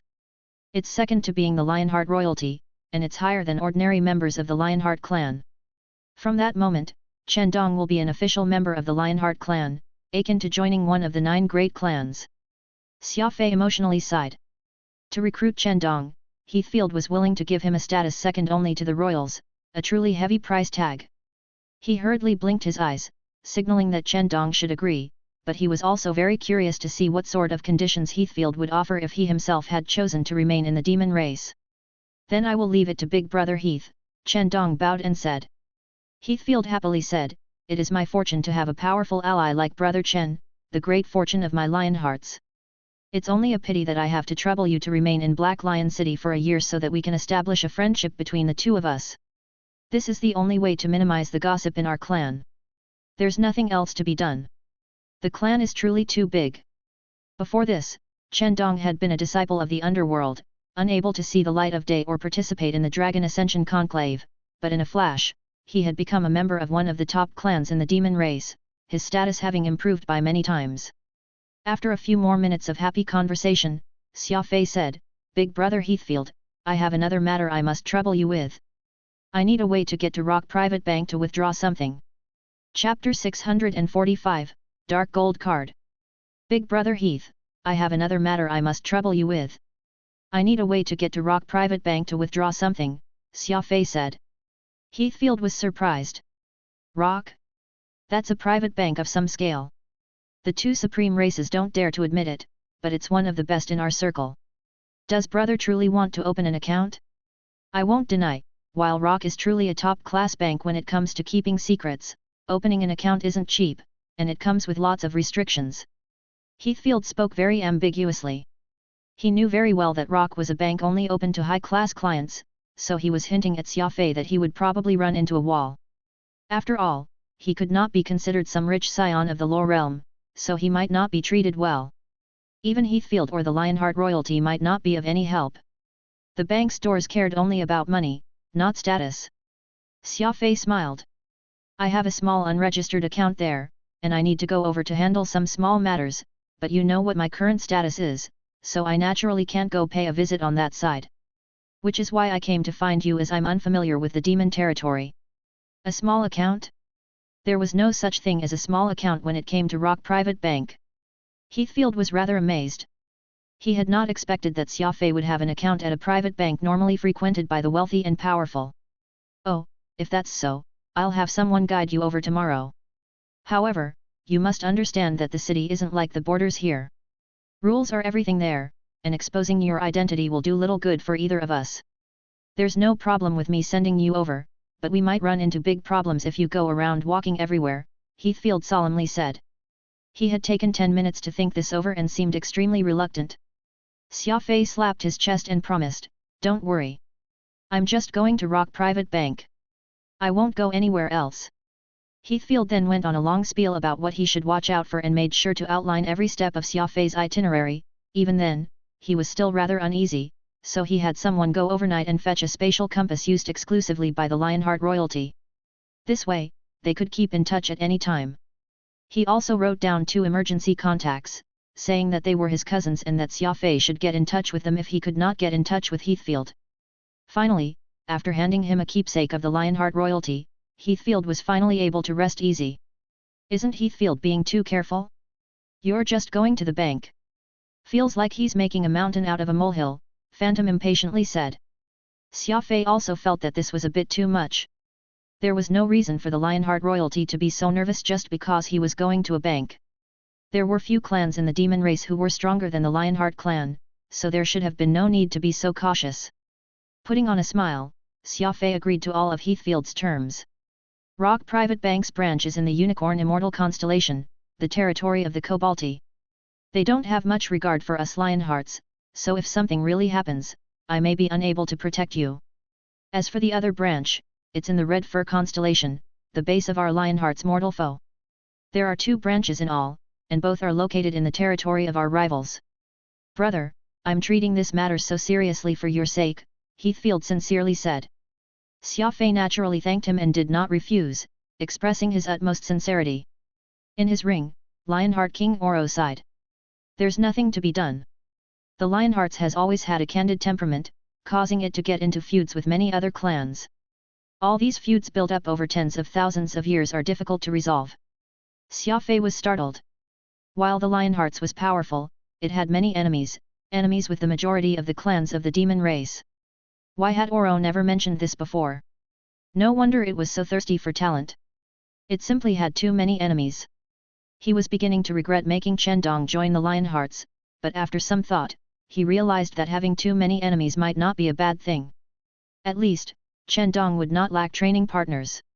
At night, Xia Fei and Chen Dong stayed in the same room. It was already settled that Chen Dong would be joining the Lionhearts, so they would not have many opportunities to meet after this. The 2 brothers had decided to use this chance to talk. Thank you. Chen Dong lay in bed, his hands behind his head. The demon race isn't as scary as I thought it would be, and the Lionhearts really are comparable to the 9 great clans of the White Horse constellation. This is an opportunity for me, so thank you for bringing me here. Xia Fei chuckled. Never speak about anything in absolute terms. You heard my conversation with Heathfield today. The Lionhearts are strong, yes, but it has a lot of enemies. If you really do end up as a powerful general of the clan, you may not have a lot of free time. Chen Dong casually said, and here I thought you'd bring up something serious. You know what sort of person I am, right? I'm always looking for a fight. Xia Fei replied, I know you like fighting, but you don't like killing people. In the lore realm, you probably won't have a choice but to kill. Do you know that, though our cultivation is similar, I have the upper hand against you? Chen Dong chuckled. Because you've got a lot of good toys. I must say, owning both the holy beast Shatterstar and an immemorial mystical armament, your luck is just a little too good. Xia Fei shook his head. It's not as easy as it looks. Taming Furball took several days and several nights, and I almost vomited blood and died. Getting Peacock Blue was also a challenging journey. I almost despaired in the last battle against the Insectoid King, UTI. I bled a lot of blood for each of these things. Chen Dong replied, I get it now. In truth, you're even crazier than me, more willing to gamble, possessing greater guts. Thus, while you haven't been able to catch up to me in cultivation, you've always been better than me. I have a place to go now, but what are your plans? Chen Dong asked. Xia Fei narrowed his eyes. I'm not considering anything else until I kill my enemies. Chen Dong said nothing. Xia Fei's enemies were so mysterious and so powerful that killing those fellows hiding in the shadows would not be easy. It was time to head to Rock Private Bank and open the Atlantean Vault. Xia Fei was rather excited. After breakfast, Heathfield called his personal guard captain, Reese. He was the same person who would be teaching Chen Dong the Law of Darkness. Reese was not as tall as Heathfield, but he was nevertheless nearly 4 meters. He was a powerful fighter with a good head on his shoulders. When Heathfield told him what was going on, he immediately understood and nodded without a word. Xia Fei took a Lionheart's mask and went out as one of Reese's subordinates, using the spatial compass to travel to the Unicorn Immortal constellation. Reese's spatial compass was not a precision series, so for fear of a coordinate error, they arrived at a clearing outside the city and then took a vehicle to Rock Private Bank. There were many strange blue-skinned people on the road. They were not very tall, their eyes bulged out like fish, and their ears were long and erect. Even the driver of the taxi was of this species. Presumably, these were the Kobolti who were quarreling with the Lionhearts. The city was not built in an ancient style like the White Horse constellation was, but it had its own unique traits. There were translucent blue buildings all over the place, with pointed towers the most prominent of all. It appeared like something out of a fantasy. It was not long before Xia Fei and Reese arrived at their destination. The special masks worn by the Lionhearts caused the pedestrians to shoot strange glances at them. This is Rock Private Bank. I will wait for you here at the entrance. Please do not wander off, Reese said. Xia Fei nodded. Relax. I'll come out once I'm done with my business. I won't go anywhere else. Reese added, Lord Heathfield has already gotten in touch with the bank's president, Howlier. Once you're inside, you should go and find him and may direct any questions to him. Remember, keep the mask on at all times. Rock Private Bank was unremarkable from the outside. It had an old-fashioned wooden revolving door and the front courtyard was empty. It was so inconspicuous that it was almost too much. Xia Fei pushed on the door and entered, upon which, the clients in the bank immediately stared at him, some cold pairs of eyes watching him with hostility. Xia Fei had already expected this kind of treatment, so he did not panic. Looking around, he saw several grey-skinned creatures not even 1.5 meters tall standing behind the tall counters. Men or women, young or old, their faces were wrinkled and their hair was sparse, making it difficult to determine their ages. Many of them were even wearing old-fashioned spectacles and sleeve covers on their arms. The clients carrying out business at the windows were mostly kobolti, and there were also 3 strange fellows, tall and thin, with sharp noses and wearing big black robes. They looked like wizards out of fairy tales. "Sir, what sort of assistance do you require?" a receptionist came up and asked. "I'm looking for President Howlier. Please tell him that I'm from Black Lion City." The receptionist hesitated, but after telling Xia Fei to wait at a seat, they quickly went upstairs to report. I suddenly remembered a story.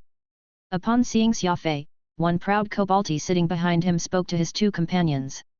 He was not that old and was dressed exquisitely, placing him as the rich scion of some clan. "What story? Hurry up and tell us already," one of his companions asked, a mischievous smile on his face. The proud kobolti put down the newspaper in his hand and said, "One kobolti, one tutor, and one lionheart were taking a bath together, but a skunk ran. The kobolti immediately couldn't take the smell and rushed out of the bathroom. A few minutes later, the tutor was also smoked out, leaving the lionheart and the skunk inside." The proud young man paused, casting a glance at Xia Fei. "After that? Was that lionheart also smoked out?" his companions anxiously asked. Smiling, the proud scion answered, "After 5 minutes, the skunk couldn't take it anymore and ran out." "Ha ha ha ha!" Everyone burst into laughter. This was an old joke which made fun of the lionhearts, and almost every kobolti had heard of it. They were intentionally mocking Xia Fei. Alas, Xia Fei was not actually part of the lionhearts, so he was neither infuriated nor driven to make a rash decision. The young scion was very disappointed. He pursed his lips and said, "Lions are lions," utterly lacking in a sense of humor. A few moments later, the receptionist returned with a short man wearing glasses. He had the symbol of a rolling rock on his chest, identifying him as an employee. "The president is in a meeting, so he ordered me to attend to you. Please follow me," the short man rubbed his hands and said. Xia Fei was about to stand up when that kobolti scion coldly snorted. The Rock Private Bank established its branch on kobolti territory, so why should the kobolti stand in line while stinky lions like this one get special treatment? The dozen or so kobolti clients in the bank all looked over with critical eyes, and the bank employees were also put in a difficult spot. It truly was the bank's rule to serve on a first-come first-serve basis.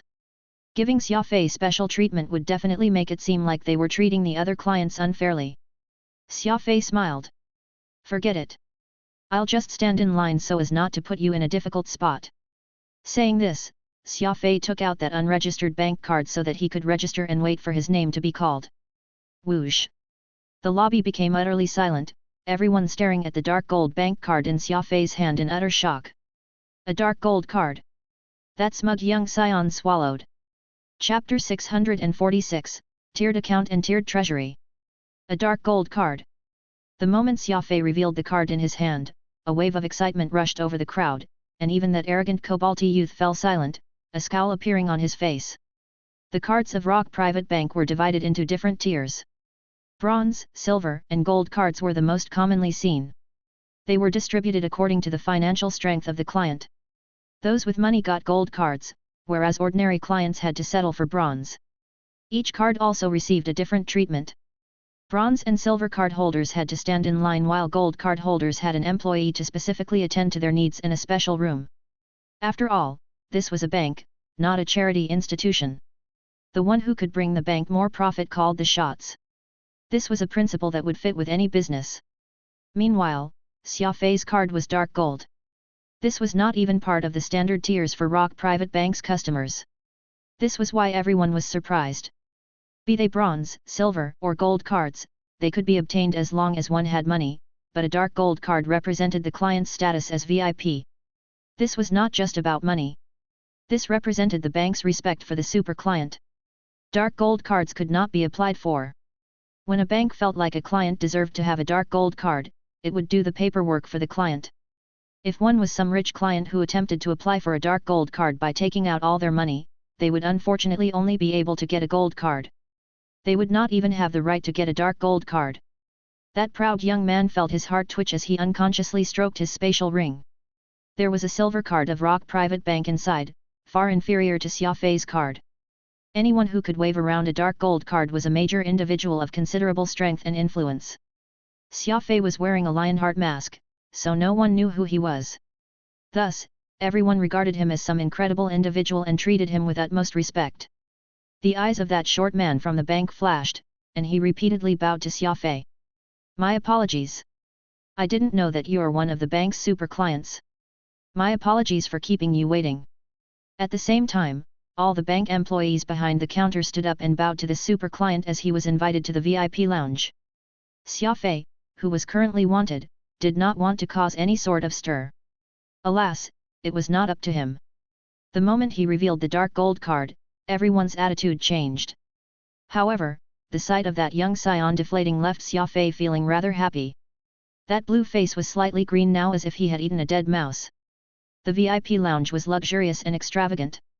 The moment Xia Fei sat down, he was immediately served tea and snacks and asked about how he was doing. It was completely different from the treatment received by those waiting in line outside. The short man respectfully took Xia Fei's card, saying that he needed to verify it.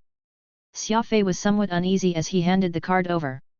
After all, this card was not his, so anyone would feel a little guilty. Why didn't you tell me earlier that this bank card represented a big client? Xia Fei asked Oro. Oro was confused. Isn't it just an ordinary card? Why the big stir? If I took out my black card, they would all be scared to death. Xia Fei was rendered speechless. He had almost forgotten that Oro was the Lionheart King. He was a major figure of the two supreme races, and what seemed ordinary in his eyes was not ordinary at all in the eyes of others. As for that black card he spoke, who knew what that represented? If they had access to the VIP lounge, the Atlantean clan must have had a significant deposit. I wonder how much money they have in their account. Xia Fei excitedly muttered. A few moments later, the employee entered the VIP lounge, bowed, and offered the dark gold card with both hands. My apologies. Your account is very old, so it will take some time to look up the information. Xia Fei nodded. The Atlanteans had been chased for tens of thousands years, and the account had been opened in their golden age, so it had probably been there for some time. Do you require any assistance? The employee asked. Xia Fei considered the question and then asked, I'd like to know the account's remaining balance and also take a look at the safety deposit box.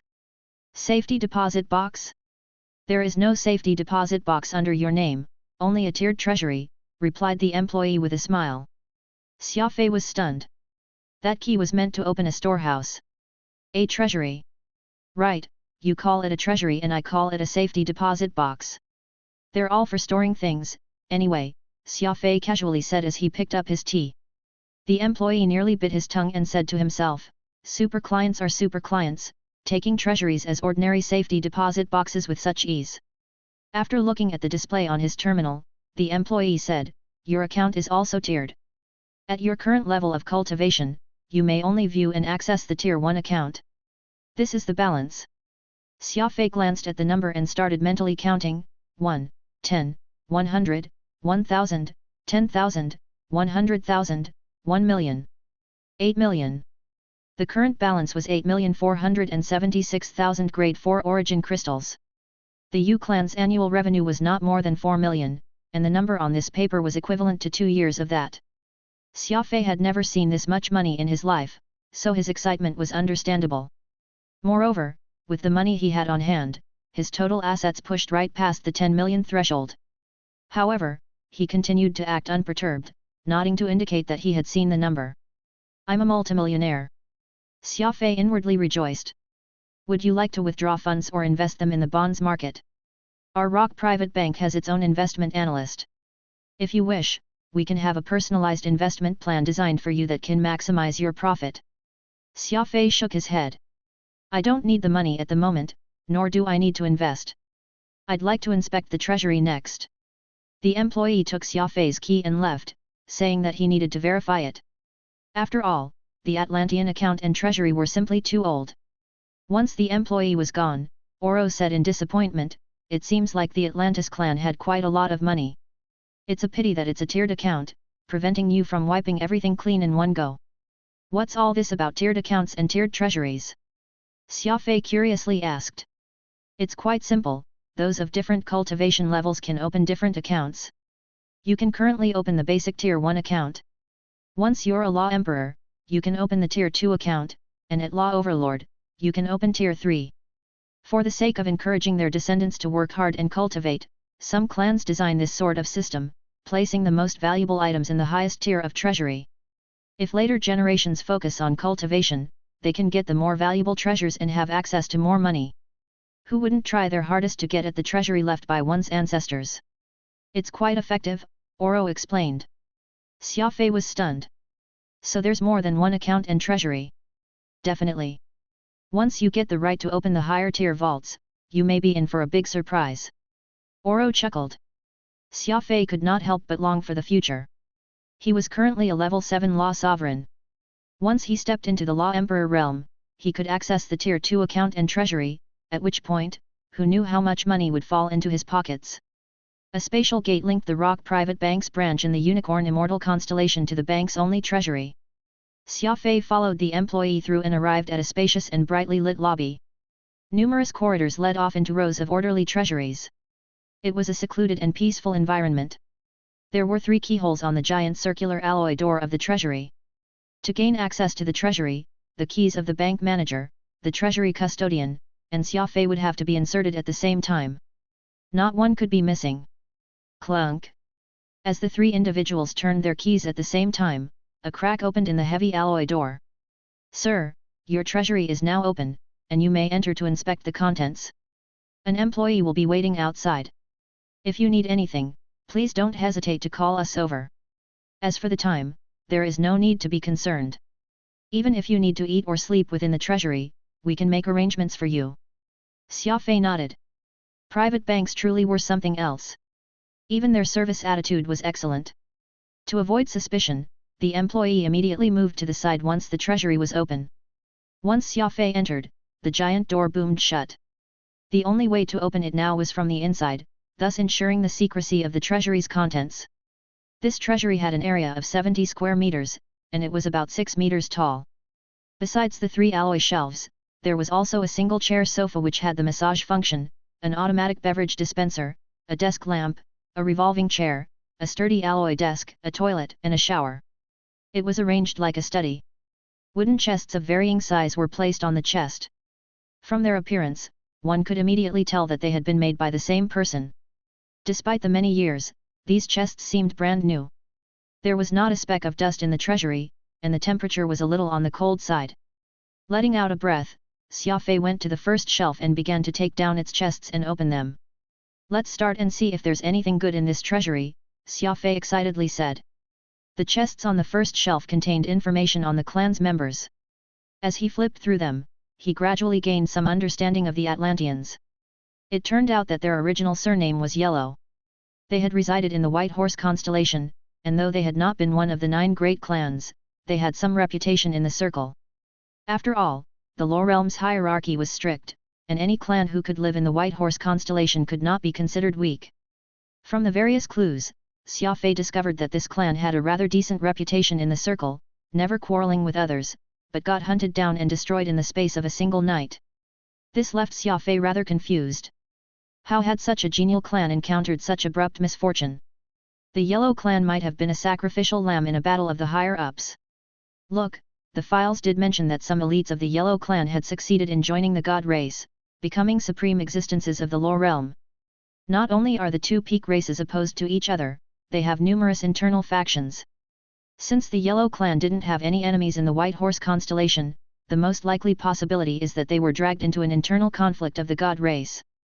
Things like this happen all the time. Even a great clan can sometimes be inexplicably wiped out in a single night. After all, the Lower Realm is a man-eat-man place, Oro said. Xia Fei nodded. He placed the last chest back on the shelf and moved on to the second. The second shelf contained techniques. Xia Fei exclaimed as he opened a chest. Law of Space, Compass Storm. It's a Tier 3 combat technique. Trash. Throw it away, Oro frowned and said.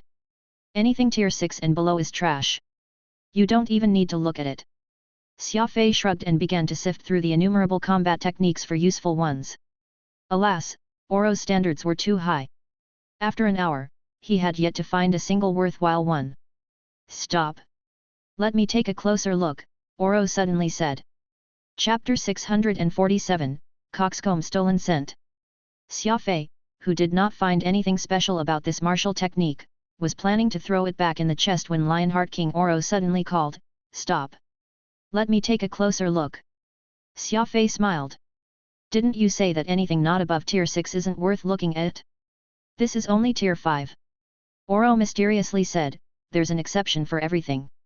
I recalled that you have a martial technique that uses the law of space to simulate atmospheric change. Xia Fei nodded. I do. It's called Chain Blockade, a Tier 3 martial technique. How far have you studied it?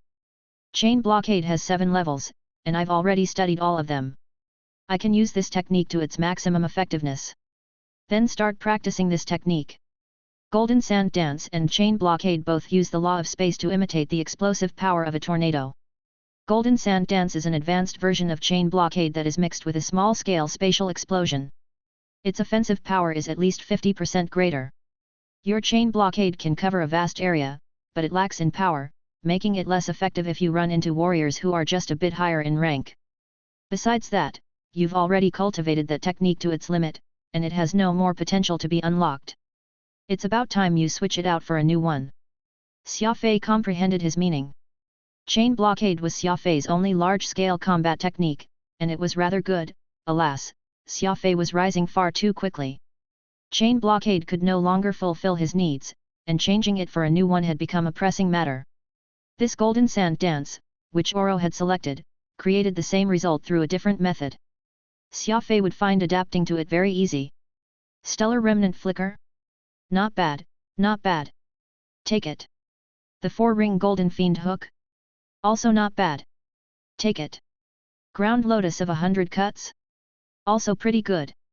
Leaving it here would be too much of a pity. Xia Fei was dazzled. The chest he had opened next was filled with numerous Tier 4 and even Tier 5 techniques. In a flash, Oro had told Xia Fei to take out 99. The vast majority of them were Tier 5. A large pile of martial techniques in hand, Xia Fei frowned. So many? How long would it take me to finish cultivating them all? Back on Earth, we have a saying, don't bite off more than you can chew.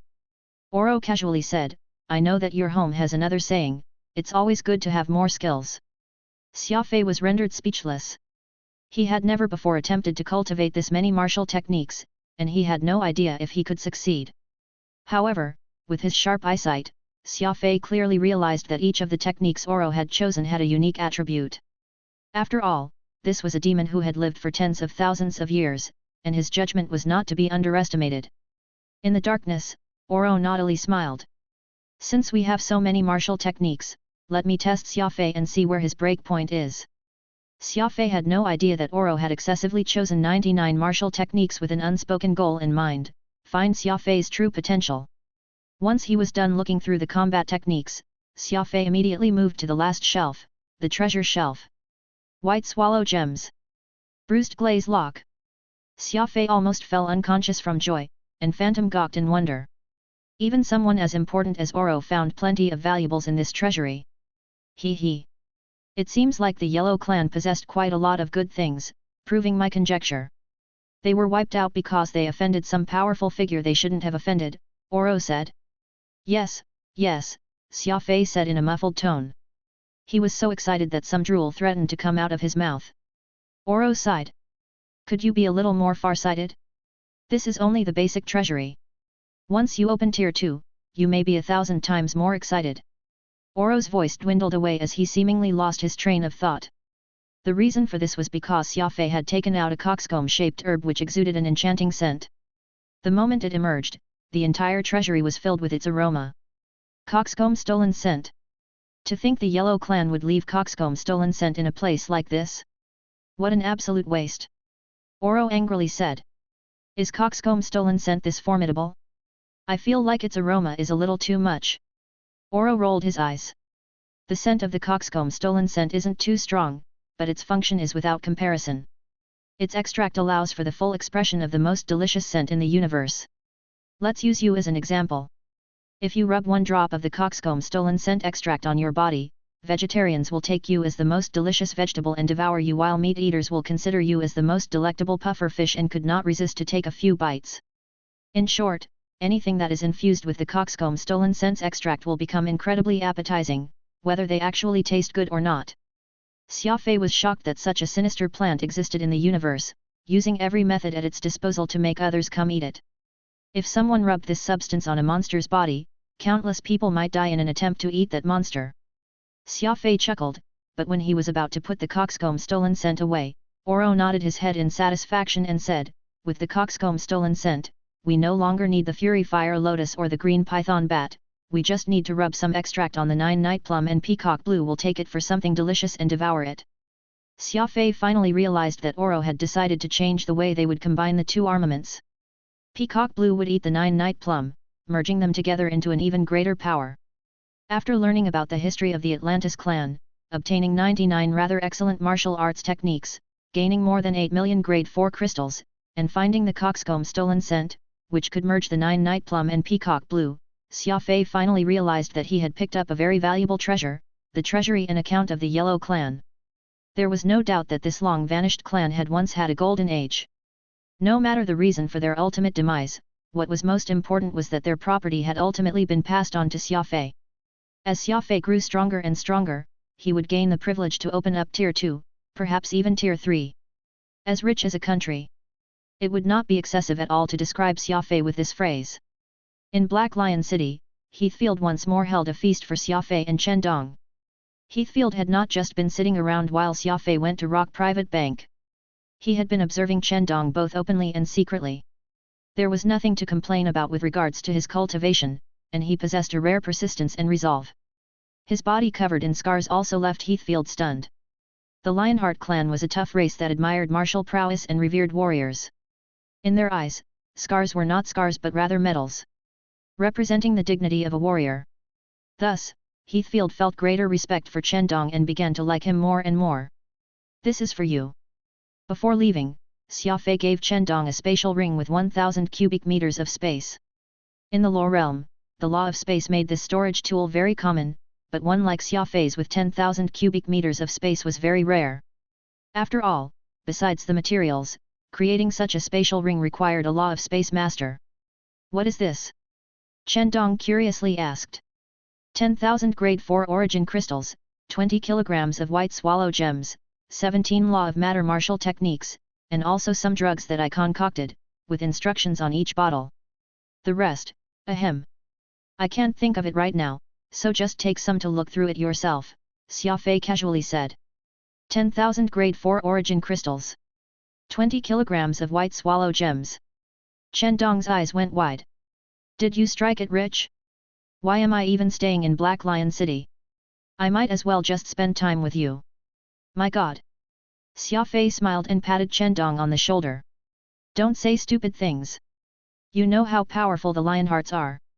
It's difficult to get the favor of Heathfield, and your future prospects are limitless. It's far better than being with me in all my troubles. That's true. You've got so many troubles coming one after another that even I feel worried for you. When is it all going to end? Chen Dong scratched his head. I'll take the white swallow gems and martial techniques, but I don't need the money. I don't need to spend any money to cultivate in this place, so what am I going to do with it? Take it just in case. The lore realm is a cruel and crazy place. In front of Oro, Xia Fei found it awkward to say too much, so he could only remind Chen Dong of the lore realm's man-eat-man reality. After what had happened with Yu Hua, Xia Fei found it hard to trust anyone in this place. Mere thanks isn't enough to express my gratitude. Whenever you plan to deal with those people who are trying to kill you, tell me. I swear on my name that I will help, call me a gutless coward if I hesitate. Chen Dong slapped his chest and declared. Xia Fei chuckled. If I don't ask for your help, then I'm not Xia Fei. Anyone who brings me displeasure will receive 10 times the pain in return. After returning to Metal City and seeing how Avril was doing, Xia Fei got to work. Following Oro's instructions, he had a room with tough walls constructed. Fusing two immemorial mystical armaments was no easy task. One must be as cautious as possible when having these two apex plants devour each other so that they could merge together into a brand new, heaven-defying weapon. Not even Xia Fei could take on the consequences of a mishap. Sentinel Goddess Sophie once more asked for Phantom, but Xia Fei still had no idea what this odd pairing was up to. Even more strangely was that Phantom did not reject her at all. The first time Xia Fei left Phantom with the Sentinel Goddess, Phantom had been on the verge of tears, but now, Phantom was more than happy to accompany Sophie. Xia Fei had asked them what they were up to, but their lips were tightly sealed. Afterward, Xia Fei decided to just ignore them. Nothing was more important than having Peacock Blue absorb the 9-night plum, and Xia Fei was looking forward to seeing what Peacock Blue would look like once it was all said and done. The robots lived up to their reputation for efficiency, and in 3 days, they had finished constructing a 4-story alloy dome on the outskirts of the city. Not only was this building tough, it was so airtight that not even an air molecule could escape. The dome was sealed. Xia Fei, wearing edgeless, stood in front of a drug compounding apparatus. Letting out a breath, Xia Fei sternly said. Let's get started. I'm ready. Oro nodded, his brows furrowing together as he seriously said, then let's begin the first step, extracting the juice of the coxcomb stolen scent. Chapter 648, The Synthesis Crisis. Xia Fei had a small bottle of liquid in his hand. The coxcomb stolen scent juice was not poisonous in of itself, but it could make someone die an extremely miserable death. The light purple liquid was translucent, and there were quite a few yellow impurities mixed in. According to normal practice, Xia Fei, who was well versed in medicinal practices, would not only observe the viscosity and color of the liquid but would also test the liquid through scent and taste. However, this time, Xia Fei did not dare to do this. Such an insidious liquid could not be allowed to have the slightest contact with his body. Fortunately, he had taken the appropriate defensive measures, and there had been no mishaps when extracting the liquid of the coxcomb stolen scent.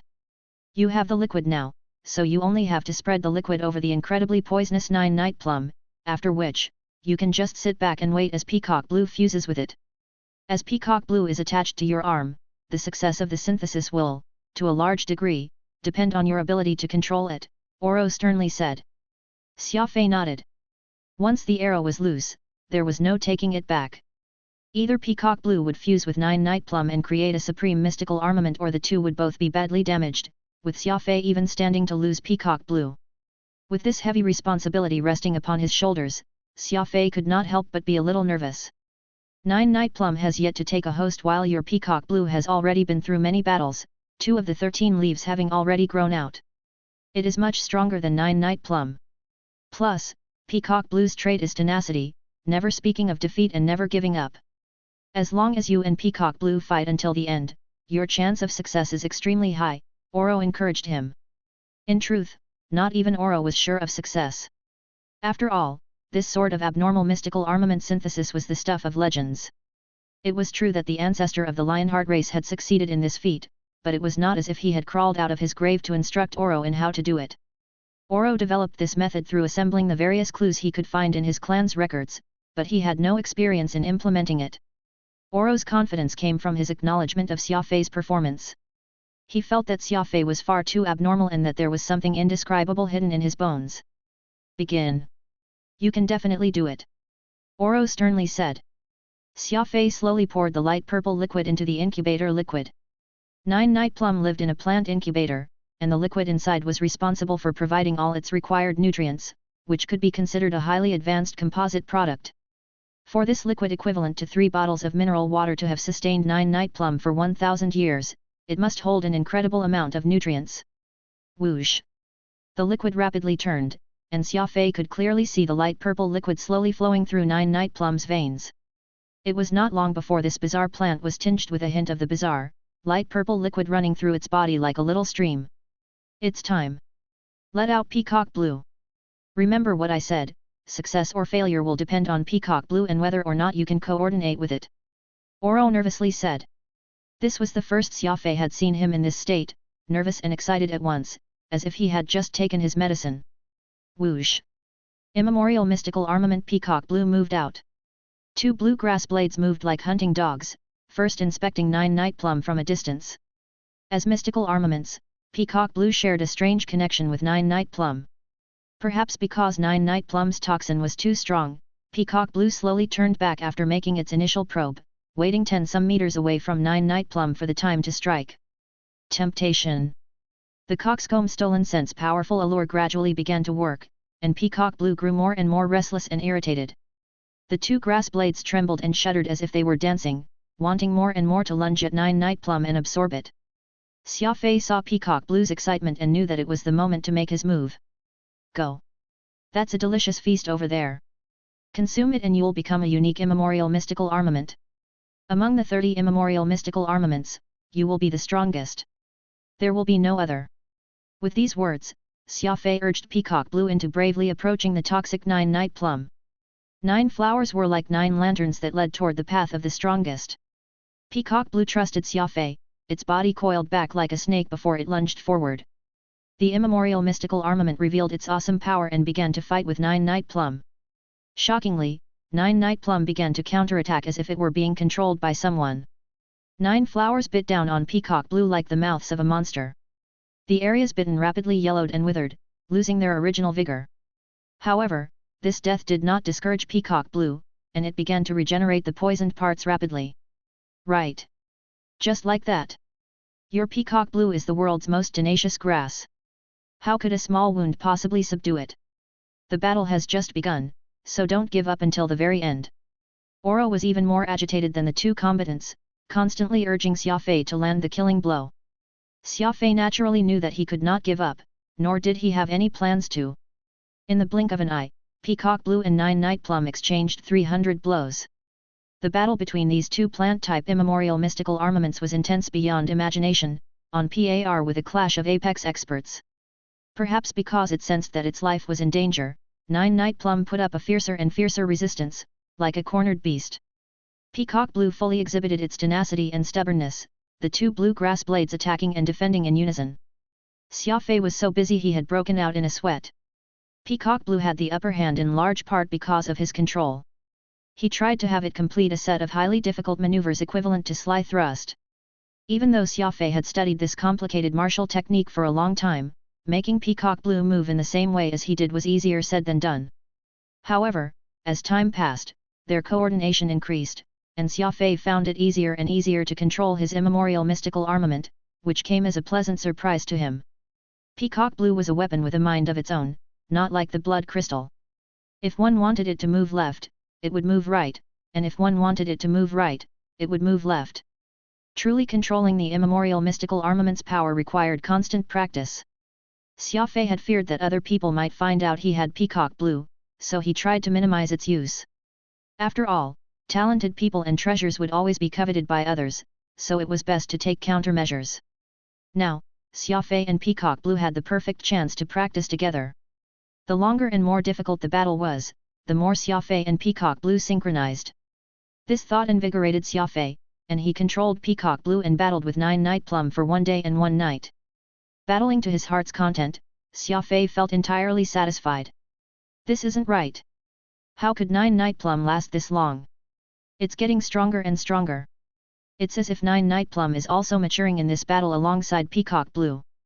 Xia Fei frowned and said. Oro nonchalantly said, 9 Night Plum is still an immemorial mystical armament, so it's only normal that it will mature. Besides, the stronger 9 Night Plum is, the stronger Peacock Blue will be once it subdues it. This is a good thing. Xia Fei nodded, but he still felt inexplicably nervous. This was because 9 Night Plum had become extremely frenzied, brimming with a desire for blood. 2 more days and nights passed, and a large pile of empty crystals had gathered at Xia Fei's feet. The battle was so intense that he needed to recharge his energy constantly. In any case, he had plenty of crystals in the bank, so Xia Fei decided to go all out. This was the advantage of having money. One could eat whatever and however much they wanted. Amid the battle, there was suddenly a new development. Nine Night Plum began to grow crazily from 2 some meters tall to 100 meters. It was on the verge of reaching the top of the alloy dome. Xia Fei's brows furrowed and swiftly jumped away while staring at the frenzied Nine Night Plum. What's going on? Oh, no. I was so focused on Peacock Blue's battle with Nine Night Plum that I forgot to tell you about the Coxcomb Stolen Sense 72-hour mutation, Oro said with some remorse. What mutation? What 72 hours? The Coxcomb Stolen Sense liquid can not only trigger one's desires but can also harness the potential energy in the victim's body. 72 hours have now passed, so Nine Night Plum will unleash all of its potential and will fight until not a shred of life remains in it. Xia Fei was stunned. Nine Night Plum was an immemorial mystical armament. It was impossible to say how much potential energy it contained or how much more powerful this savage Nine Night Plum was now. Too terrifying. Too bloodthirsty. Peacock Blue's grass blades were being torn apart. If this continued, Nine Night Plum would ultimately die after unleashing all of its potential, an enormous loss. Xia Fei could not just stand back and watch as his plan to fuse the immemorial mystical armaments failed and Nine Night Plum turned to ash. There isn't much time left. I'm going all in. Xia Fei roared, and Peacock Blue suddenly grew to a length of 500 meters. The giant blades of grass became like steel, sweeping, hacking, cutting, and thrusting. Each move contained incredible force. After 3 days and nights of constant wearing away, Xia Fei had developed some basic understanding with this immemorial mystical armament. Its power was simply immense. Alas, the potential energy of Nine Night Plum was also incredible, and Xia Fei and Peacock Blue were unable to do anything to this most poisonous plant. Its body was still growing, already at 150 meters. The alloy dome began to groan. This was a 4-layer defense, the most advanced defense the robots could develop. This was how powerful Nine Night Plum was. The seconds continued to pass, and Xia Fei no longer had time to delay. Nine Night Plum was on the verge of withering away. To him, waste was a crime, let alone wasting an immemorial mystical armament. Suddenly, Xia Fei had a terrifying idea. If there was anything that could flip around the universe, it was the law of primal chaos. That unreasonable energy that could reverse black and white. Take this! Xia Fei bellowed. He would rather risk the unknowns of the law of primal chaos than waste this precious immemorial mystical armament. Whether it was a blessing or a curse, he would have to take the gamble first, and Xia Fei was willing to take this gamble. No! Oro exclaimed. The last time you used this strange law, you created the heaven-defying blood crystal. There's no telling what will happen if you use it on 2 immemorial mystical armaments. At worst, you can just give up. You will still have Peacock Blue at least. I don't like giving up. Xia Fei's response was simple and it echoed out loud. Chapter 649, Peacock Blue's Promotion. Once the rumbling beneath the alloy dome subsided, Xia Fei looked in a daze at the 2 bizarre objects tied around his arm. Peacock Blue's form had completely changed. It was still blue, but its blades of grass had become much thinner and were now covered in thorns. Compared to the blades of grass from before, they were now much heavier, yet they were as agile as ever. No matter what Xia Fei had them do, they would quickly respond. I told you not to use that weird law, but you didn't listen. Look at what happened. Peacock Blue is no longer like a weed, but like a weapon, Xia Fei sternly said. Oro hesitated for a while as he tried to find the right word. In the end, it was Xia Fei's words that reminded him again. Yes, Peacock Blue had left the domain of plants and was getting closer to the domain of weapons. Its strength and agility had both been boosted, and it possessed a sharpness it had not had before. Those hooked thorns could tear away large chunks of flesh from the opponent if they snagged on. The rare and valuable Peacock Blue had evolved, but that stubborn nature was still there. After a long daze, Oro pensively said, now that you mention it, Peacock Blue really is more like a weapon. It's like 2 lethal whips. Xia Fei added, and it's also poisonous. The dome fell silent. Not that it was bad for Peacock Blue to become closer to a weapon, they just were not that used to its new appearance. Could this be a possibility? Once the nature-type immemorial mystical armaments are merged, they will ultimately become weapons carrying the 5 great attributes. While Peacock Blue was strong in the past, it appeared like a plant and wasn't as savage-looking as it is now, Xia Fei said as he pondered. He was this sort of unconventional thinker who believed that anything in the universe was possible. Oro was about to argue but stopped. He realized that he had no basis with which to argue against Xia Fei. After all, no one had seen the ultimate form of all of the immemorial mystical armaments fused together, and he could see with his 2 eyes that peacock blue seemed more like a weapon now. Is it really as Xia Fei said?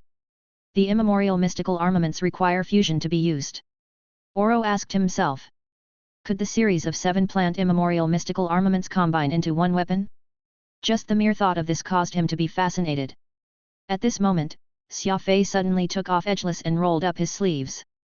A new blade of grass slowly began to sprout, ultimately becoming a 3rd blade of grass, exactly like the other 2. It promoted. Peacock blue has grown out its 3rd blade of grass. Oro said in shock. The intense battle had hastened Peacock blue's maturation, and now, 3 of the 13 blades of grass had grown out. It was yet another step closer to exhibiting its full strength. While it was just 1 blade of grass, this was a big step for Peacock blue. After all, Peacock blue had merged with another immemorial mystical armament and was also merged with the Peacock blue, creating a completely new kind of immemorial mystical armament. This was undoubtedly an unprecedented feat, for not even the ancients had known about the law of primal chaos. Xia Fei, when are you going to tell what that law is? It's too heaven-defying. Oro very seriously said. Xia Fei naturally had to keep such an important and heaven-defying law a secret. Besides him and Phantom, no one else could know about it, so Xia Fei naturally ignored Lionheart King Oro's question. However, Xia Fei had begun to wonder. The law of primal chaos of the black and white gods was so wondrous, so why did the Lore Realm know nothing about it? Alas, Xia Fei had yet to interact with the 2 peak races, so he was unable to find an answer in the meantime. He could only continue keeping this secret and remaining in his confusion. With 9 night plum subdued and Peacock blue sporting a new blade of grass, Xia Fei was in a great mood. He went to the dining room and had 15 bowls of fried paste noodles. Avril kept him company and ate a little, but it seemed like no one enjoyed this simple food as passionately as Xia Fei. After the last cucumber slice entered Xia Fei's tummy, he smiled in satisfaction.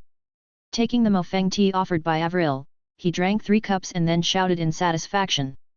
It seems like you are really in love with the food, with the way you ate, it's as if you've been starved for a week. Avril propped up her chin on her hands and looked in a daze at Xia Fei. The sight of this man wolfing down Zhejiang noodles always made Avril happy, and to her, watching Xia Fei eat was a rather enjoyable experience. Even though Avril usually ate little, she felt like she had more appetite today after watching this, so she also ate some more. They whispered sweet nothings to each other, and then Xia Fei returned to the cultivation chamber while Avril went to work on her law of life. However, she still had no idea what she was working on every day. Out of her trust for Xia Fei, she did not even ask any questions and simply buried herself in her training. Every day, besides his cultivation, Xia Fei would use 4 hours to study combat techniques. Oro had told him to bring back nearly 100 combat techniques, and anyone would feel pressured by so much work. When cultivating the law of primal chaos, Xia Fei would close his spatial ring to prevent Oro from peeping.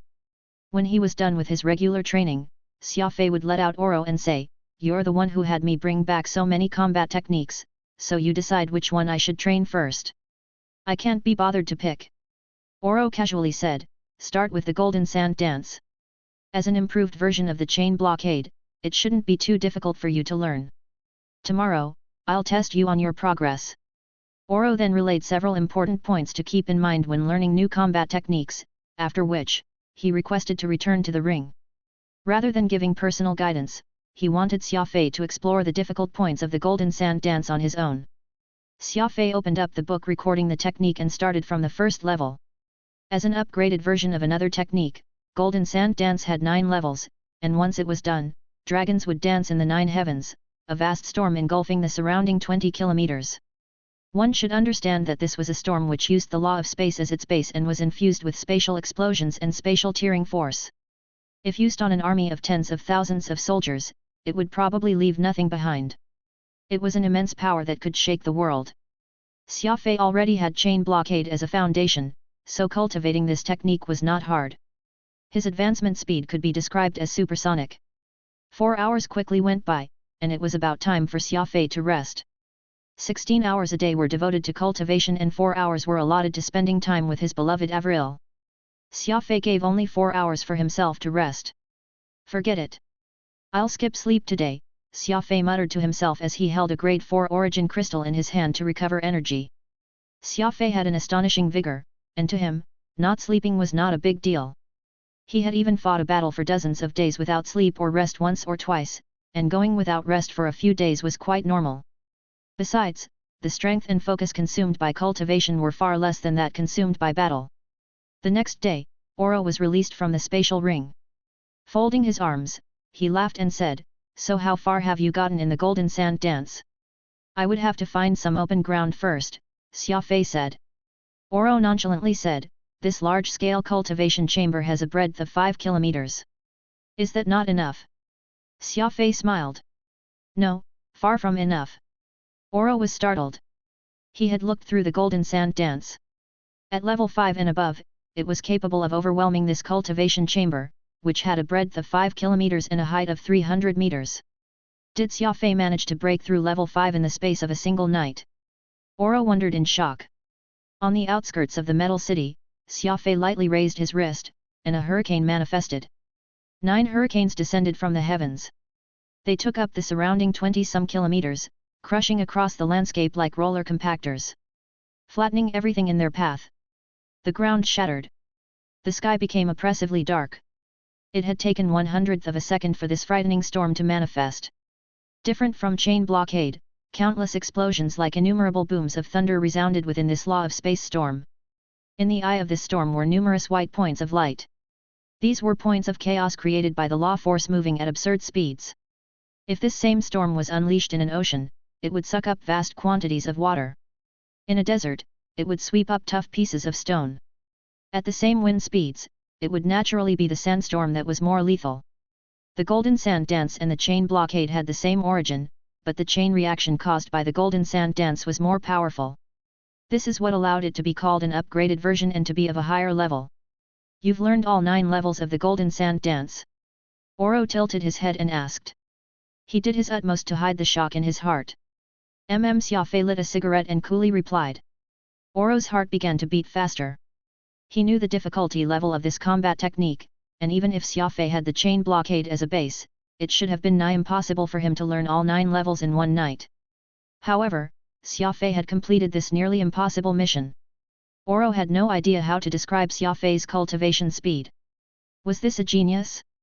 No, this was a super genius. Oro dryly coughed as he continued restraining his shock. You've made good progress. I presume that you practiced extra yesterday. Xia Fei merely nodded. Oro loudly laughed, telling himself, I just knew that you practiced extra. Otherwise, there's no way you would have been able to progress this quickly. How much longer did you train for? Oro sternly asked. 2 hours, Xia Fei confessed. Oro's face turned helpless. 4 hours plus 2 was only 6 hours. Xia Fei needed to spend only this little time on a tier 5 combat technique.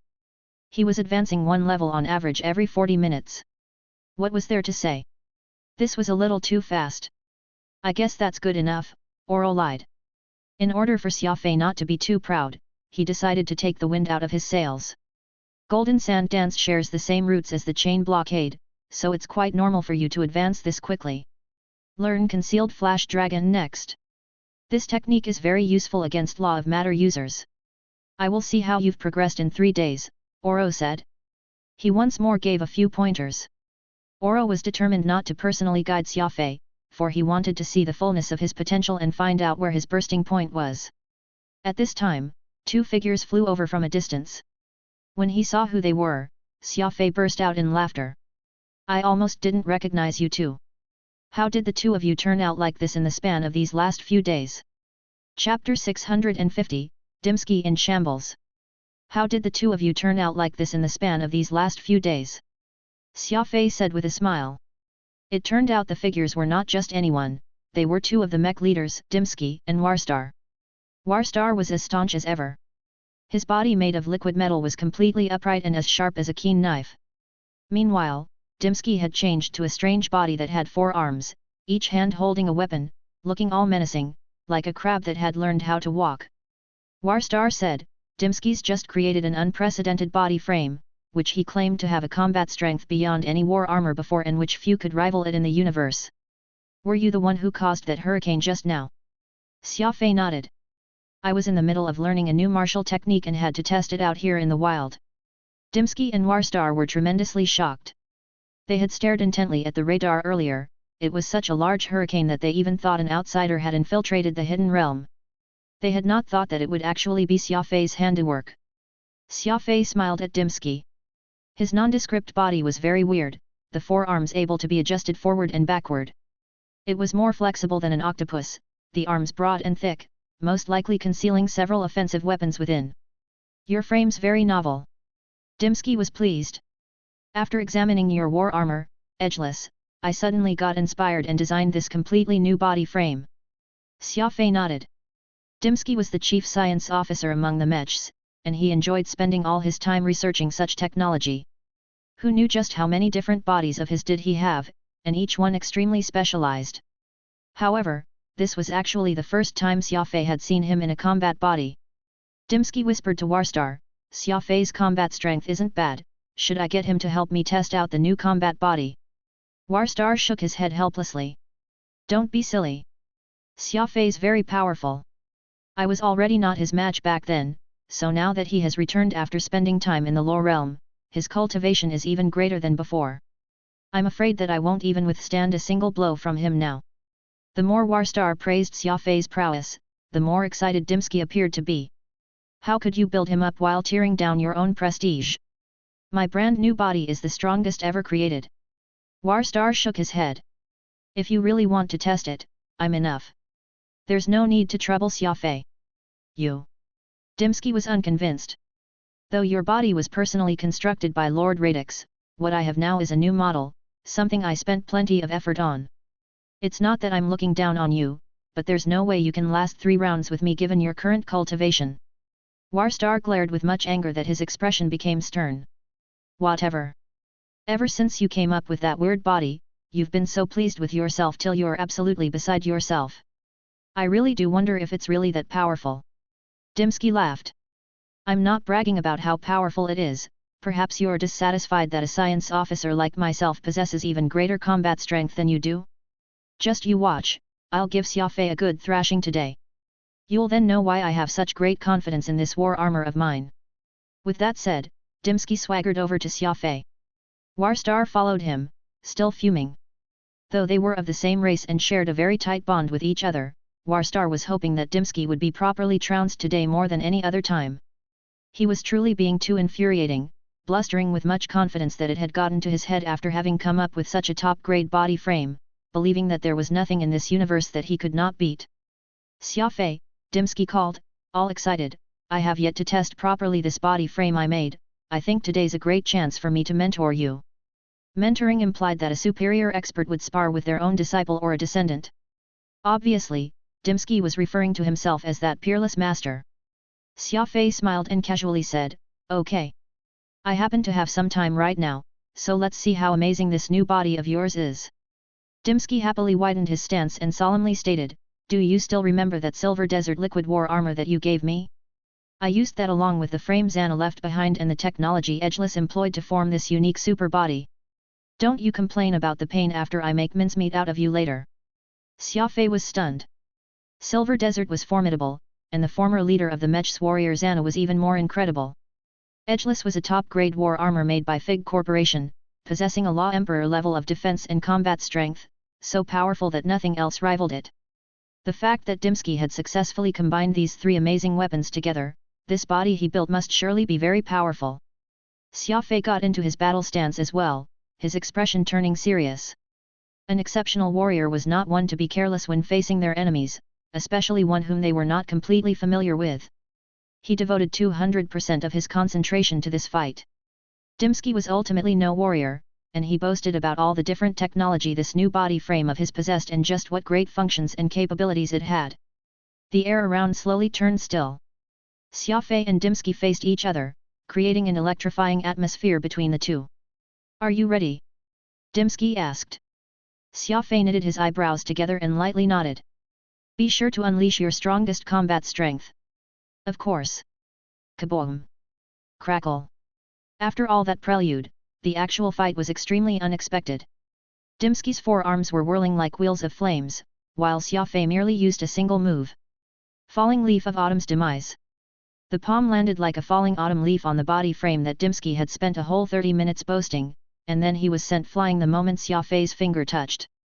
In the next moment, that body, which was the result of merging the three technological marvels and was the so-called culmination of his life's experience, was shattered into pieces. Everyone was startled. No one had imagined that Dimsky's new body would be left in such a terrible state after a single blow. Xia Fei had barely exerted any strength and Dimsky had already collapsed. The parts scattered everywhere, looking like a rain of metal. Clank! Dimsky's head came falling from high in the sky, bouncing a few times on the ground before rolling down into a gutter by the side, soaking in sewage. How about that? I already told you Xia Fei's very powerful, but you just wouldn't listen. See, now you've disgraced yourself until you're right in the gutter. You couldn't even withstand a single blow, yet you dared to claim I wouldn't be your match. You're even worse. Seeing Xia Fei become his proxy in venting out his frustration, Warstar happily fished Dimsky's head out from the dirty gutter. Dimsky merely opened his mouth, his head completely stained that he could not even recover from the great shock he had just experienced. Xia Fei sheepishly scratched his head. Don't look at me like that. You're the one who asked me to use my ultimate move. Besides, I haven't even used all my strength. Chunk. Dimsky's mouth finally shut, his two eyes looking at Xia Fei in great aggravation before he muttered, just what went wrong? What exactly went wrong? Warstar laughed. I know what went wrong. You do. Dimsky looked at Warstar doubtfully. Why don't you share it? Because you overestimated yourself. Warstar was laughing with glee, and only at this point did Xia Fei realize that the last remaining general of the Mechs actually had a sense of humor. He could not help but be even more impressed with the intelligence these Mechs possessed. Xia Fei was, of course, even more in awe of Radix, the one who created these AI robots. You don't know this, but ever since Dimsky built that frame of his, he's been nagging incessantly to my ears. I'm literally beside myself with happiness now that you've destroyed it, Warstar said, laughing endlessly. Dimsky's dirty head swapped back to that cockroach frame even as he sent for robots to help pick up the pieces, appearing to be somewhat dispirited. Xia Fei had dealt a fairly heavy blow to him, almost destroying what confidence Dimsky had. Xia Fei gave the matter some thought before saying, it's not that there's anything bad about that body frame, rather, there's some illogicality with how you designed it. After all, you're no warrior, and you're not versed in things like what sort of situation may occur during a fight, what's the most suitable form of defense, and what will be too much defense. It's hard to gauge the sense of proportion required without having experienced battle yourself. You should consult Warstar more in these aspects, he has plenty of combat experience. You can't expect to build a frame just hiding in the laboratory all day. You need to merge both theory and real combat. Dimsky turned to look at Xia Fei earnestly. By what you're saying, does that mean that my body isn't without its merits? Xia Fei nodded meaningfully. But of course. The standard of your design is fairly high and will definitely be considered a top-grade masterpiece. You just need to make certain modifications to some details and it will be improved. Plus, if you were to give this frame to Warstar, the result of the fight wouldn't be anything like what had just happened. Watching as Dimsky depart with Warstar in animated discussion, Lionheart Emperor Oro said, you're really an expert when it comes to psychological warfare. The two robots were originally at loggerheads, yet you easily diffused the contradiction between the two. Now, they've even become more bonded with each other. Xia Fei replied, if I didn't be open about it, Dimsky would forever bear that knot in his heart. I was telling the truth, too, that new frame he designed really does have flaws. Besides, the closer Dimsky and Warstar are, the more beneficial it will be for me. This is the ending that everyone would hope to see. Oro nodded, making a note to himself, Xia Fei knows how to console his subordinates, and that's a good trait to have. Concealed Flash Dragon, a Tier 5 Law of Space martial technique. This martial technique was very unique, completely different from anything that Xia Fei had learned in the past. It was a sort of hidden law power that directed law force right into the ground, becoming like a monster buried under the soil that would break through when the enemy least expected it. It was a singular heavy attack on the opponent. Xia Fei had no experience in such things, so all he could do was stumble his way through, overcoming the difficulties one by one. 3 days later, it was time to review the results of his training under the old demon Oro. Golden Sand Dance is the advancement of chain traversal.